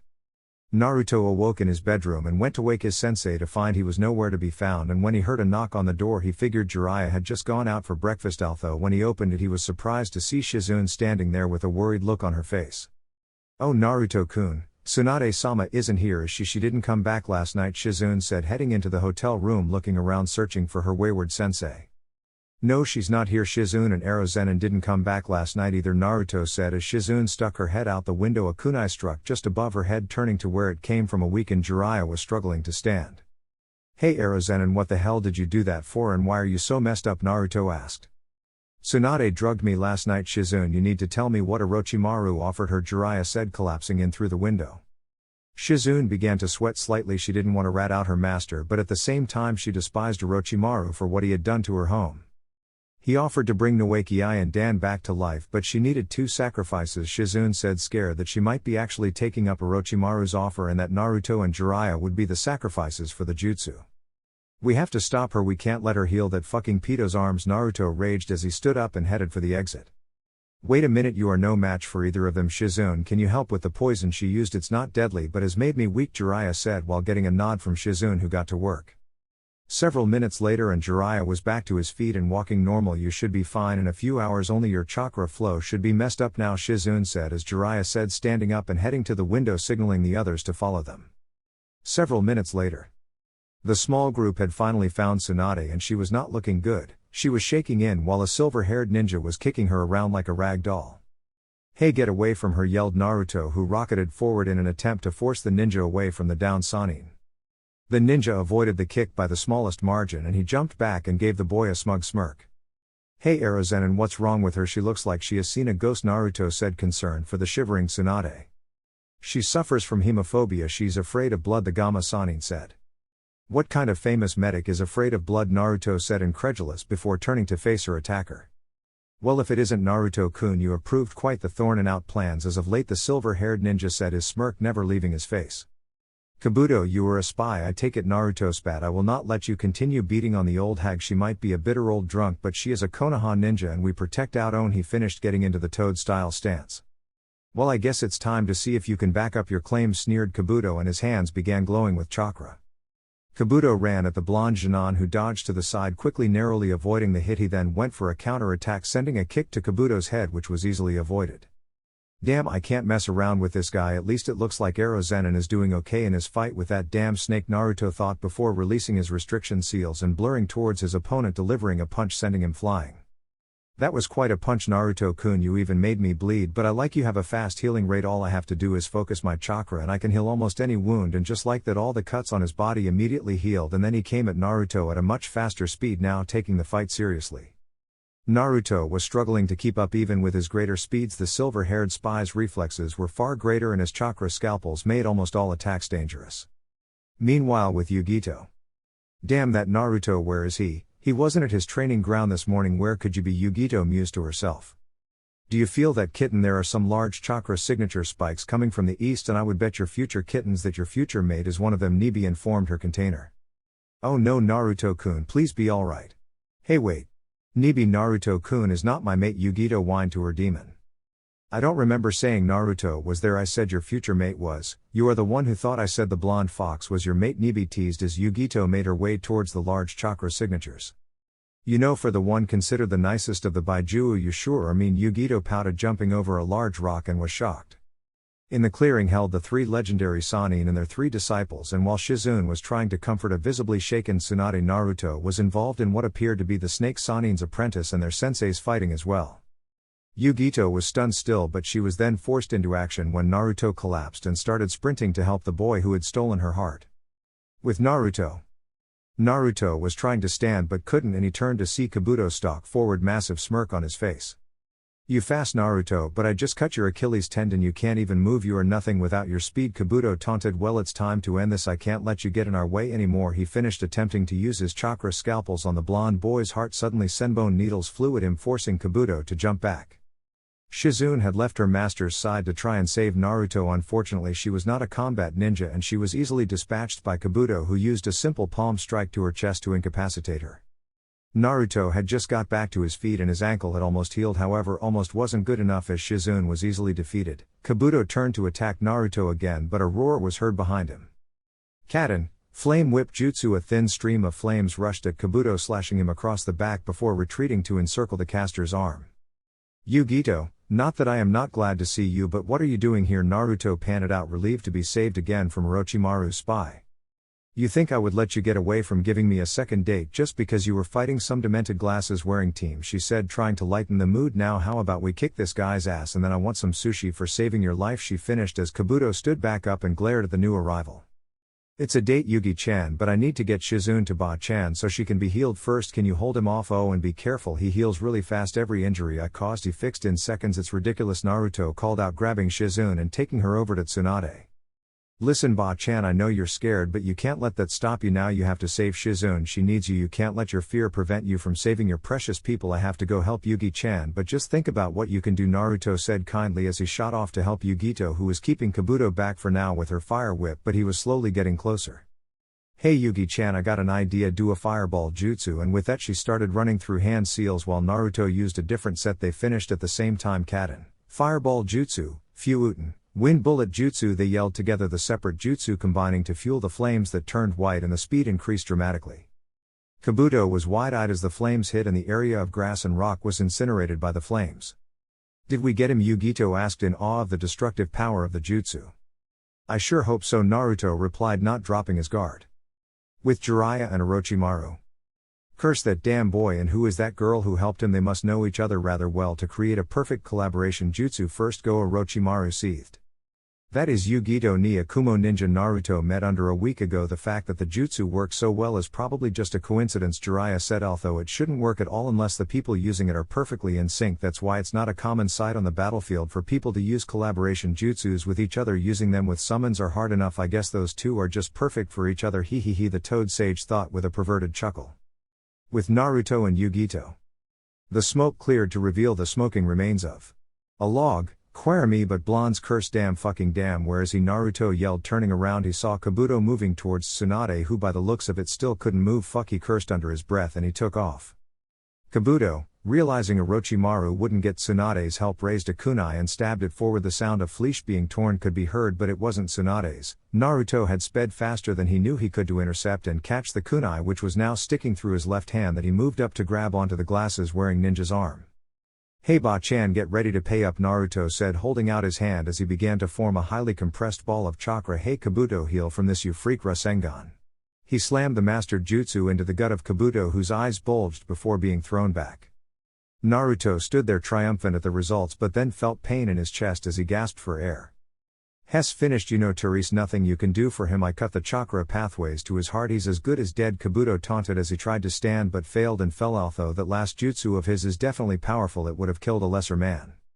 That boy, I need to make sure Hess dead. If he survives he could be a problem in the future, thought Orochimaru, who quickly abandoned his fight with Jiraiya and flew straight for Naruto with his sword aimed for the heart. Tsunade saw Orochimaru heading for the boy and something inside her snapped. She felt a need to protect this boy who had proven her wrong. It was like her brother and Dan lived on in his dream and she would protect it no matter what. As she jumped to take the sword straight through the chest. Kukaku, that was foolish Tsunade, you throw away your life for this boy, the snake said, but the next moment he was sent rocketed away by Tsunade's legendary punch as seals started appearing on her body, signaling the use of her heavenly rebirth. The wound from the sword closed up, leaving no sign they were ever there. Because he is a Konoha ninja and like my grandfather and granduncle before me, I will die to protect them because I am the god, I'm Hokage, Tsunade said, determination filling her eyes as she started forming hand signs. What jutsu is that, Tsunade? It interests me to know. And Orochimaru cooed. Yugito was kneeling beside Naruto and Shizune, desperately trying to wake the former up to save the boy, tears streaming down her face, while Tsunade had summoned the slug boss Katsuyu to fight along with Gamabunta. The three Sannin stood on their summons staring at each other as Yugito stared on helplessly. His heartbeat is growing faint. Kitten, it doesn't look good for the boy, Nibi said with sorrow in her voice, knowing he made her container happier than she had ever seen her. No, he will make it. He has to. I won't let him die. I know a small amount of medical jutsu. It's not much as I never had the control to master it because of my chakra levels, but it will help, she thought as her hands started to glow green and she went to work determined to save the golden-haired object of her affection. The snake boss Manda had just been stabbed through the top of his head by Gamabunta's sword that was thrown by Tsunade. Orochimaru, knowing he was defeated, grabbed Kabuto and fled. Tsunade turned to the downed Naruto with Yugito desperately trying to save him and she ran over to help. After a couple of minutes Naruto started to stir. Joy was evident on both blonde Kunoichi's faces as he opened his eyes just long enough to grab Tsunade's necklace. I won the bet, Ba-chan. Yugito, don't cry, you are so much more beautiful when you smile, and with it he passed out from exhaustion. Chapter 15. Feelings. Naruto regained consciousness but still felt to saw to open his eyes. Well, if him hurting that at least means him alive, Naruto thought as he stretched his thoughts out from the most troubling question of his mortality. I'm on a bed and I don't seem to have any tubes or needles in me, or at least I can't feel them, so I don't think I'm in hospital. Yes, win number 2, I hate hospitals. Naruto then realized a weight on his chest and he heard a content purring. What do I have, a cat sitting on me or something? Wait, cat Yugi-chan. Naruto mentally screamed, his eyes finally opening in shock. Looking down, Naruto saw Yugito curled up against him using his chest as a pillow. Her usually neat hair she always kept in a tight ponytail looked wild as it cascaded down her back, finally free of its restrictions. Wow, she looks even better when her hair is let down. I wonder why she doesn't leave it like that. Well, it is long, maybe it gets in the way when she's fighting, Naruto mused while tossing up if he should wake her or not. Deciding against it, he closed his eyes and drifted off to sleep, subconsciously wrapping an arm around his fellow blonde as she snuggled closer into his embrace, letting out another purr. The pair slept for a couple of hours before the sounds of giggles caused them both to stir. Opening their eyes at the same time, they both immediately blushed crimson at the compromising position they were in. A click was heard and both teens turned their heads only to be greeted by the flash of a camera. "Aw, isn't this adorable?" Tsunade said with a sly smile, knowing she had caught them in a very embarrassing moment for the pair, who quickly separated at the sight of the occupants of the room. "Ba-chan, what are you Shizune and Arozenin doing here?" Naruto asked, a look of shock and horror on his face, thinking about the picture they just took and what they might do with it. "We just came to check on you to see if you had woken up, and you looked too cute to disturb, so we thought a picture would be a good way to remember it." Unfortunately, this old pervert couldn't keep his mind clean enough to stop from giggling and waking you before we could get more than the few we got, Tsunade said casually. "Wait, so there is more of them?" Naruto said, not wanting to believe that Tsunade and Jiraiya had more than one of the compromising photos. "Well, it wasn't difficult to get them when Miss Ni here refused to leave your side until you woke up," Jiraiya said with a small grin on his face. Yugito had just been getting redder and redder in the face as this went on and now resembled a tomato that had wavy long blonde hair. She couldn't take it anymore and had to leave before it got any more embarrassing. Well, Tsunade-sama, I think I will leave now, and with that she left the room, getting small chuckles from the three older ninja. Naruto though was confused and a little worried. "What's wrong with Yugi-chan? She left really quickly." "Oh no, maybe she is mad at me because of how we woke up. I need to find her later and apologize. I just hope that she is not too mad," he thought before realizing Shizune was talking to him. "Oh, I am sorry Shizune, what did you say?" "I wasn't listening," Naruto admitted guiltily. I was asking how you were feeling and if you could move around easily. It's just we have to start making our way back to Konoha, the dark-haired woman said happily, truly glad she would be able to go home again after spending so long with Tsunade on the move. Oh yeah, I feel great, Naruto said before registering the full comment. Wait, you mean you're coming back and Tsunade Bakken is going to be Hokage? Naruto asked, a small smile stretching onto his face. Yes, that right Gaki, I'm your new boss, so you better start showing me respect, Tsunade mock threatened. Whatever Ba-chan, if Gigi couldn't get me to call him Hokage-sama, you don't stand a chance, you are nothing compared to him. In fact, I don't want you as Hokage anymore, I don't accept it, Naruto yelled, knowing it would rile the elderly woman up. You want to take this outside again, you little shit, Tsunade said, glaring at the boy. You know it, you old bat, Naruto said, putting his jacket on before heading out, being followed by the angry Tsunade, leaving the other two just staring at each other before shaking their heads and following the two short-tempered blondes. Once more Tsunade readied her single finger that she would use to clobber the small Jinan. Naruto rushed forward, fist pulled back for a punch that Tsunade easily ducked. Sliding her hand up, she easily knocked off Naruto's hetai before stopping Naruto dead. Tsunade had leant down and kissed the now exposed forehead of the blonde before standing back up and looking upon him with a motherly smile. You know, I am really glad you won my necklace, the slug Sanin said, the smile never leaving her face. Thanks Ba-chan, that means a lot, Naruto said, honestly ignoring the minor look annoyance on Tsunade's face at once again being called old by the boy who had wormed his way into her heart as a younger brother or even as a son. With Yugito. Yugito was sitting in a tree overlooking the area Naruto had trained to master the Rasengan, trying to calm down. Ugh, why did I have to get onto the bed with him? I just saw him lying there so peaceful and I wanted to be next to him, and then I go and put my head on his chest so I can hear his heat beat and it puts me to sleep. Oh, he must think I'm some weird stalker, Yugito cried internally. Well, I am just annoyed about the interruption when you both finally woke up. That was the perfect chance to take him and make him forget about ever being injured by that snake, Nibi moaned. Nibi, shut up, what if he is angry at me because what I did? I mean, I was basically dry humping his leg. I took advantage of the fact he was out cold just to feel closer to him, Yugito replied as a tear fell from her eyes at the thought of the nicest person she had ever met and the boy she was falling for, hating her because she couldn't keep off him while he was unconscious. Yugito was so caught up in her conversation with Nibi she didn't notice Naruto was walking into the clearing, obviously looking for something. Naruto saw Yugito in the tree and made his way over so he could talk to her, but then he realized she was crying. He slowed down and dropped his head in shame for making the young woman cry. Ah, hey Yugi-chan, Naruto said, downbeat, knowing she was upset but kept the affectionate nickname. The female blonde's face shot up, shock evident in her slitted eyes at the sight of her fellow Jinchuriki as she didn't see him arrive. Naruto-kun, what are you doing here? She stuttered out. Oh, sorry Yugi-chan, I didn't mean to scare you, I just wanted to apologize for this morning. I must have wrapped my arm around you when I went back to sleep after waking up. I'm sorry, I just didn't want to wake you. You look so beautiful purring in your sleep. I couldn't bring myself to wake you up and I must have curled up in my sleep. I hope you're not too mad, Naruto said with a sheepish grin on his face. Yugito couldn't hold back the tears anymore as they began to flow, and she wailed as she latched onto Naruto's jacket, burying her face into his chest. Needless to say, Naruto was confused. She didn't seem angry or even upset with him as she had grabbed him for comfort. Yugi-chan, what's wrong? Please, I want to help. You can tell me anything because you are a precious person to me, Naruto said, wrapping his arms around her waist and bringing her closer to him. He began to rub her back in an attempt to soothe the wailing kunoichi. Yugito just continued to cry, but with every word Naruto spoke to his fellow blonde, her heart leapt out of her chest. He doesn't hate me, he has comforting me, and he even said that I was a precious person to him. Damn it, I'm so happy I can't stop crying. I need to tell him I'm alright, but how should I do it? She thought as her tears continued to fall. Kiss him, Nibi said in a serious tone. There was no hint of teasing in it at all. What, but I can't just do that, Yugito thought back. Yes, you can now. If you really think you love him, then show him, Nibi demanded. Naruto held Yugito as her tears turned into sobs, her head still resting on his chest as she turned it to look into his azure blue eyes. Yugi-chan, please tell me you're alright now. It breaks my heart to see you cry like that, Naruto asked as he stared lovingly into Yugito's sky blue slitted orbs. Naruto waited for her to speak, but when she didn't he went to say something again but was cut off when her hand came up and stroked his cheek as he closed his eyes. Oh Kami, that feels amazing, but why is she acting so weird and why won't she tell me what's wrong? Oh damn you Erozen, and I wish just once you would give me a lesson on girls that wasn't about what positions they like or how to tell what cup size they are. But Naruto was brought out of his internal ponderings when he felt a soft moist pressure pressed against his lips. Opening his eyes, Naruto was shocked to see Yugito's lips pressed against his. Quickly coming out of his stunned state, he eagerly but lightly returned the kiss, and a small moan and a purr escaped as they continued their ministrations.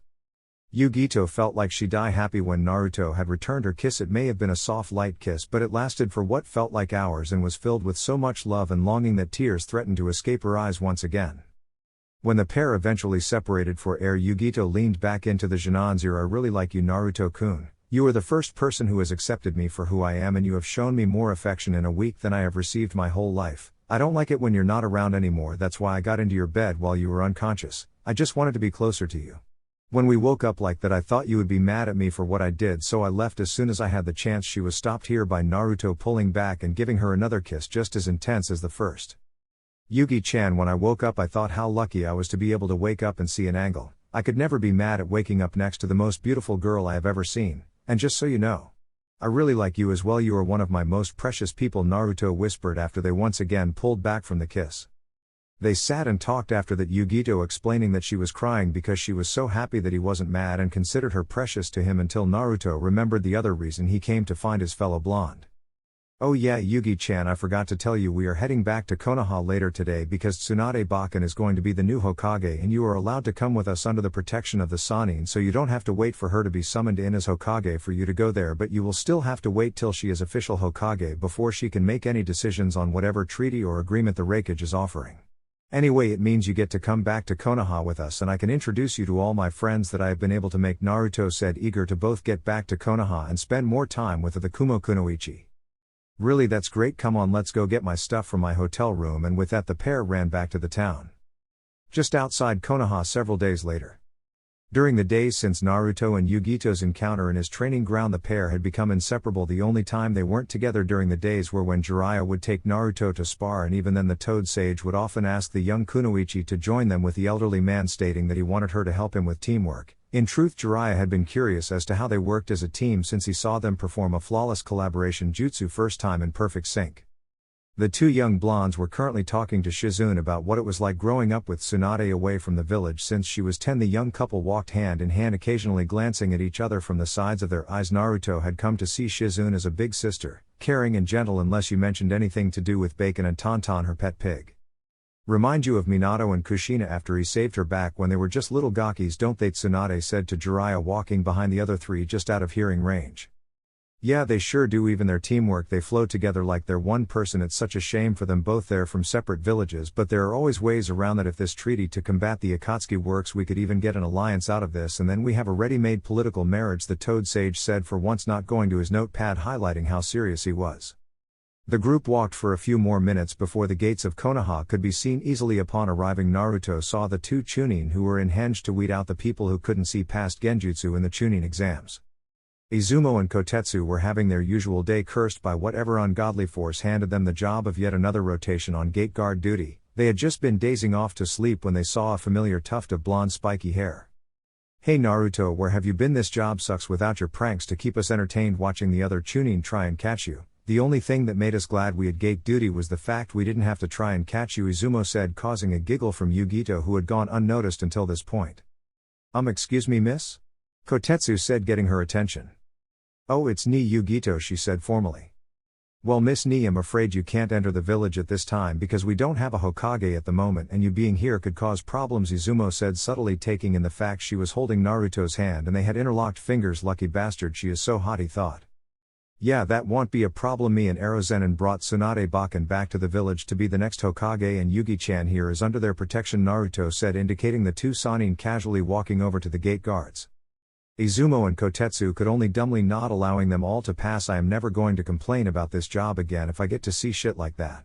Boy, that Naruto must have balls made out of some unbreakable alloy to be able to call one of the Sannin Gamma and the other a perv. I would never dream of it," both the gate guards thought as they slowly picked their jaws off the ground. With Naruto and Yugito. Naruto and Yugito walked hand in hand down the street, ignoring the glares of some of the civilians. Others had warmed to the boy after word spread that he saved a fellow leaf ninja's life in the Forest of Death by holding off Orochimaru, and his actions during the invasion, defeating Shukaku and saving most likely hundreds of lives that could have been lost had Gaara gotten to his target. Yugito saw the glares and was angry. Even if she was used to receiving the same treatment at Kumo, she knew Naruto and he didn't deserve it.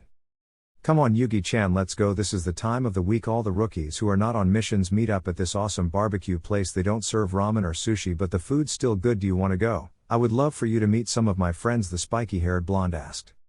Oh alright, lead the way, Yugito replied, apprehensively unsure of what they would think of her being from Kumo, but relaxed when Naruto smiled warmly at her and began to lightly lead her in the direction of Choji's favorite eating place. At the barbecue restaurant. All the rookies sat as they prepared to order, but there were some key people missing. Naruto and Team 7 had yet to arrive.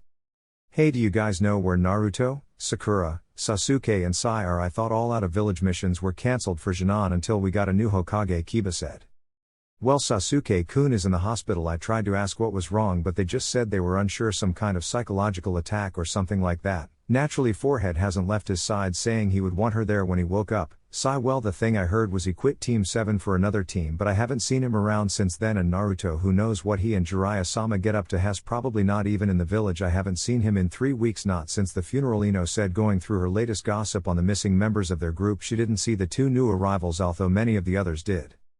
Naruto walked into the restaurant and began walking to the usual group of tables used for their little meetings. Upon arriving, Naruto saw the reactions to his and Yugito's arrival, and while some were understandable, others were confusing or just typical. Shikamaru just muttered, "Oh great, another troublesome blonde," before placing his head back onto the table. Choji didn't seem to care, as he was eagerly awaiting the food to cook. Ino had her back turned and hadn't seen them yet. Shino was. Well, he was Shino. Kiba had a look of lust in his eyes, checking out the woman Naruto had brought in and was currently thinking up ways to impress her.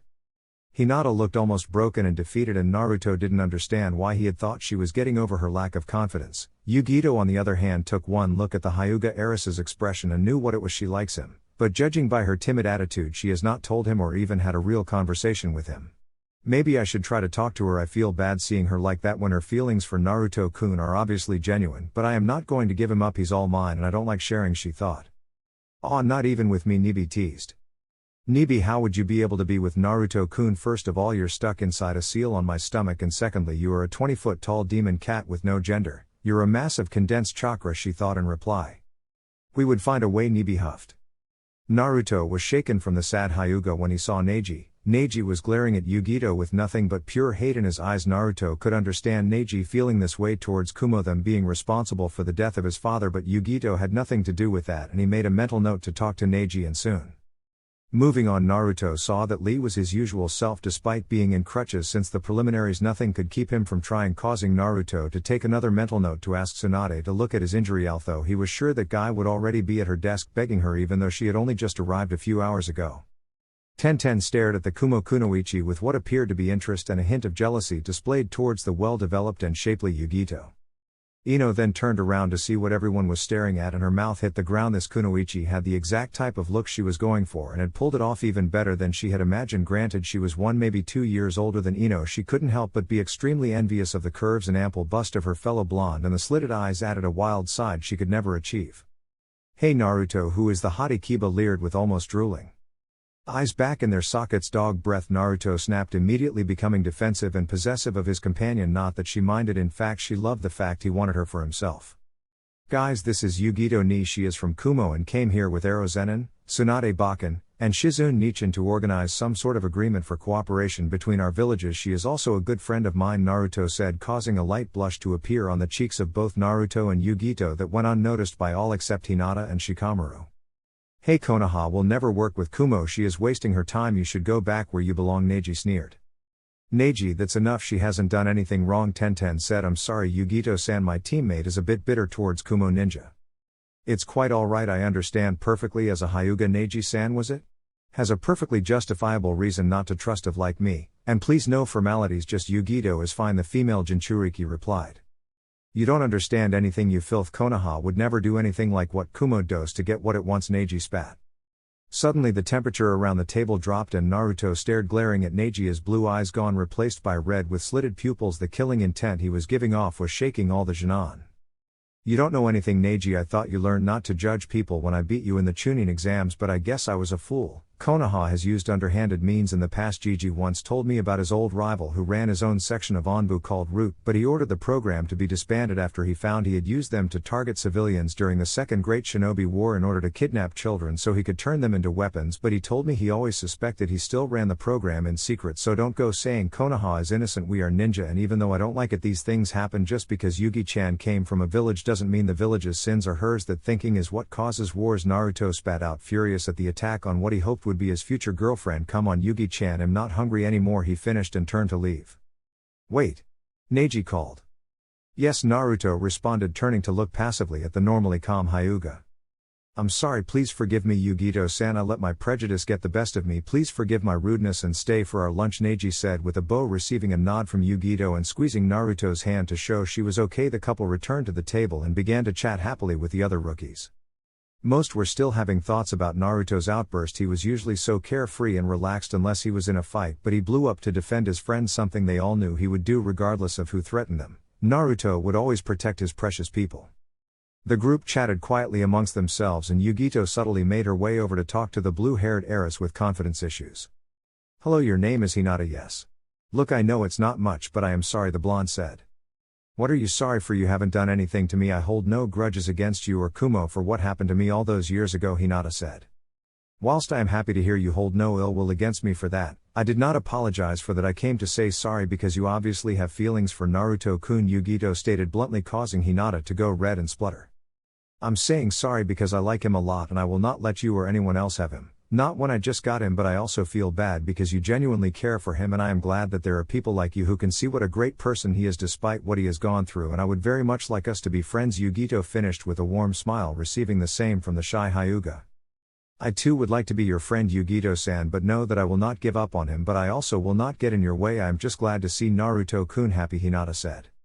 After the group finished eating, Kiba tried once more to get the attention of Yugito but failed miserably. Hey Kiba, don't take it too personally, but she's more of a cat person, Naruto said as they left the restaurant, causing Yugito to giggle, knowing he meant that in a literal sense.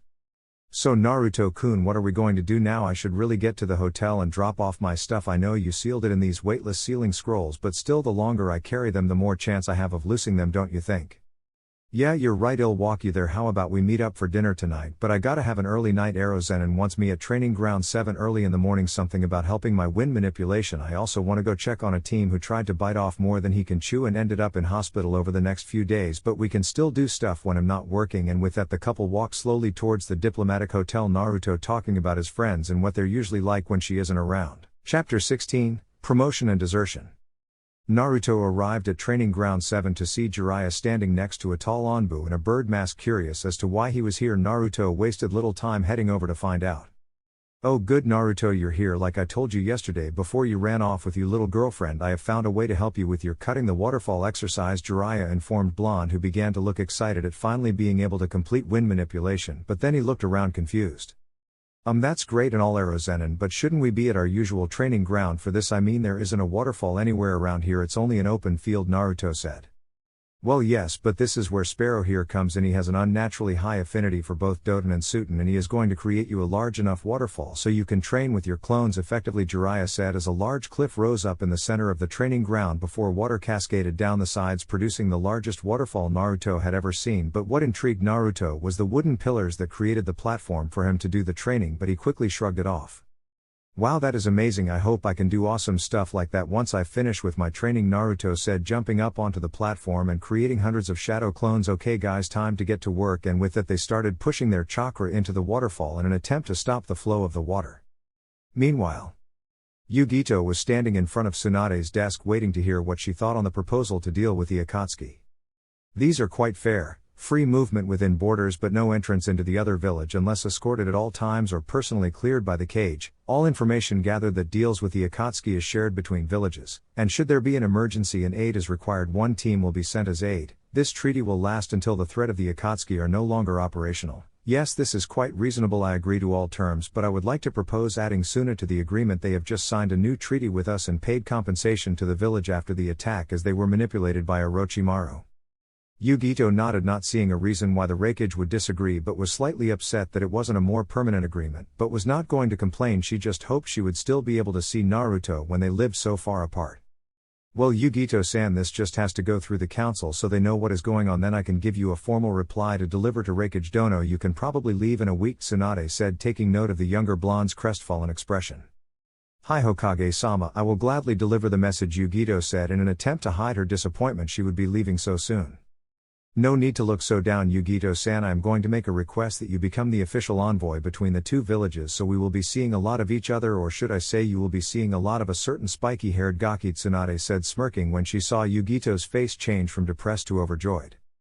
Thank you, Hokage-sama, the younger blonde said before rushing over and hugging the Hokage before realizing what she was doing. Oh Kami, I'm sorry Tsunade-sama, please forgive me, she begged after jumping back from the legendary medic. It's fine now if you would. I have paperwork to finish, and I am sure there are some people you want to talk to about the new treaty and your new requested role between our villages, Tsunade said and smiled as Yugito happily ran from the room to find Naruto. Looking on at the stack of papers before her, she let out a depressed sigh. Why did nobody tell me about the paperwork? At least now I can see why the other Hokages were so ready to kill themselves. The slug Sanin whined as she removed a bottle of sake from the hidden compartment in the desk that used to hold the professor's library of Icha, which she happily burned in front of a crying Kakashi who had offered to take them off her hands. Yugito had left the Hokage Tower and had made her way over to Training Ground 7 where Naruto said he would be training, and when she arrived she went wide-eyed at hundreds of blondes trying to separate a waterfall with wind chakra. Sweet Kami, look at that kitten, don't you just want to go over there and ravish him, Nibi said. Yeah, he sure looks goo. Hey wait, Nibi. Can't you ever leave me alone about Naruto-kun? He's training at the moment, so I will just go wait with Jiraiya-sama and that Onbu until he is finished, Yugito thought, fuming. Nibi once again caught her with her perverted teasing. Ah Yugito, how was your meeting with Tsunade? Jiraiya asked upon realizing the Ataton to the clearing. Good, she agreed to the treaty and only had a few things she wished to add, Yugito replied. Well, that went smoothly. I guess you will be leaving soon then, the Toad Sage said. Yes, but Tsunade has recommended me as the liaison between the two villages, so hopefully I will be back every few months, Yugito said as Naruto came close to cutting the waterfall but ultimately failing, causing a frustrated cry to erupt from all the blondes. Well, the Gaki will be happy. He should have this finished soon, only a couple more hours at most. All those chakra control exercises he did really helped him out, and these clones are turning a process that sometimes takes years to master into a simple task that can be completed in a day. It's amazing, Jiraiya said, looking on at his pupil in awe. It was an hour and a half later that Naruto did indeed cut the waterfall, causing a most unique sight of over 1,000 identical blonde ninja jumping up and down in celebration in perfect time with each other before they slowly began to disperse in clouds of smoke. Well done, Gaki, Jiraiya said. That was a most impressive effort to master such a complex task in only 6 hours, Naruto-san, the bird-masked Onbu said. That was amazing, Naruto-kun, Yugito said before racing over to him and handing him a towel to dry off. Thanks, Yugi-chan, that was hard work. Even if I did get the hang of it quickly, I feel spent, Naruto panted after finally coming down from the excitement of completing his wind manipulation training. Well, you did just do about 2 years worth of training without a rest. Honestly, I don't know how you do it. Well, come on, I'll let you buy me lunch so I can tell you about my meeting with Tsunade-sama I just had, Yugito said with a smirk, knowing he was too tired to argue about paying. 1 hour later at Ichiraku's. Naruto and Yugito were sitting talking about the proposed temporary alliance and how often they thought it would be that they would get to see each other when an Onbu dropped came in. Uzumaki-san, you are required to go immediately to the Hokage's office, and Tsunade-sama said that you can bring your little girlfriend along if you wish, the Onbu said in a business-like tone before vanishing, leaving Naruto and Yugito to blush. So Naruto-kun, you have a girlfriend now, do you? Ayame teased while cleaning some bowls. Well, I guess so. We haven't exactly talked about it, have we, Yugi-chan? So what do you want to be, my girlfriend? Naruto asked tentatively. Yugito beamed at him. Oh, I don't know, Naruto, that's a hard question, she said as she began to smirk. Oh, is it now? Naruto said, seeing her smirk, and decided to play along. Maybe you just are not ready to be with someone as awesome as me, Naruto boasted, causing Ayame and Yugito to giggle. Well, that sure sounds like a challenge to me, and if that's not difficult enough, I am sure putting up with your boasting will be, she smirked and leaned across to lightly kiss his cheek. I would love to be your girlfriend, Naruto-kun, Yugito whispered as she pulled back from the kiss. Thank you, Yugi-chan, and I would love to have you as my girlfriend. We better get going over to the Hokage Tower before Ba-chan blows her fuse. I have seen what she does to Erozenin when she's angry, and I don't want to be on the receiving end of that, Naruto said, shivering at the thought of the beatings Tsunade gives Jiraiya when she catches him being perverted. Naruto paid for their meal and the new couple headed to go see the new Hokage. Upon entering the room, Naruto noticed that both Jiraiya, Asuma were standing next to where Tsunade sat, and Shikamaru was there as well, standing before them. Ah, Naruto, you're here now, we can get to it. Now I have gone over the recommendations and votes cast in the Chunin exams, and you both were highly recommended, Shikamaru Nara, for well thought out strategy and excellent planning, as well as the ability to judge the level of both yourself and your opponent while having more than solid understanding of your clan's jutsus. I hereby promote you to the level of Chunin, Tsunade said, causing Asuma to grin widely, proud of the lazy genius he calls a student. Man, this is just too troublesome to be promoted like that. Now I'm going to have to do more work, Shikamaru mumbled under his breath as he walked up and collected his new vest and receiving a pat on the back from Asuma. Now Naruto Uzumaki, you performed well above the standard of a Jonin, producing a well thought out plan and applying it without difficulty, and when you were shocked with new information you were quick to realize your plan wouldn't work and acted accordingly. You also displayed the use of the Kagebushin no Jutsu and were able to use the shadow clones in combat at near master levels. You also won your match with the use of a high-ranked ninjutsu. This proves that you are well above Jonin level, so I'm proud to give you this vest and promote you to the level of Chunin Tsunade. Finished as Naruto was ready to jump out of his skin, he was that excited. I'm a Chunin, that's amazing, now I get to go on better missions, Naruto yelled, immediately putting on his jacket. Hey, congrats Gaki, you're a Chunin, but don't get too excited, still a long way to go before you can be Hokage, Jiraiya said with a smile. Thanks Erozen, you should take us out to celebrate, you are my sensei after all, Naruto suggested. What with the way you two eat, I don't think so, go on, run along, no training this afternoon, you can have it off to spend with your little girlfriend, just don't do anything I wouldn't do, Jiraiya finished with a perverted chuckle, earning him a trip into the wall from Tsunade. Perverted sensei, Naruto muttered. Hey Ba-chan, have you been able to look at Sasuke team and Lee at the hospital yet? I am sure Guy sensei asked you about him. A tick mark appeared on her forehead at being called old, but it quickly disappeared. Yes, I looked at them. Sasuke should be able to leave in 2 days and I am performing surgery on Lee tonight, although the chance of success is only about 50-50, but if successful he should be back soon. His body is perfectly healthy, he just needs his spine fixed. Once it is medical ninjutsu will complete the rehab in around a day, then he will be his old self again, Tsunade said. Oh, and one more thing before you leave, I want you here tomorrow at 8 for your first mission as a Chunin, Tsunade said, holding in the evil cackle that was trying to escape her lips. This will teach you for calling me Ba-chan and give you a taste of what Chunin life can be like. 8:15 the next day. Sweet Kami, bored, Naruto whined. Hey, at least you only have one shife, Izumo said, picking up another card from the deck. Yeah, we have had this damn post for the last 2 years, Kotetsu said, placing his cards on the table straight. He said, and Izumo threw his cards down and handed over some money. How the hell did you get stuck here for that long, the blonde asked. Well, we were hired to protect the first shipment of a new Icha book and we were kinda ambushed and the books were destroyed, Kotetsu said. Yeah, the Hokage wasn't happy he didn't get his new edition on time and gave us guard duty 6 shifts a week until he told us otherwise, and I guess he either forgot about ever taking us off our punishment or he was really angry, Izumo finished. Wow, that's rough, wonder why bandits wanted to destroy Erozenen's books, Naruto pondered out loud. Hey, it wasn't bandits, it was Kurenai. She hates those books more than anything. Have you seen the way she looks at Kakashi when he reads them? I bet if he wasn't as strong as he was she would have neutered him by now. Unfortunately we couldn't prove it was her, Izumo said. The shift went slow and the only time Naruto had any fun was when Yugito came to bring him some lunch but left saying it was just too boring and she wanted to train. When the shift finally ended, Naruto decided to go to the hospital to see Lee and Sasuke. Lee was already training despite the doctor's objections, and when he saw Naruto had received a Chunin vest, shouted about how they would be eternal rivals just like Guy and Kakashi, and that if he didn't make Jonin before him he would do 200 laps around Konoha on his fingers. Guess Ba-chan was right about him being his old self again. I just wish she could have made him a new, better, slightly quieter self, Naruto thought as he began heading to Sasuke's room. Hey Sasuke, glad to see you're finally up and about again, Naruto said happily as he walked into the room. Sasuke was sitting up in bed talking to Sakura about what happened with his brother. Sasuke didn't reply, he just had a blank look on his face. Sakura, not knowing what was going on, spoke up. Oh hey Naruto, did you come to check up on Sasuke-kun? I'm so glad he woke up. Tsunade-sama is amazing, none of the other doctors had any idea how to fix him but she came in with her assistant and just like that he awoke. I wish I could do that, Sakura said, sighing. At the end she no longer called Naruto a baka and dead last after seeing him fight Gaara. You know Sakura, Tsunade Bakan might teach you if you ask. From what I have seen you have excellent chakra control and you could make a great field medic, and Erozenin told me Ba-chan always wanted more field medics in the ninja force, Naruto said. Naruto, that's really disrespectful to call Tsunade-sama that, but I think I will ask her. It must be great to learn from someone like her, Sakura said. Naruto went to respond but was cut off by Sasuke, who was now glaring right at the blonde Dobi. Fight me? Yeah, why not? That sounds like fun. We can have a spar in a couple of days when you get back into training, Naruto said, the smile slightly falling from his face at the raven-haired boy's expression. No, you will fight me now on the roof, Sasuke yelled, grabbing his kunai and shuriken holder. This is a hospital team, not a dojo. Now I will fight you in a spar in a few days once you have calmed down. Sakura, I think I better go. You should defiantly go see Ba-chan about becoming a medic though, the blonde said, turning to leave the room. He only made it to the door when a kunai came flying at him. Managing to duck under it, he turned to see it was thrown by Sasuke, now standing on the side of his bed fully dressed in his usual Uchiha shinobi outfit. "Okay team, that's it, you wanna fight then fine, let's go to the roof," Naruto yelled, angry at the Uchiha's attitude.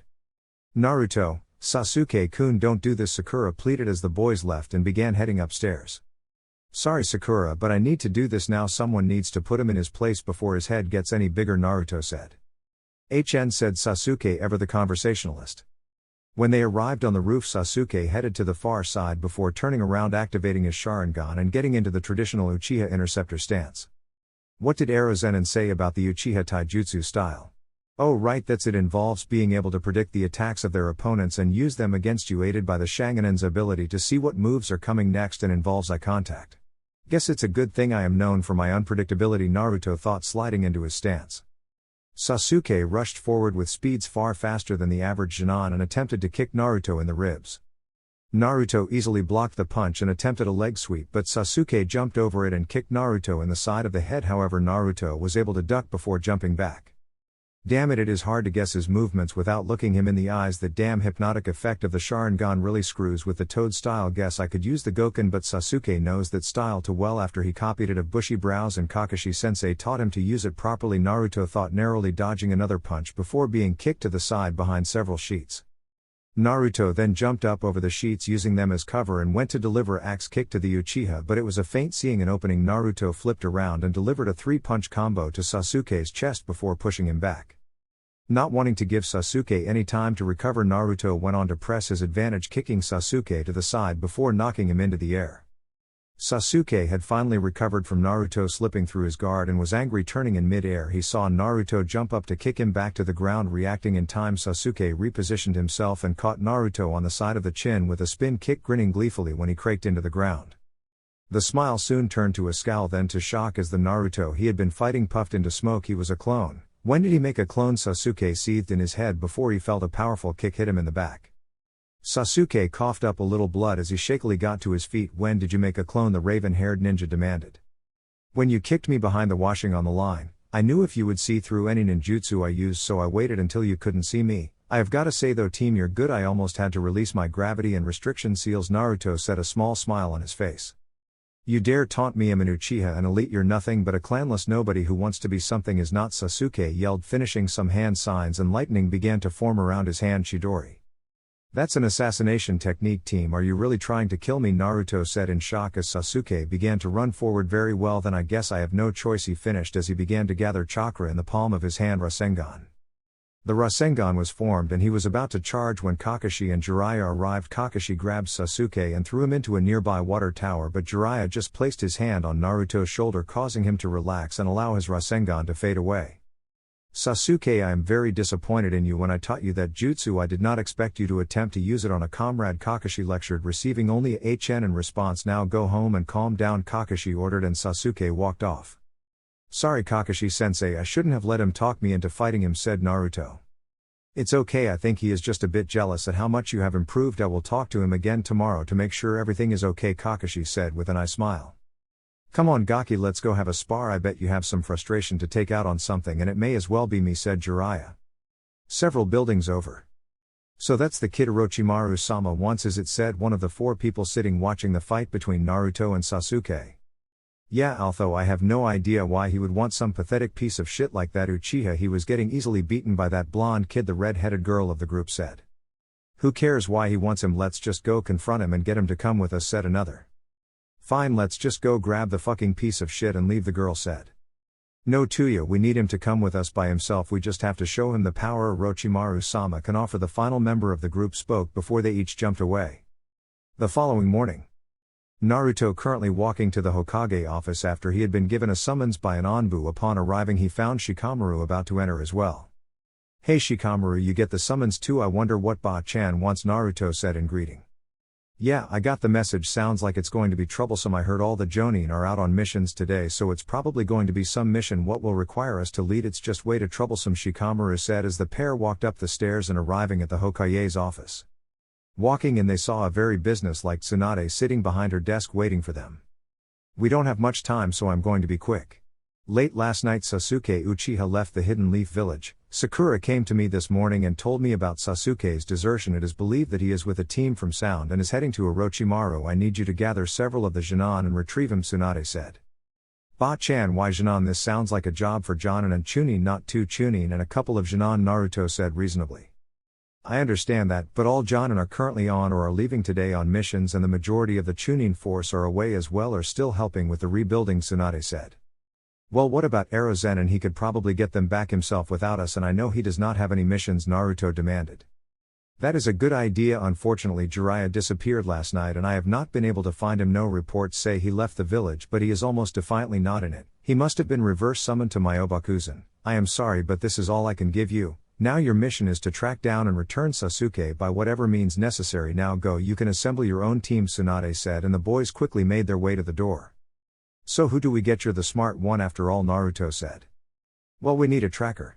That would have to be Kiba, Naruto nodded in affirmation.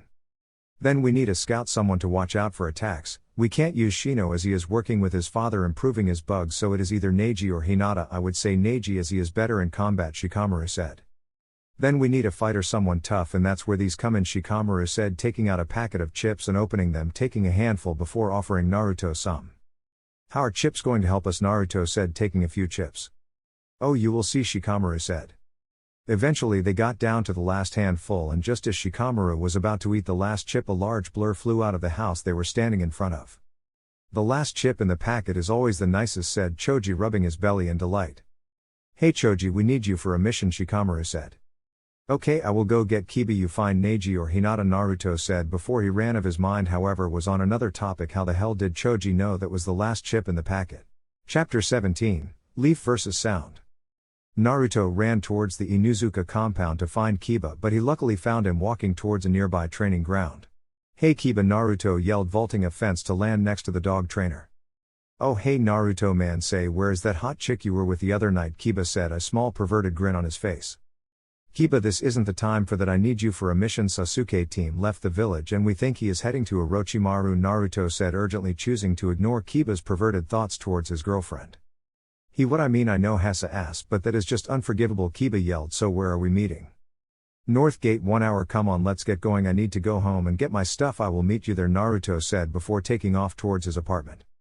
Upon arriving at his apartment, Naruto quickly rushed in, stored all he needed for a week days just in case the hunt took that long, and sealed it into a scroll. Upon leaving he almost ran headfirst into Yugito. Oh, I'm sorry Yugi-chan, but I can't hang out today, I have a mission and it's really important, Naruto said upon seeing his girlfriend. Oh really? Well that sucks. What's the mission? If it's so important you can't spend the day with me when you were supposed to have it off, Yugito said, grabbing onto Naruto's arm as they began to walk towards the North Gate. As they walked, Naruto told her about Sasuke's desertion and his mission to retrieve the rebel Uchiha. So they're sending 2 newly promoted Chunin and 3 Genin against at least 4 ninja of unknown skill, Yugito said as they arrived to see Shikamaru, Kiba, Neji, and Choji all waiting for him. Yeah, that's about it, but don't worry, we will be fine. I'm not going to die, not before I become Hokage, Naruto said confidently.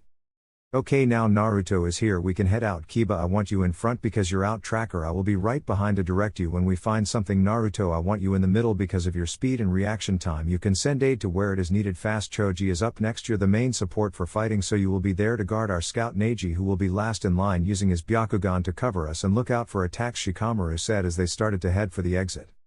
The group headed to leave but were stopped by a crying Sakura begging Naruto and the others to bring Sasuke back to her. Wasn't that our mission in the first place? The group thought at the same time. Naruto-kun, wait, Yugito yelled out as she ran to catch up to the group. Oh Yugi-chan, what is it? Did I forget something? Naruto asked, confused as to why she ran to catch up to them. Yes you did, this. Yugito finished and grabbed Naruto's shoulders before smashing her lips against his, her tongue forcing its way inside his mouth before he even had a chance to respond to the kiss. Naruto was shocked to find Yugito exploring his mouth, but the world around him soon vanished and he fell into the kiss, reveling in the feeling of bliss that only Yugito could cause. Deciding that he wasn't going to let her have all the fun, he wrapped his arms around her waist and fought her back with his tongue and began tasting her teeth and the roof of her mouth. She tastes just like the shrimp ramen she had this morning, he thought, but suddenly a loud coughing noise brought the occupants of their own little world back to reality.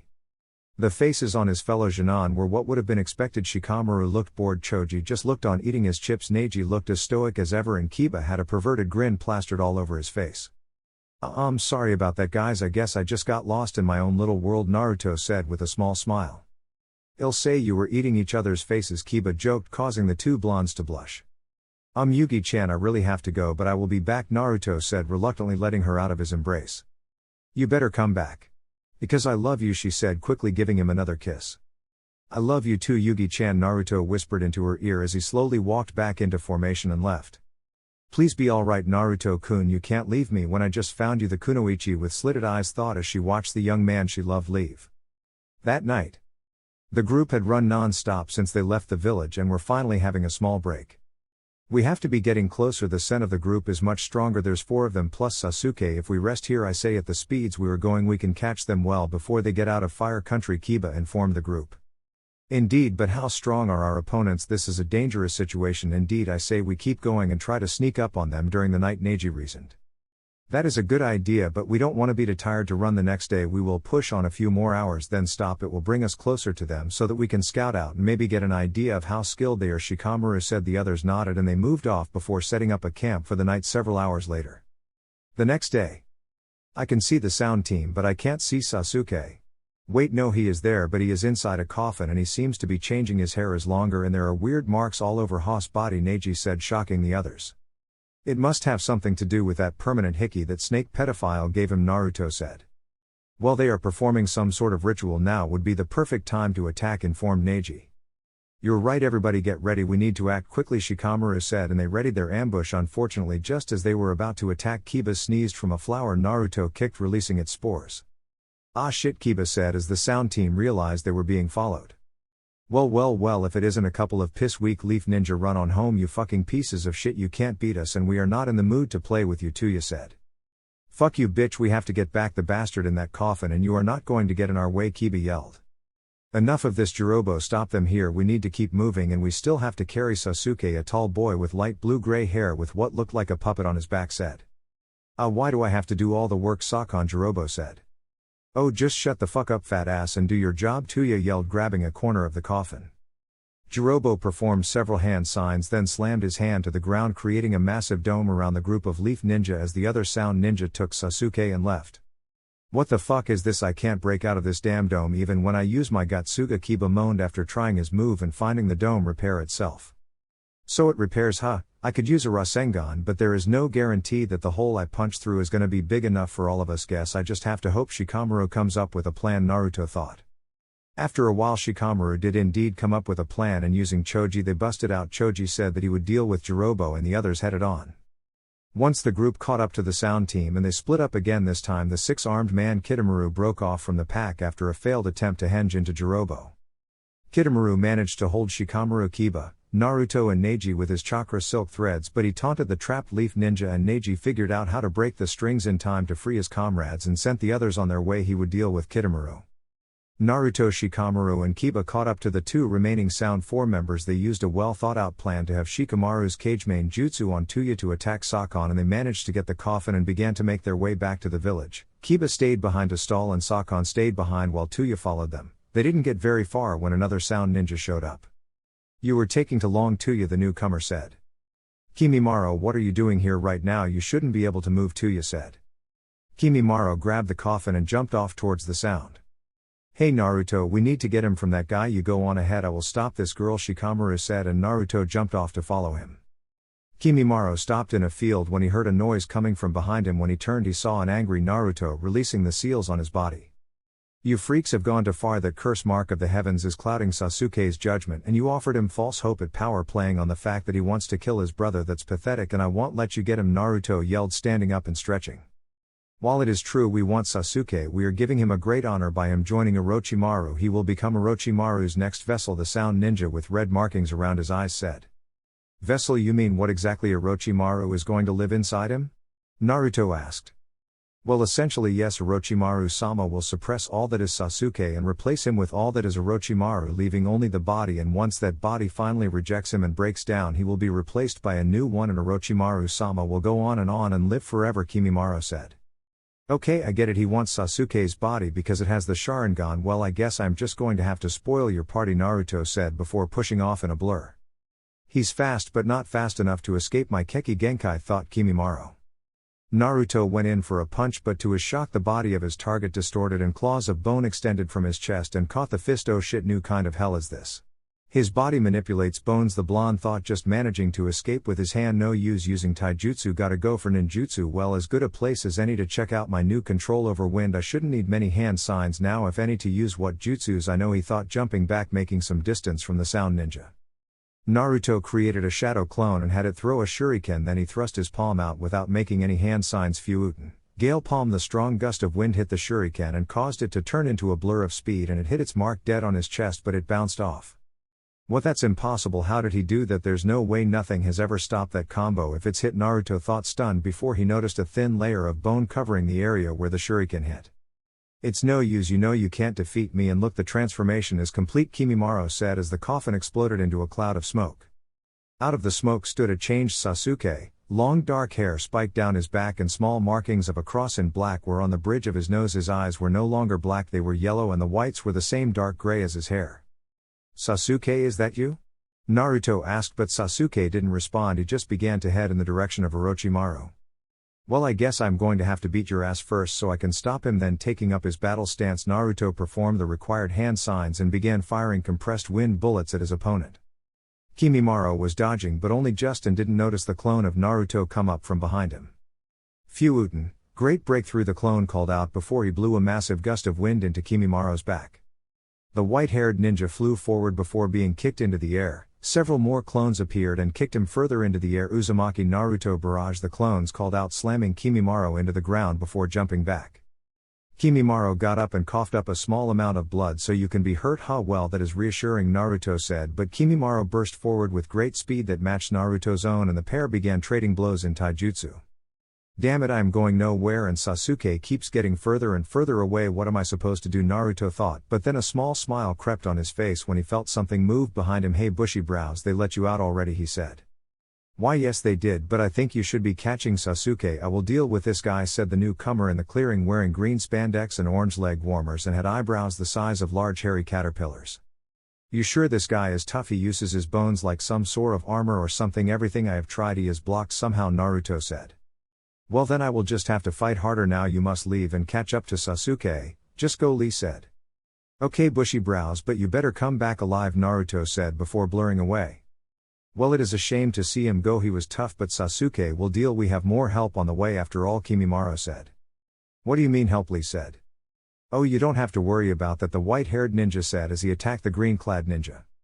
With Naruto ran to catch up to Sasuke and eventually found him standing on the head of Madara Uchiha. Where do you think you're going? Naruto yelled, causing Sasuke to stop. So Dobi come to try and stop me? Sasuke leered. You know it, what has gotten into you, Sasuke? You so obsessed with revenge that you would just give yourself to Orochimaru. He just wants your body, Sasuke. In more ways than one, Naruto said, trying to reason with the wayward Uchiha. What would you know? You have never had anyone you love die. You never had your whole family just be gone in one night. You don't understand me at all because you have never had anyone to lose, Sasuke yelled. So be it then, I will have to take you back by force then, Naruto said. Oh, you can try, but this fight is going to be much different than the one at the hospital, Sasuke said, activating the first stage of his cure mark. The curse mark already? Well, I guess it is only right. You someone so weak that they have to run to a pedophile just so he can hold your hand and tell you you're special to use that tainted power he gave you, Naruto taunted, getting into a battle stance and took off. They clashed, the power of curse seal no longer restricted by the suppression seal, with the Sharingan able to match Naruto's superior speed in straight combat. Naruto would land a punch but it would be immediately countered. It was clear that neither party would be getting out of this fight without an injury. Damn you, Naruto. Cat and Great Fireball Jutsu. Sasuke called out a huge mass of fire headed toward the blonde, who managed to just get out of the way before using a hand sign and firing a wind bullet at the Uchiha, hitting him in the side and sending him flying off the cliff. I probably shouldn't use my Fyuten Jutsu in this fight anymore unless I have a perfect opening. If I use it at the wrong time, his Katen will explode in my face and I will be taking a short trip to the Burns ward, Naruto thought. That damn Dobi, I will kill him. Even with the curse mark he matches me, he will pay dearly for this. Damn you, Naruto, Sasuke seethed. The fight continued and the two boys were destroying the valley as they exchanged blows. Sasuke, powered by the curse mark, made his strength far higher than Naruto and were causing far more damage when he did manage to get a hit. Sasuke knocked Naruto to the bottom of the waterfall with axe kick and smirked as he looked down on him. You see Dobi, this is why I am leaving with this power. I am a far superior ninja than you are, and this is only the first stage of the curse mark. Why stay in Konoha when Orochimaru can offer me so much more? I will be able to have my revenge on Itachi and this power will help me do it, and this is only the first level of the curse mark. Sasuke laughed. Man, this is insane. That Sharingan curse mark combo is a tough one. I could take either, no problem, but the performance boost he gets from that curse seal means he can now see and counter my movements. My speed and unpredictability are bordering on useless. The only cards I have left are the Rasengan and Kyuubi's chakra, but I don't want to kill the team even if he is most likely looking at execution or at least a long prison sentence. Back in Konoha, Naruto thought, staring up at his raven-haired opponent. Sasuke ran through 3 familiar hand signs and produced a Chidori and began racing down the waterfall, picking up speed. Oh shit, Hess running down the waterfall to pick up speed. I need to act fast, the blonde thought, creating a Rasengan in his hand. Chidori Rasengan. The jutsu clashed. Both boys were suspended as they fought for dominance until a large explosion blew them both into opposite walls. Naruto got up and looked around, but Sasuke was nowhere to be seen. Fuck, where is he? Behind you, Dobi, Sasuke yelled just as Naruto felt a massive chakra spike. There was Sasuke standing right behind Naruto with a Chidori ready. Naruto didn't have time to move as the red-eyed Uchiha slammed his hand through the right side of his chest. Naruto coughed up some blood but was still standing as he watched Sasuke smirking at him victoriously. See, I knew it, you were never anything but a clan less loser. After all, only an Uchiha can beat an Uchiha. Sasuke sneered and began walking away, not deactivating his curse mark. Naruto's mindscape. This is unacceptable. I will not be seen as weak, not to some little arrogant Uchiha. Kyuubi fumed, gladly forcing his chakra out as Naruto subconsciously began drawing on it in a rage at the raven-haired former Leaf Shinan. The real world. Sasuke was about to start to walk out of the valley when he felt a massive chakra spike higher than he had ever felt before. What he had felt coming from Orochimaru in the forest was nothing compared to this. Turning around, he saw Naruto covered in a veil of red chakra, and his wound began healing in so fast it was visibly closing and healing without a scar. What is this power? What are you, Naruto? Are you some sort of monster? That red chakra, it's like nothing I have ever felt before, Sasuke thought as he looked at the blonde who moments ago was defeated but now was standing with nothing but a fist-sized hole on his chest at each side to show where he had been hit with a Chidori. Sasuke, it's time. I'm going to take you back to Konoha even if I have to break every bone in your body, Naruto said, but it wasn't his voice, it sounded demonic. Chakra ears and a tail formed on the yokai cloak and it began swishing from side to side as Naruto's rage rose, the more powerful he became. Sasuke stammered back, unsure what to make of this new development. He decided to make the first move. Naruto took off far faster than he had been before. Sasuke just managed to get in a block. He is much faster, I can barely keep up at this rate. I'm going to have to use the stage 2 curse mark. What the hell is he to be able to make me use that kind of power? At least his moves are much more predictable, Sasuke thought, but his thoughts on the predictability were soon seen to be misled as huge fist made out of chakra rushed at the raven-haired deserter who was unable to completely dodge the attack. Naruto raced forward in a rage on all fours, his yokai cloak forcing Sasuke into a full-on retreat, unable to perform any counterattacks while the chakra fists were continuing their assault, backing Sasuke into a corner. Kami, what is he? All I can do is dodge. This power must be what Itachi was after, thought Sasuke as he dodged another. Your trap team, now give up, Naruto roared, slamming his fist into the face of the Uchiha, sending him flying into the opposite wall, creating a large crater. Hey, so you're special? I will give you that, Sasuke said as he managed to pull himself from the wall, but unfortunately you're not as special as me, he roared as the second stage of the curse mark took over. Large masses of flesh extended from his back that looked like claws. His hair grew out and ran down his back, changing from black to have long silver highlights. His skin complexion changed from a milky white to a darker off-tan color, and his eyes remained as the Sharingan, but the whites became pitch black.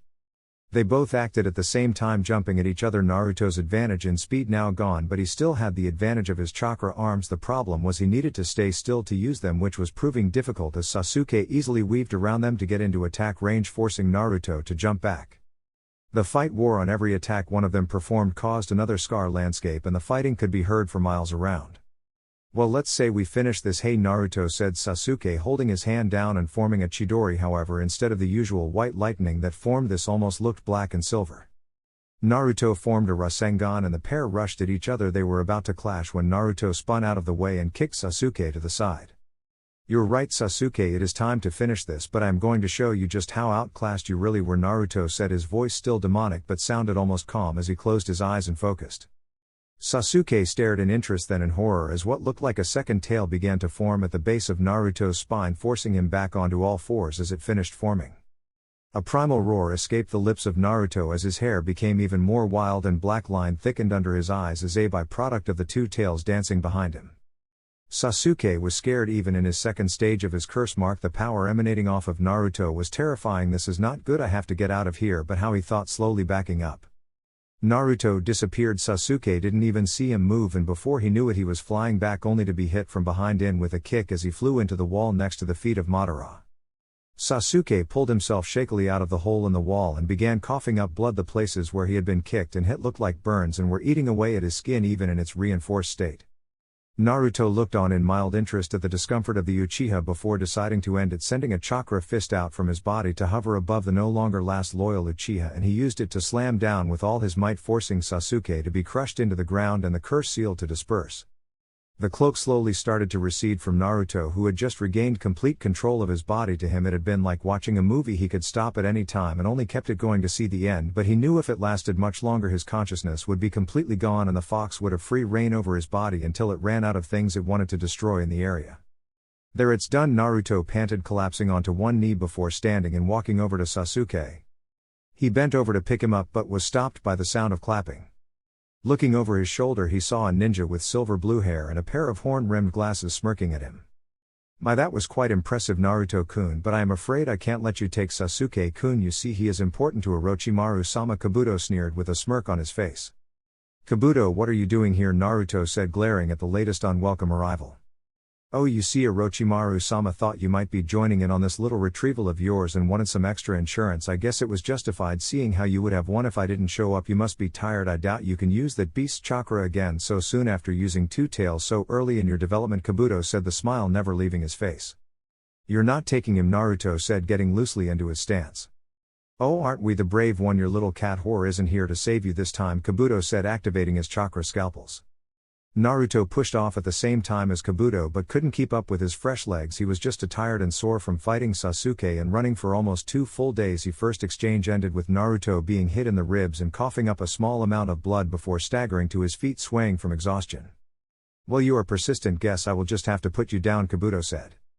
Naruto was being kicked around like a football, almost unable to defend himself for every hit he got, and he took 10. Kabuto was taking great joy in watching Naruto get knocked down only to refuse to stay down and get back up.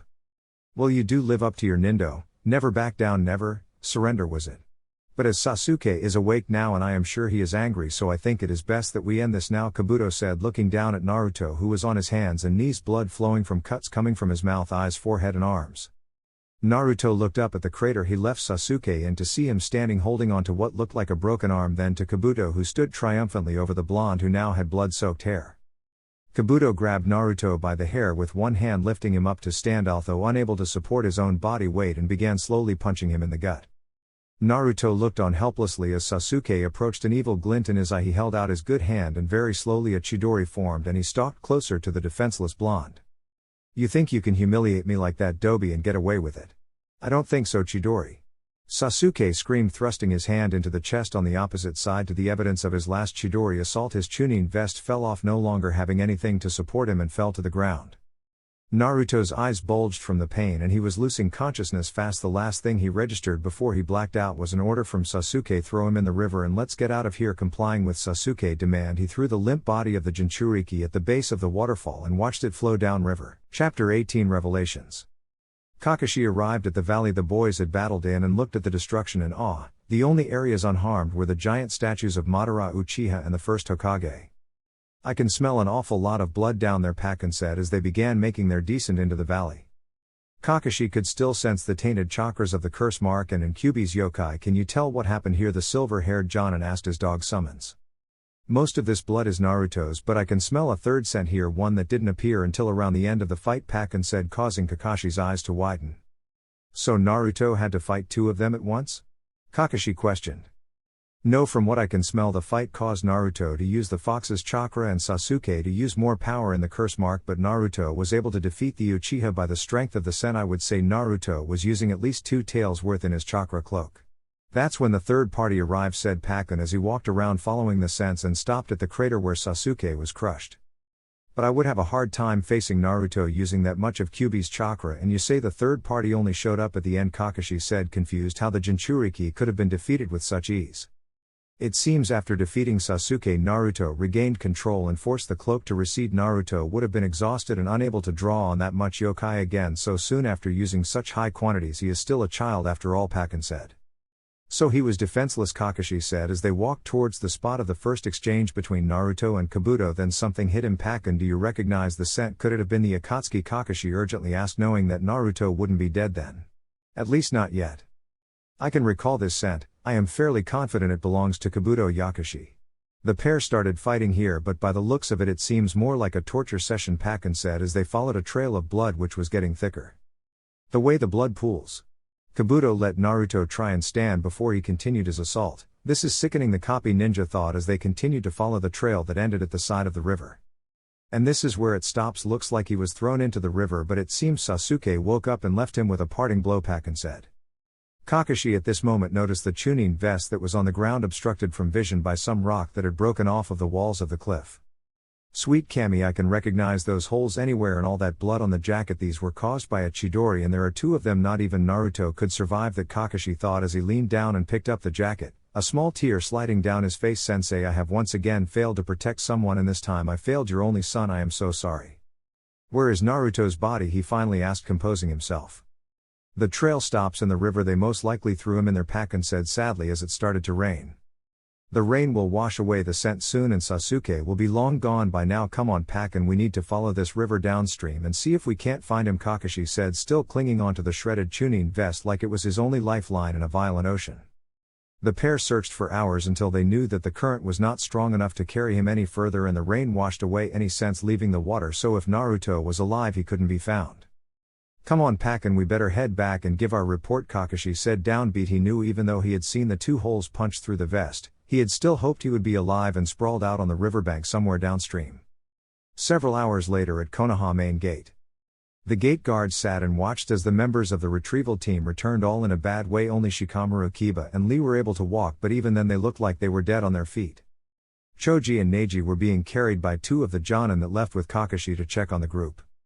Well, you guys look in a bad way, but where is Naruto? Kotetsu asked Shikamaru as he walked past, but Shikamaru didn't answer. He just followed the group on their way to the hospital. Damn, looks like they had it rough, Izumo said, looking at the group leave. Hospital. Shikamaru was waiting on a bench to find out if Choji and Neji would be okay. You still crying over here? A voice behind him called.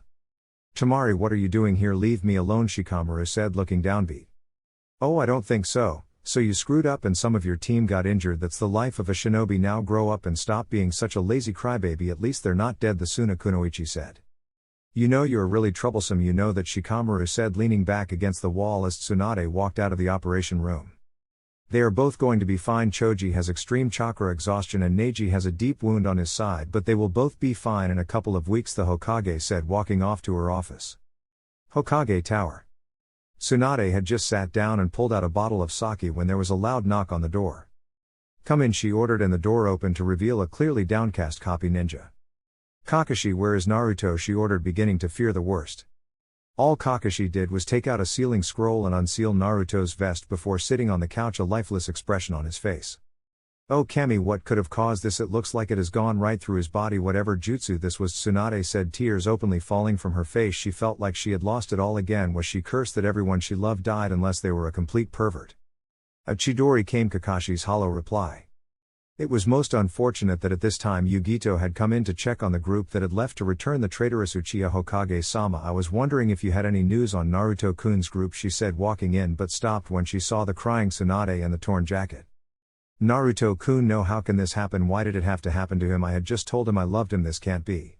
Sasuke Uchiha, you will die by my hand, I swear it, Yugito thought as silent tears had already began to fall from her slitted eyes. She swayed on the spot before turning and running as fast as she could out of the office. Yugito ran and hid so nobody could see her cry. In the middle of a training ground she collapsed, unable to take it anymore. She burst into uncontrollable screams of agony that she had lost the man she loved. She did not notice a pair of yellow eyes with bar-like pupils staring at her from above in the trees. Unknown location. 10 figures stood on 2 separate hands, all wearing long black cloaks with red clouds.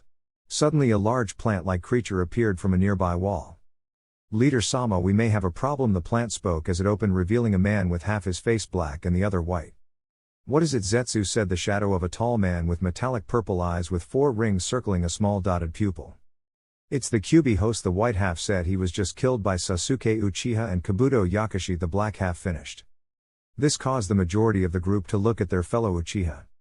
Hey, wasn't that your little brother Itachi? There's no way he could beat the QB brat. That little piece of shit even managed to outsmart us, Kisame said. He left the village to join Orochimaru, but the QB brat and several other Leaf Ninja went after them. That curse mark of his is strong. In its second stage he was able to match that damn blonde hit for hit even while using a tail of his cloak. Naruto Uzumaki was strong though. He was able to use two tails without losing control, quite impressive for one so young. Unfortunately, when he had defeated Sasuke he let the cloak down, and that was when Kabuto showed up. The little Gaki was far too tired to defend himself, but he wouldn't give up on his mission. Kabuto made sport of him before the Uchiha ended his life and threw him in the river, both Zetsu said. Kabuto? Wasn't that one of your spies? Sasori-senpai said. A man with an orange mask. Guess you should have chosen someone else to spy on Orochimaru like Tobi. Tobi is a good boy. He never would have killed a Jinchuriki we were supposed to capture. He finished. Shut up, Tobi. I gave him orders to do anything Orochimaru ordered him to. I didn't think he would be stupid enough to kill the QB vessel, Sasori said. Although he was annoyed one of their targets were gone. Are you sure he is dead? Have you seen the body? The leader said. No, Leader-sama, we haven't. You told us not to attempt to capture or interact with him and to only watch. We didn't think to make sure he was dead. Then go look for him and check out Konoha for any news if you can find him, and it is safe. Attempt to capture but only if he is alone and unconscious, their leader said. Zetsu left with a bow and vanished back into the wall. The rest of the group were being told by their leader their plans had not changed, but there was one member who was not interested. He was thinking he may have made a terrible mistake. Foolish little brother. 2 days later. Tsunade was sitting in her office. The scouting party had returned empty-handed, claiming there was no trace of Naruto, so she had to call off the search. So has gone, huh? Came a voice from the window. Jiraiya. Where were you? Naruto needed you and you what? Left to write your damn perverted books and now he is dead. Tsunade spat the last words, hoping to sting the perverted toad sage. Jiraiya just sat there with his eyes closed as if contemplating what to say about his fallen student. You know, the thing about Naruto is, he was never very good at being normal, the old toad sage said. What are you talking about, Jiraiya? Spit it out. Now, Tsunade said. Her fists began shaking in rage. Well, for example, his injuries: deep cuts to the face and arms, busted lip, internal bleeding, and finally, 2 chidori to his chest. A normal man would have died a lot sooner, Jiraiya said with a thoughtful expression on his face. How do you know that? And to such detail, you have the body, don't you? Where is it? Tsunade demanded. Oh, it's safe, the white-haired man said. It's what? Give it to me. We need to have a funeral for him and I need to see it for myself, Tsunade ordered. No, was the sage's reply. What? The Hokage screamed, ready to pummel the old super pervert. I said no because you see, any normal man would have died much sooner in Naruto's life, but Naruto is far from a normal person, isn't he? Jiraiya said sagely. What are you talking about now? Tsunade said, but then her eyes went wide in realization. Hess alive, where is he? Jiraiya, he is a ninja of this village and he needs my authorization to be out of it, and I want him back. This village needs him, she said, the first smile she had worn since she had first seen his tattered vest. Actually, I think you will find he doesn't. You see, there was a rule passed by Sensei that allowed us as the Sannin to pick and choose our apprentice, and they would be granted the same freedoms that we are given, Jiraiya said. Yes, I know that, but what does that have to do with why you want bring Naruto back to the village? Tsunade said, still confused but smiling that her little brother in all but blood was still alive. I am surprised you would have forgotten, considering how you did the same thing I'm going to do for years, Jiraiya teased, happy to see his long-time crush smile again. Still not following you, the Hokage said, starting to get annoyed. I am taking Naruto out of the village with me. The same way you did with Shizune and Orochimaru did with Anko. As the apprentice of a Sannin, he has opened borders to come and go from Konoha as we please. As long as we stay loyal, you can only order us to return if you can find us and have a specific reason. Now I'm going to take Naruto, and when I am done with him he will be as strong as I am, if not stronger. You can try and find us if you want, but I wouldn't recommend it. After all, the only way to get there is to know the way. See you in a few years, Tsunade Heim said Jiraiya, and he puffed out of existence. Damn it, a shadow clone. So you have taken him to the toads, eh? What are you planning? Tsunade said so softly only she could hear. With Naruto. Warm sunlight shone down on the waking Naruto. The first thing he felt was a pain in his chest and a splitting headache. What the hell happened to me? Naruto slurred out as he began opening his eyes. Elders is waking up. What do we do? Came a familiar voice next to his head, causing Naruto to fully open his eyes and take in his surroundings. He was in what appeared to be a small wooden hut outside. Exotic plants, the likes of which Naruto had ever seen, stood tall, and giant stone statues of toads could be seen in the distance around a small waterfall of what looked like oil. Sitting up, he noticed 2 toads staring at him. Kichi, Tatsu. What are you doing here? What is this place? The blonde asked. This is our home, bro, Gamakichi said, whilst Gamatatsu just looked on with a smile. Your home? What do you mean? Naruto asked, looking around hoping to find more answers. He means you are in the home of the Toads, Mount Myobakuzen, said a new voice from behind him. Fukusaku Jiji, how did I get here on top of a mountain? Last thing I remember I was just hit in the chest by Sasuke team. And dumped in the water, Naruto asked, still confused. Ah well, you see, Naruto-chan, Jiraiya had come to see us about your training but had to stay for a few days to see the Grand Geezer Toad. On his way out, however, we saw something troubling. Your name began to fade off the summoner's stone that tells us who our current summoners were. Now the only way this is possible is if you were dying or you committed some sort of great treachery to the Toad clan, Fukusaku said, receiving a nod from Naruto in understanding. Well, Jiraiya began begging us practically in tears to bring you here and help you, so we set up the seal array and used a reverse summoning jutsu to bring you here, and I must say you were in bad shape, Fukusaku said. Well, I guess I owe you my life then, Naruto said. How can I ever repay you? You can repay us by getting stronger and making the Toad summoners even more fearsome, came the unmistakable voice of Jiraiya from the window as he jumped into the room. You bet Erozen and I will make the Toads the most revered summons ever, Naruto said, determined to make them proud. Good, because for the next few years we are going to do nothing but train, said Jiraiya. You bet. So when are we going to go back to Konoha so we can start? The blonde asked. We're not. We are going to train right here, and we will start when you're all better, and when I am done with you, you will be one of the strongest people alive, the Toad Sage said confidently. We're not going back? But why? What about Yugi-chan, Tsunade Bakken and all the others? They probably don't even know if I am alive, Naruto asked in a panic, thinking of what Yugito was doing right now. I took care of Tsunade Haim, but I think you should write a letter for that little kitten of yours. I don't think she would let me live if I told her I was taking you away for a few years. Jiraiya shuddered at the thought of facing an enraged Kunoichi after telling her she couldn't see her new boyfriend for around 3 years, and the thought of her being a Jinchuriki made the decision not to talk to Yugito a no-brainer. Fine, but why do I have to train here and not anywhere else? Naruto said, genuinely confused as to why he had to leave Yugito for who knows how long. Because this is the only place we can train you in all the arts you need. First, we are going to work on your sealing until you are at my level. I want you to read all of these. You are ready for the master course, and these are all the books I have ever read on sealing, Jiraiya said, taking out a scroll and placing it on his table. Then we are going to work on your taijutsu and ninjutsu. You are going to accomplish something neither the Yondaime, Kakashi, and even myself ever could, no matter how hard we tried. You are going to complete the Rasengan, Jiraiya said proudly. What do you mean complete the Rasengan? I have mastered it, the blonde said. Yes, but the Rasengan is an incomplete jutsu the Yondaime always intended to add his element to it but could never get it to work. I think you can, Jiraiya said finally. The main reason we are here is Senjutsu. We are going to make you a fully fledged Toad Sage. Guess I should get to work then. I can't physically train for a few days, but I can still read these books, Naruto said, opening the seal only to be covered in an avalanche of scrolls, books and handwritten notes. It was going to be a long couple of years. Good, now if you can complete all of your training I will tell you all about your parents, Jiraiya said, waiting to gauge the blonde's reaction. What, you know my parents? Why has nobody ever told me? What do you mean I have to complete the training first? They're my parents, I deserve to know, Naruto raged, excited and a little annoyed that Jiraiya would keep it from him. I know how you feel, Naruto, but I made a promise to Sarutobi-sensei that I wouldn't tell you until you were ready and strong enough to defend yourself from almost all trouble. It was supposed to be when you made Jonin, but I am making an exception. You need to finish your training on Myobakuzen and I will tell you. Just think of it as an added incentive, Jiraiya said, calming Naruto down. Alright Erozen, and I will trust you, but if you are just saying this to get me to train harder I will make you pay. And with that said, Naruto returned to his book, determined to learn everything as quickly as possible so he could finally know who his parents were. Well, it worked. Hess even more serious than before, but now I feel bad. He knows I know but won't tell him, but I suppose at least he knows that I do plan on telling him, so that can't be all bad, right? The Toad Sage thought as he left the blonde to his studies. With Yugito a few hours later. The blonde female had been in the training ground crying for over a day. She was dirty and hungry, but she didn't care. The only thing that mattered to her was gone. She didn't even flinch when she felt something approaching.